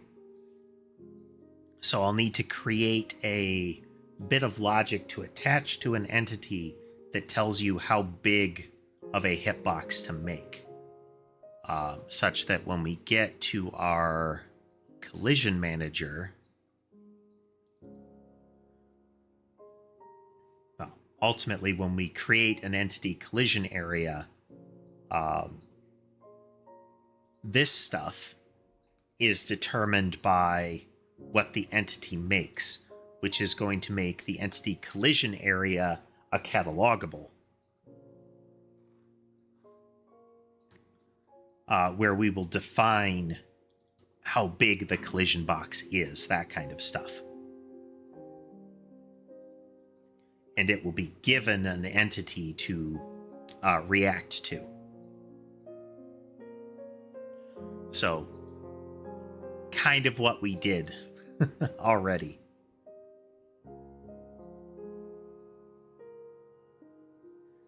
All right, check a couple of things here real quick.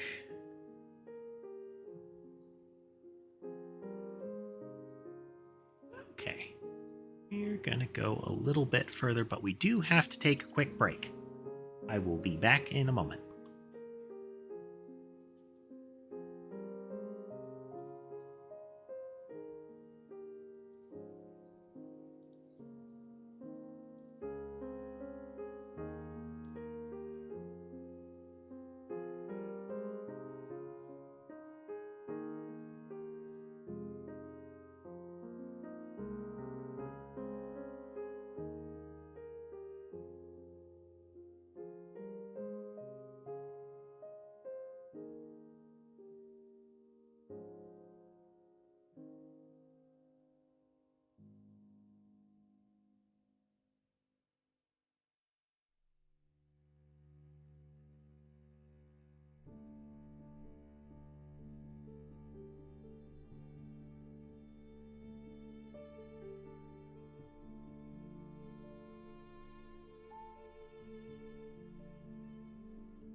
Filter active again.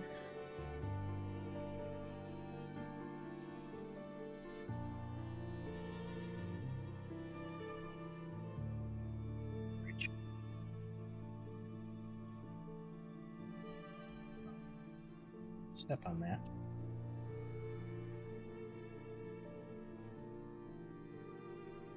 Okay, let's see. Let's check our current state here.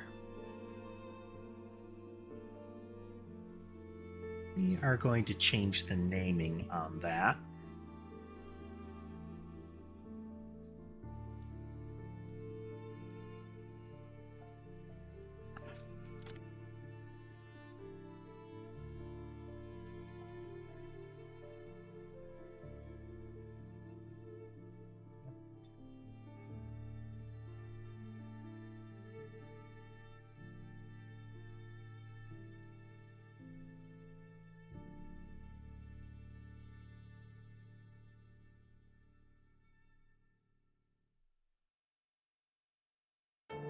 So check, we update the entities again.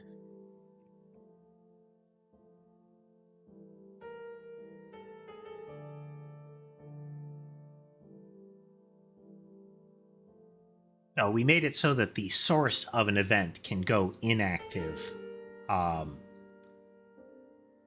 it's still being a valid event for collisions. That way, if, say, like, a bullet strikes something and the bullet is removed or is flagged as inactive during that process, it would still count as a valid collision on the subsequent check. In particular, this affects timers. If a lifespan ends during the last step, its collision is still valid. So in the fraction of a second after the lifespan ticked, we still count it as having been there. It's not perfect. Ideally, all of the events would be cleaned up, but because the collisions only get calculated at the end of the physics step, or at the beginning, but it's once. So during the physics step, we do not have access to fresh collisions based on things that we do during that physics tick. We need to get the next tick, so it will always be one after. So the explosion needs to survive all the way to the start of the next tick. So we need to check collisions first, that kind of thing. Okay, so in the visual particle, we're going to change the name.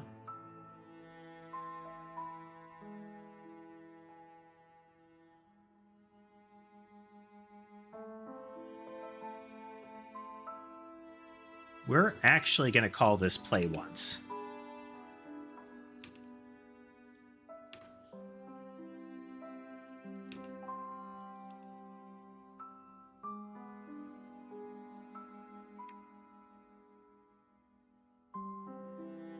It's essentially going to be play to completion here.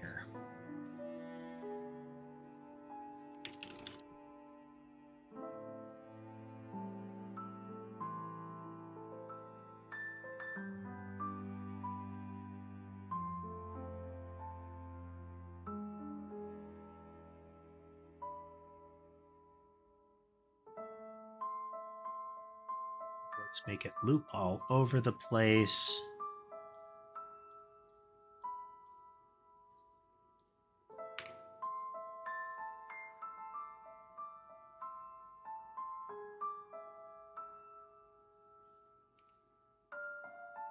Should be getting explosions, though. Welcome back, Levi.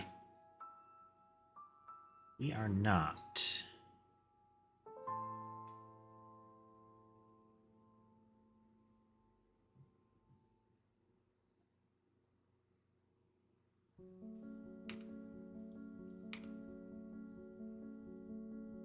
All right, we broke something about this.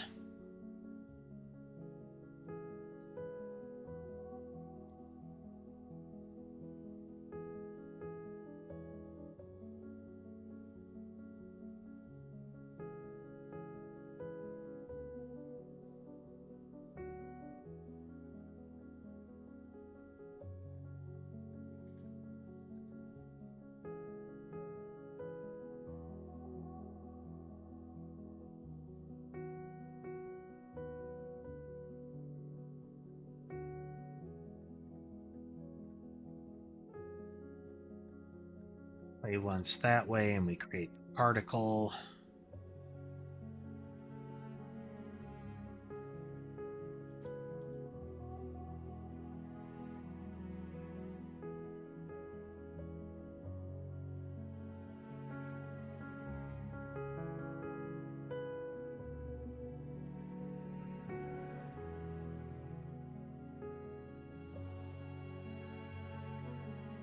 Play once false. That's not right.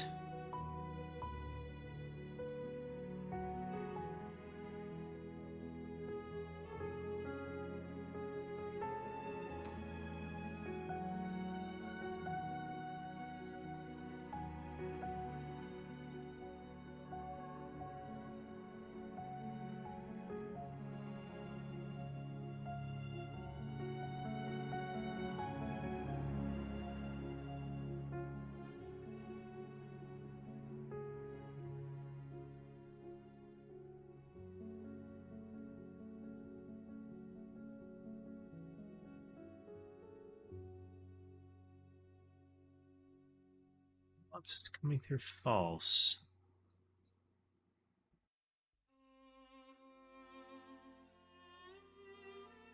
When it was read in,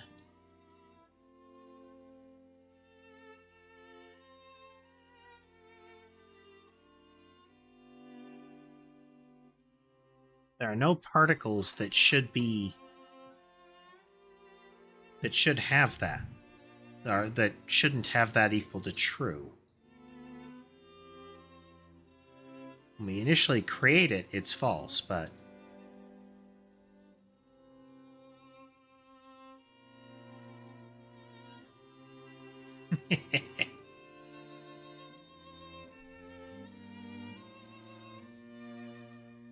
put it in the wrong spot.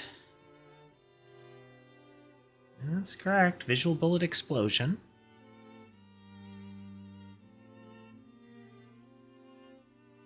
Texture wrapper.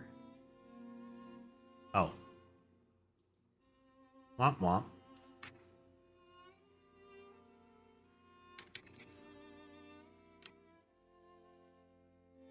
Already had it over there.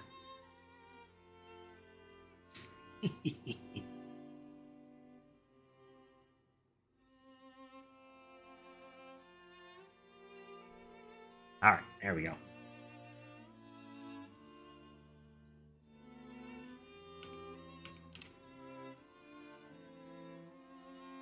Okay, but now they're not going away.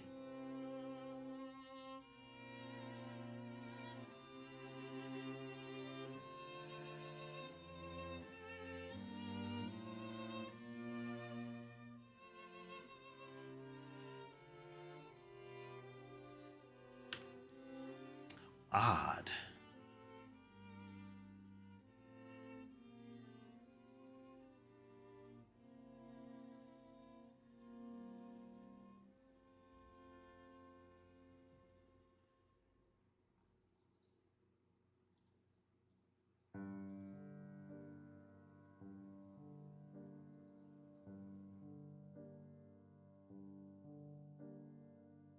Okay, that event is never firing.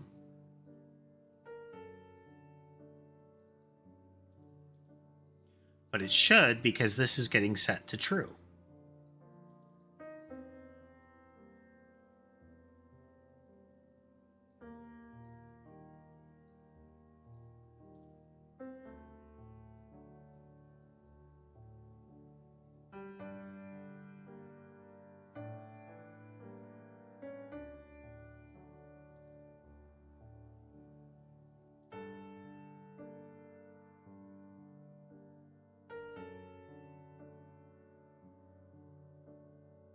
Set those. We set its canvas item.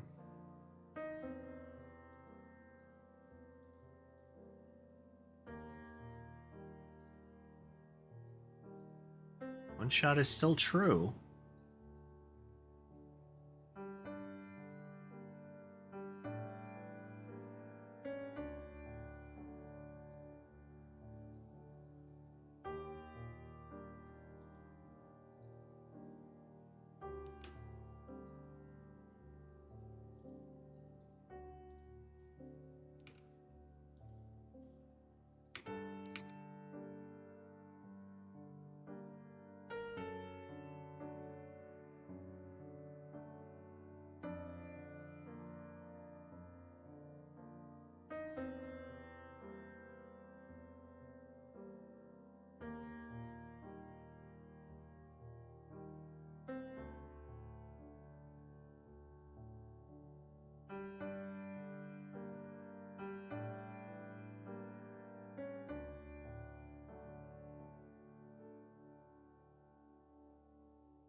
But if finished is never firing, that means that there's some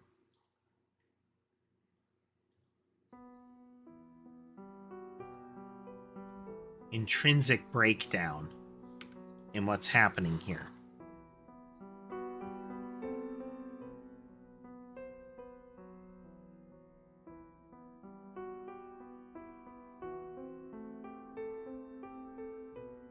Because we're setting all the bits. Like, that's ready to go. That's ready to go.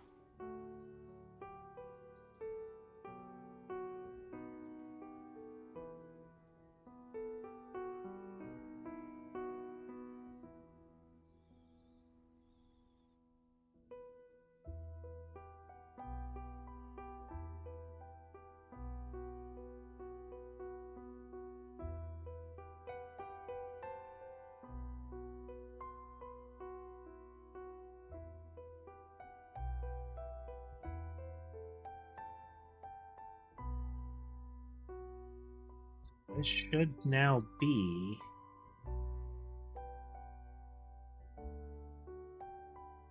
particle should run through one animation now and hit this.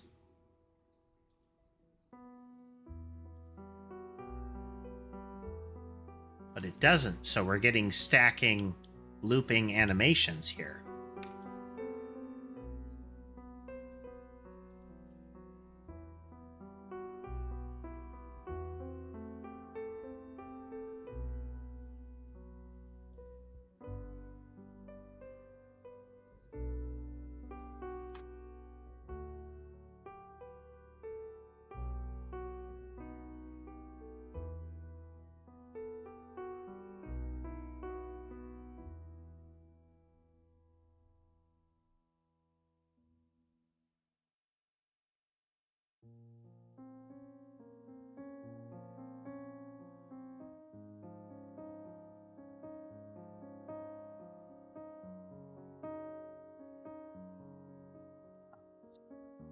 Once.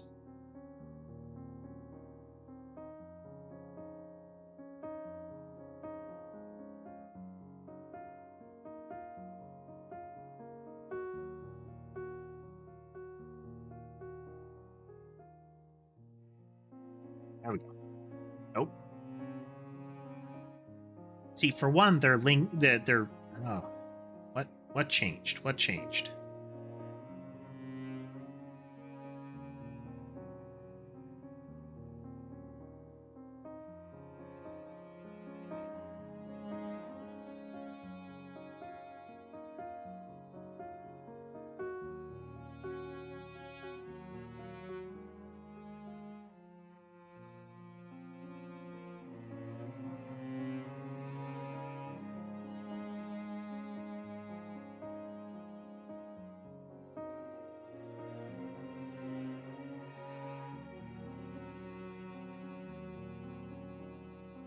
Let's see if that's getting hit here, the remove particle part.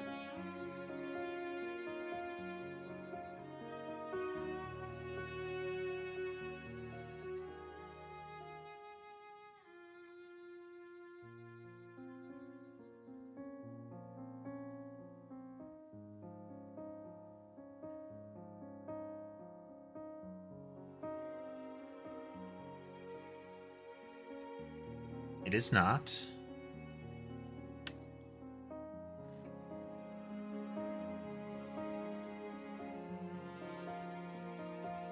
Why did that stop working?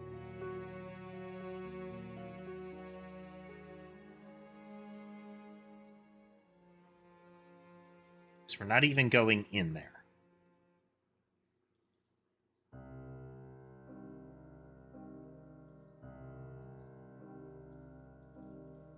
Just for giggles. I don't think this is the scenario that's plaguing us, but we have to check.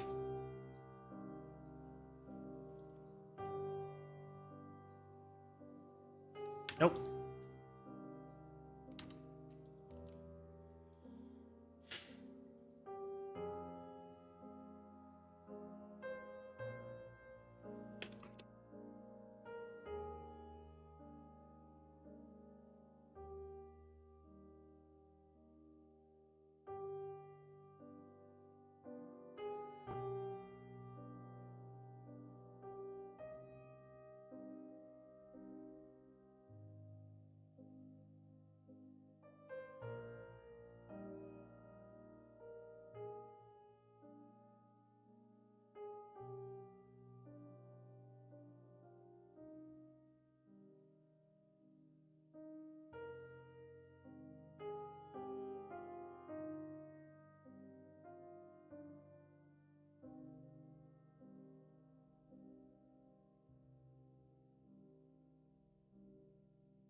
Triggering.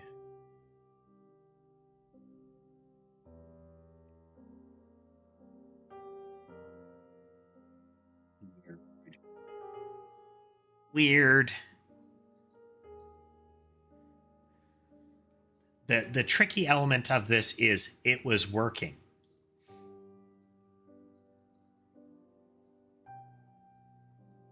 Oh, what?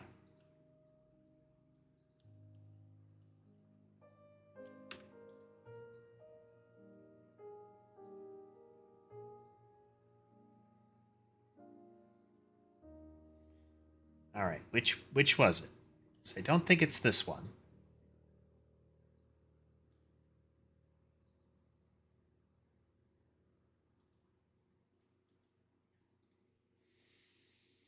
Why would that matter?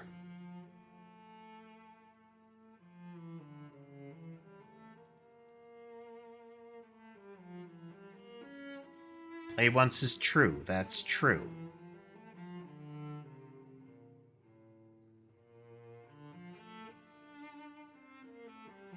Okay.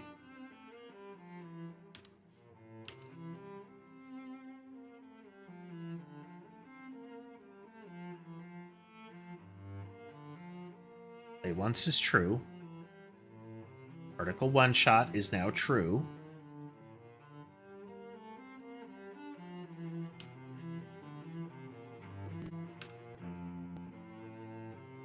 Huh?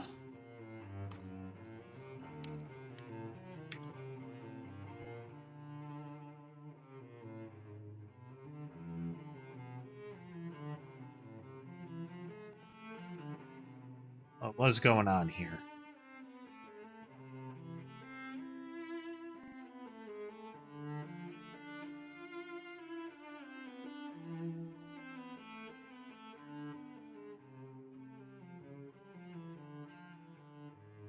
This implies that play once is not true when this is happening.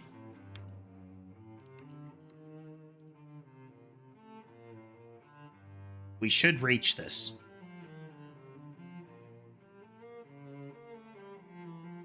Yeah. This is true. So this is true. So that gets set.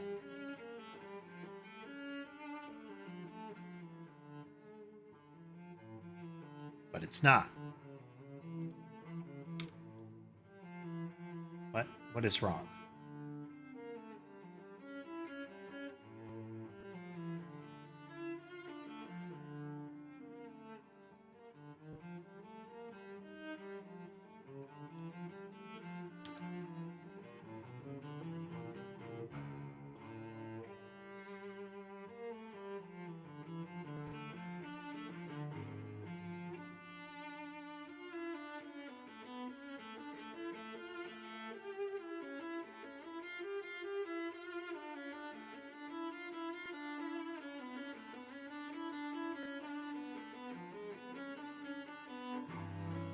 No, it's...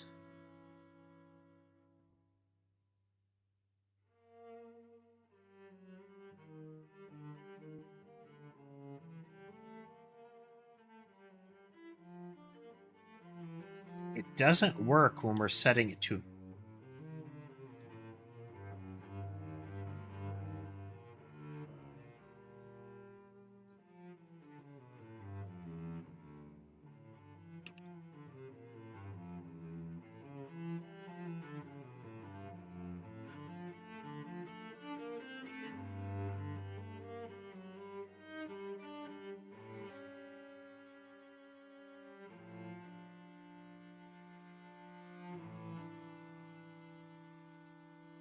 idea.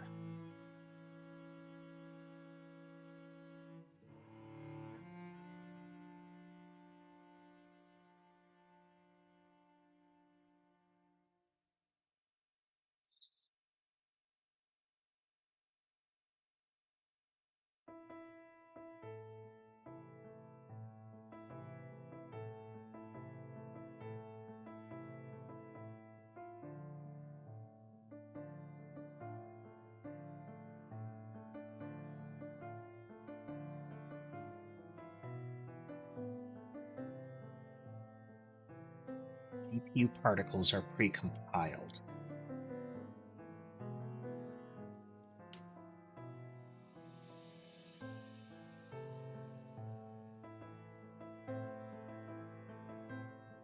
CPU particles are precompiled. Okay. Let's do a test here.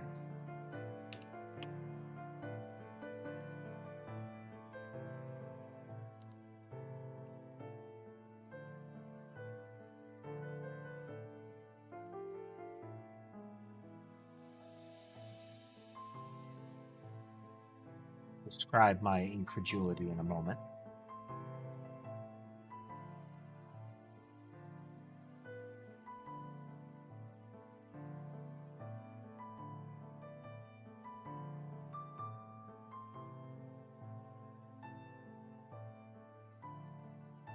It's not working at all.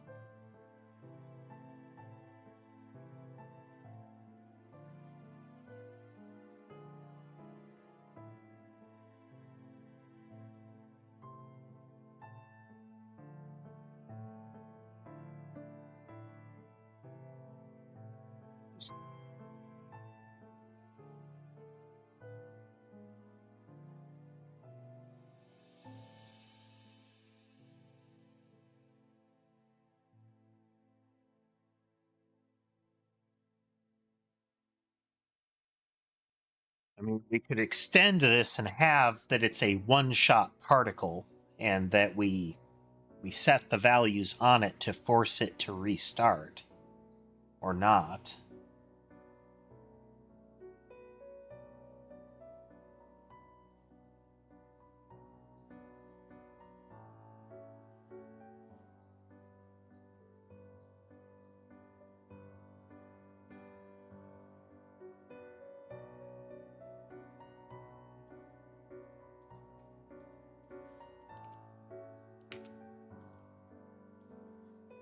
Like, now it's not running at all, which is, again, very strange.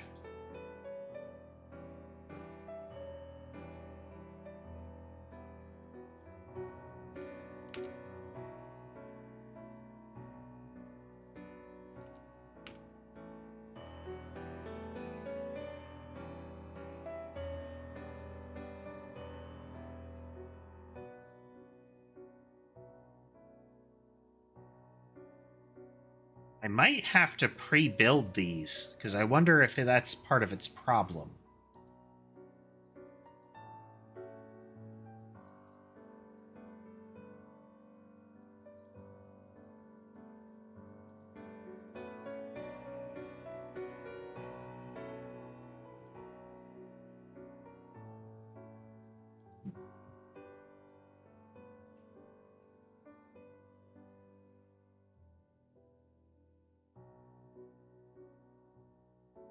It's one shot true.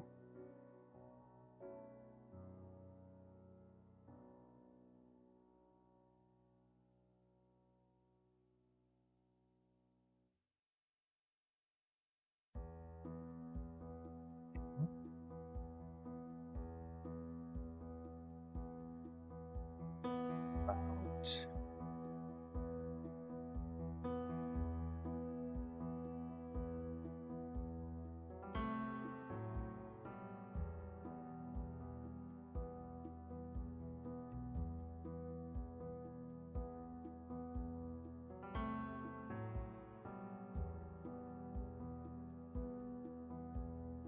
that false, and we immediately trigger removal. That gets rid of it.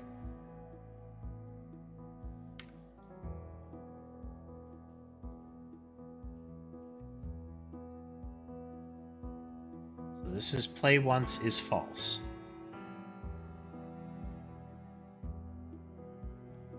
Play once is true. Then we should get here.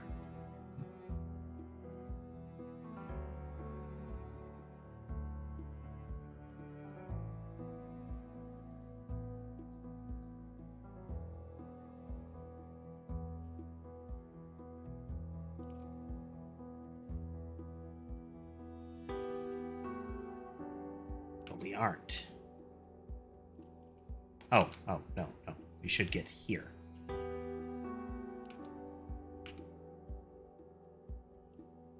Well, we still aren't, but it looks like we are. This because it's GPU. I have to believe it's because it's GPU.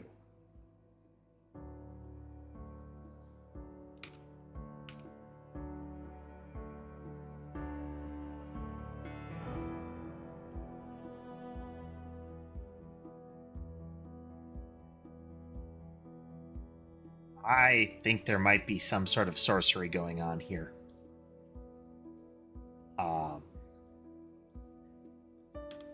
That particular elements of its behavior have to be set one and done. Like, once we have created this, this is an absolute kind of thing. And as far as this particle is concerned, this is built, and this is forever.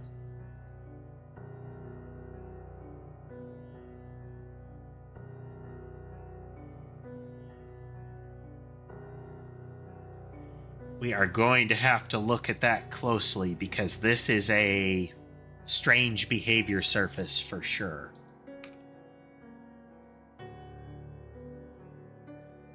The fact that it's a GPU particle does cause that to make some sense.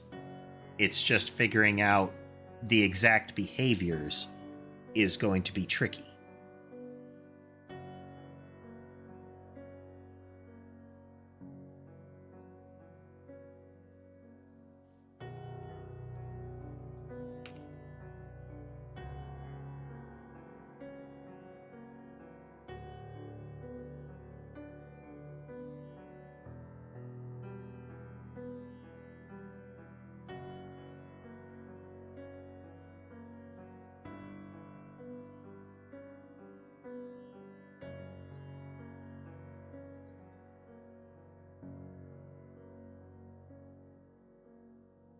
Bouncing isn't behaving quite correctly, but we'll get there.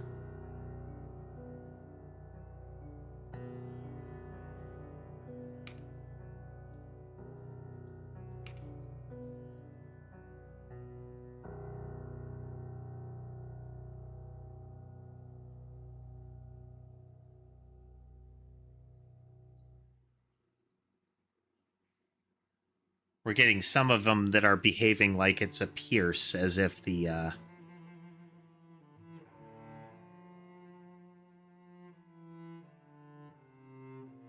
Okay, and explosions are hitting things. Okay. Alright. I think that's gonna about do it for the night, folks. We do need to figure out a couple of other things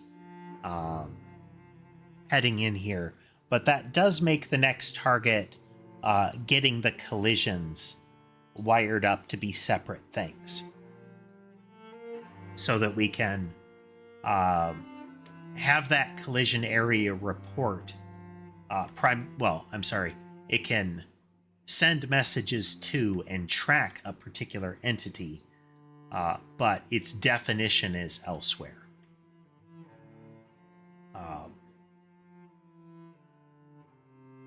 So that we can have it where an entity has a particular sort of collision area that it makes. Probably set up a similar way that there's a text key to say, this one. A lot of them are probably going to be able to be standardized, like, this is a 16 radius circle, this is a 32 radius circle, kind of thing. And you pair them appropriately. I might be able to put the values in some location that will make it easier, but we'll see. We'll see, because I don't necessarily want entity to be the only thing that can have a collision zone created. Maybe there will be others. But again, we'll see. In any event, I hope everybody had a good time watching with us tonight. If you did and you'd like to see more, remember to like, follow, subscribe, hit all those buttons. does help the channel grow. Lets me know what kind of things you folks like. If you'd like to consider supporting the channel financially, you can do so through memberships, subscriptions, all of that kind of stuff, platform-specific stuff. You can also do it through Patreon and Ko-fi, and things like what's listed in my Throne account. Yes, that, but also all of the things listed in my Linktree. Words and things. Linktree can be found in the video description and in my bio. And with that said, I hope the rest of your day is good, and I'll see you next time.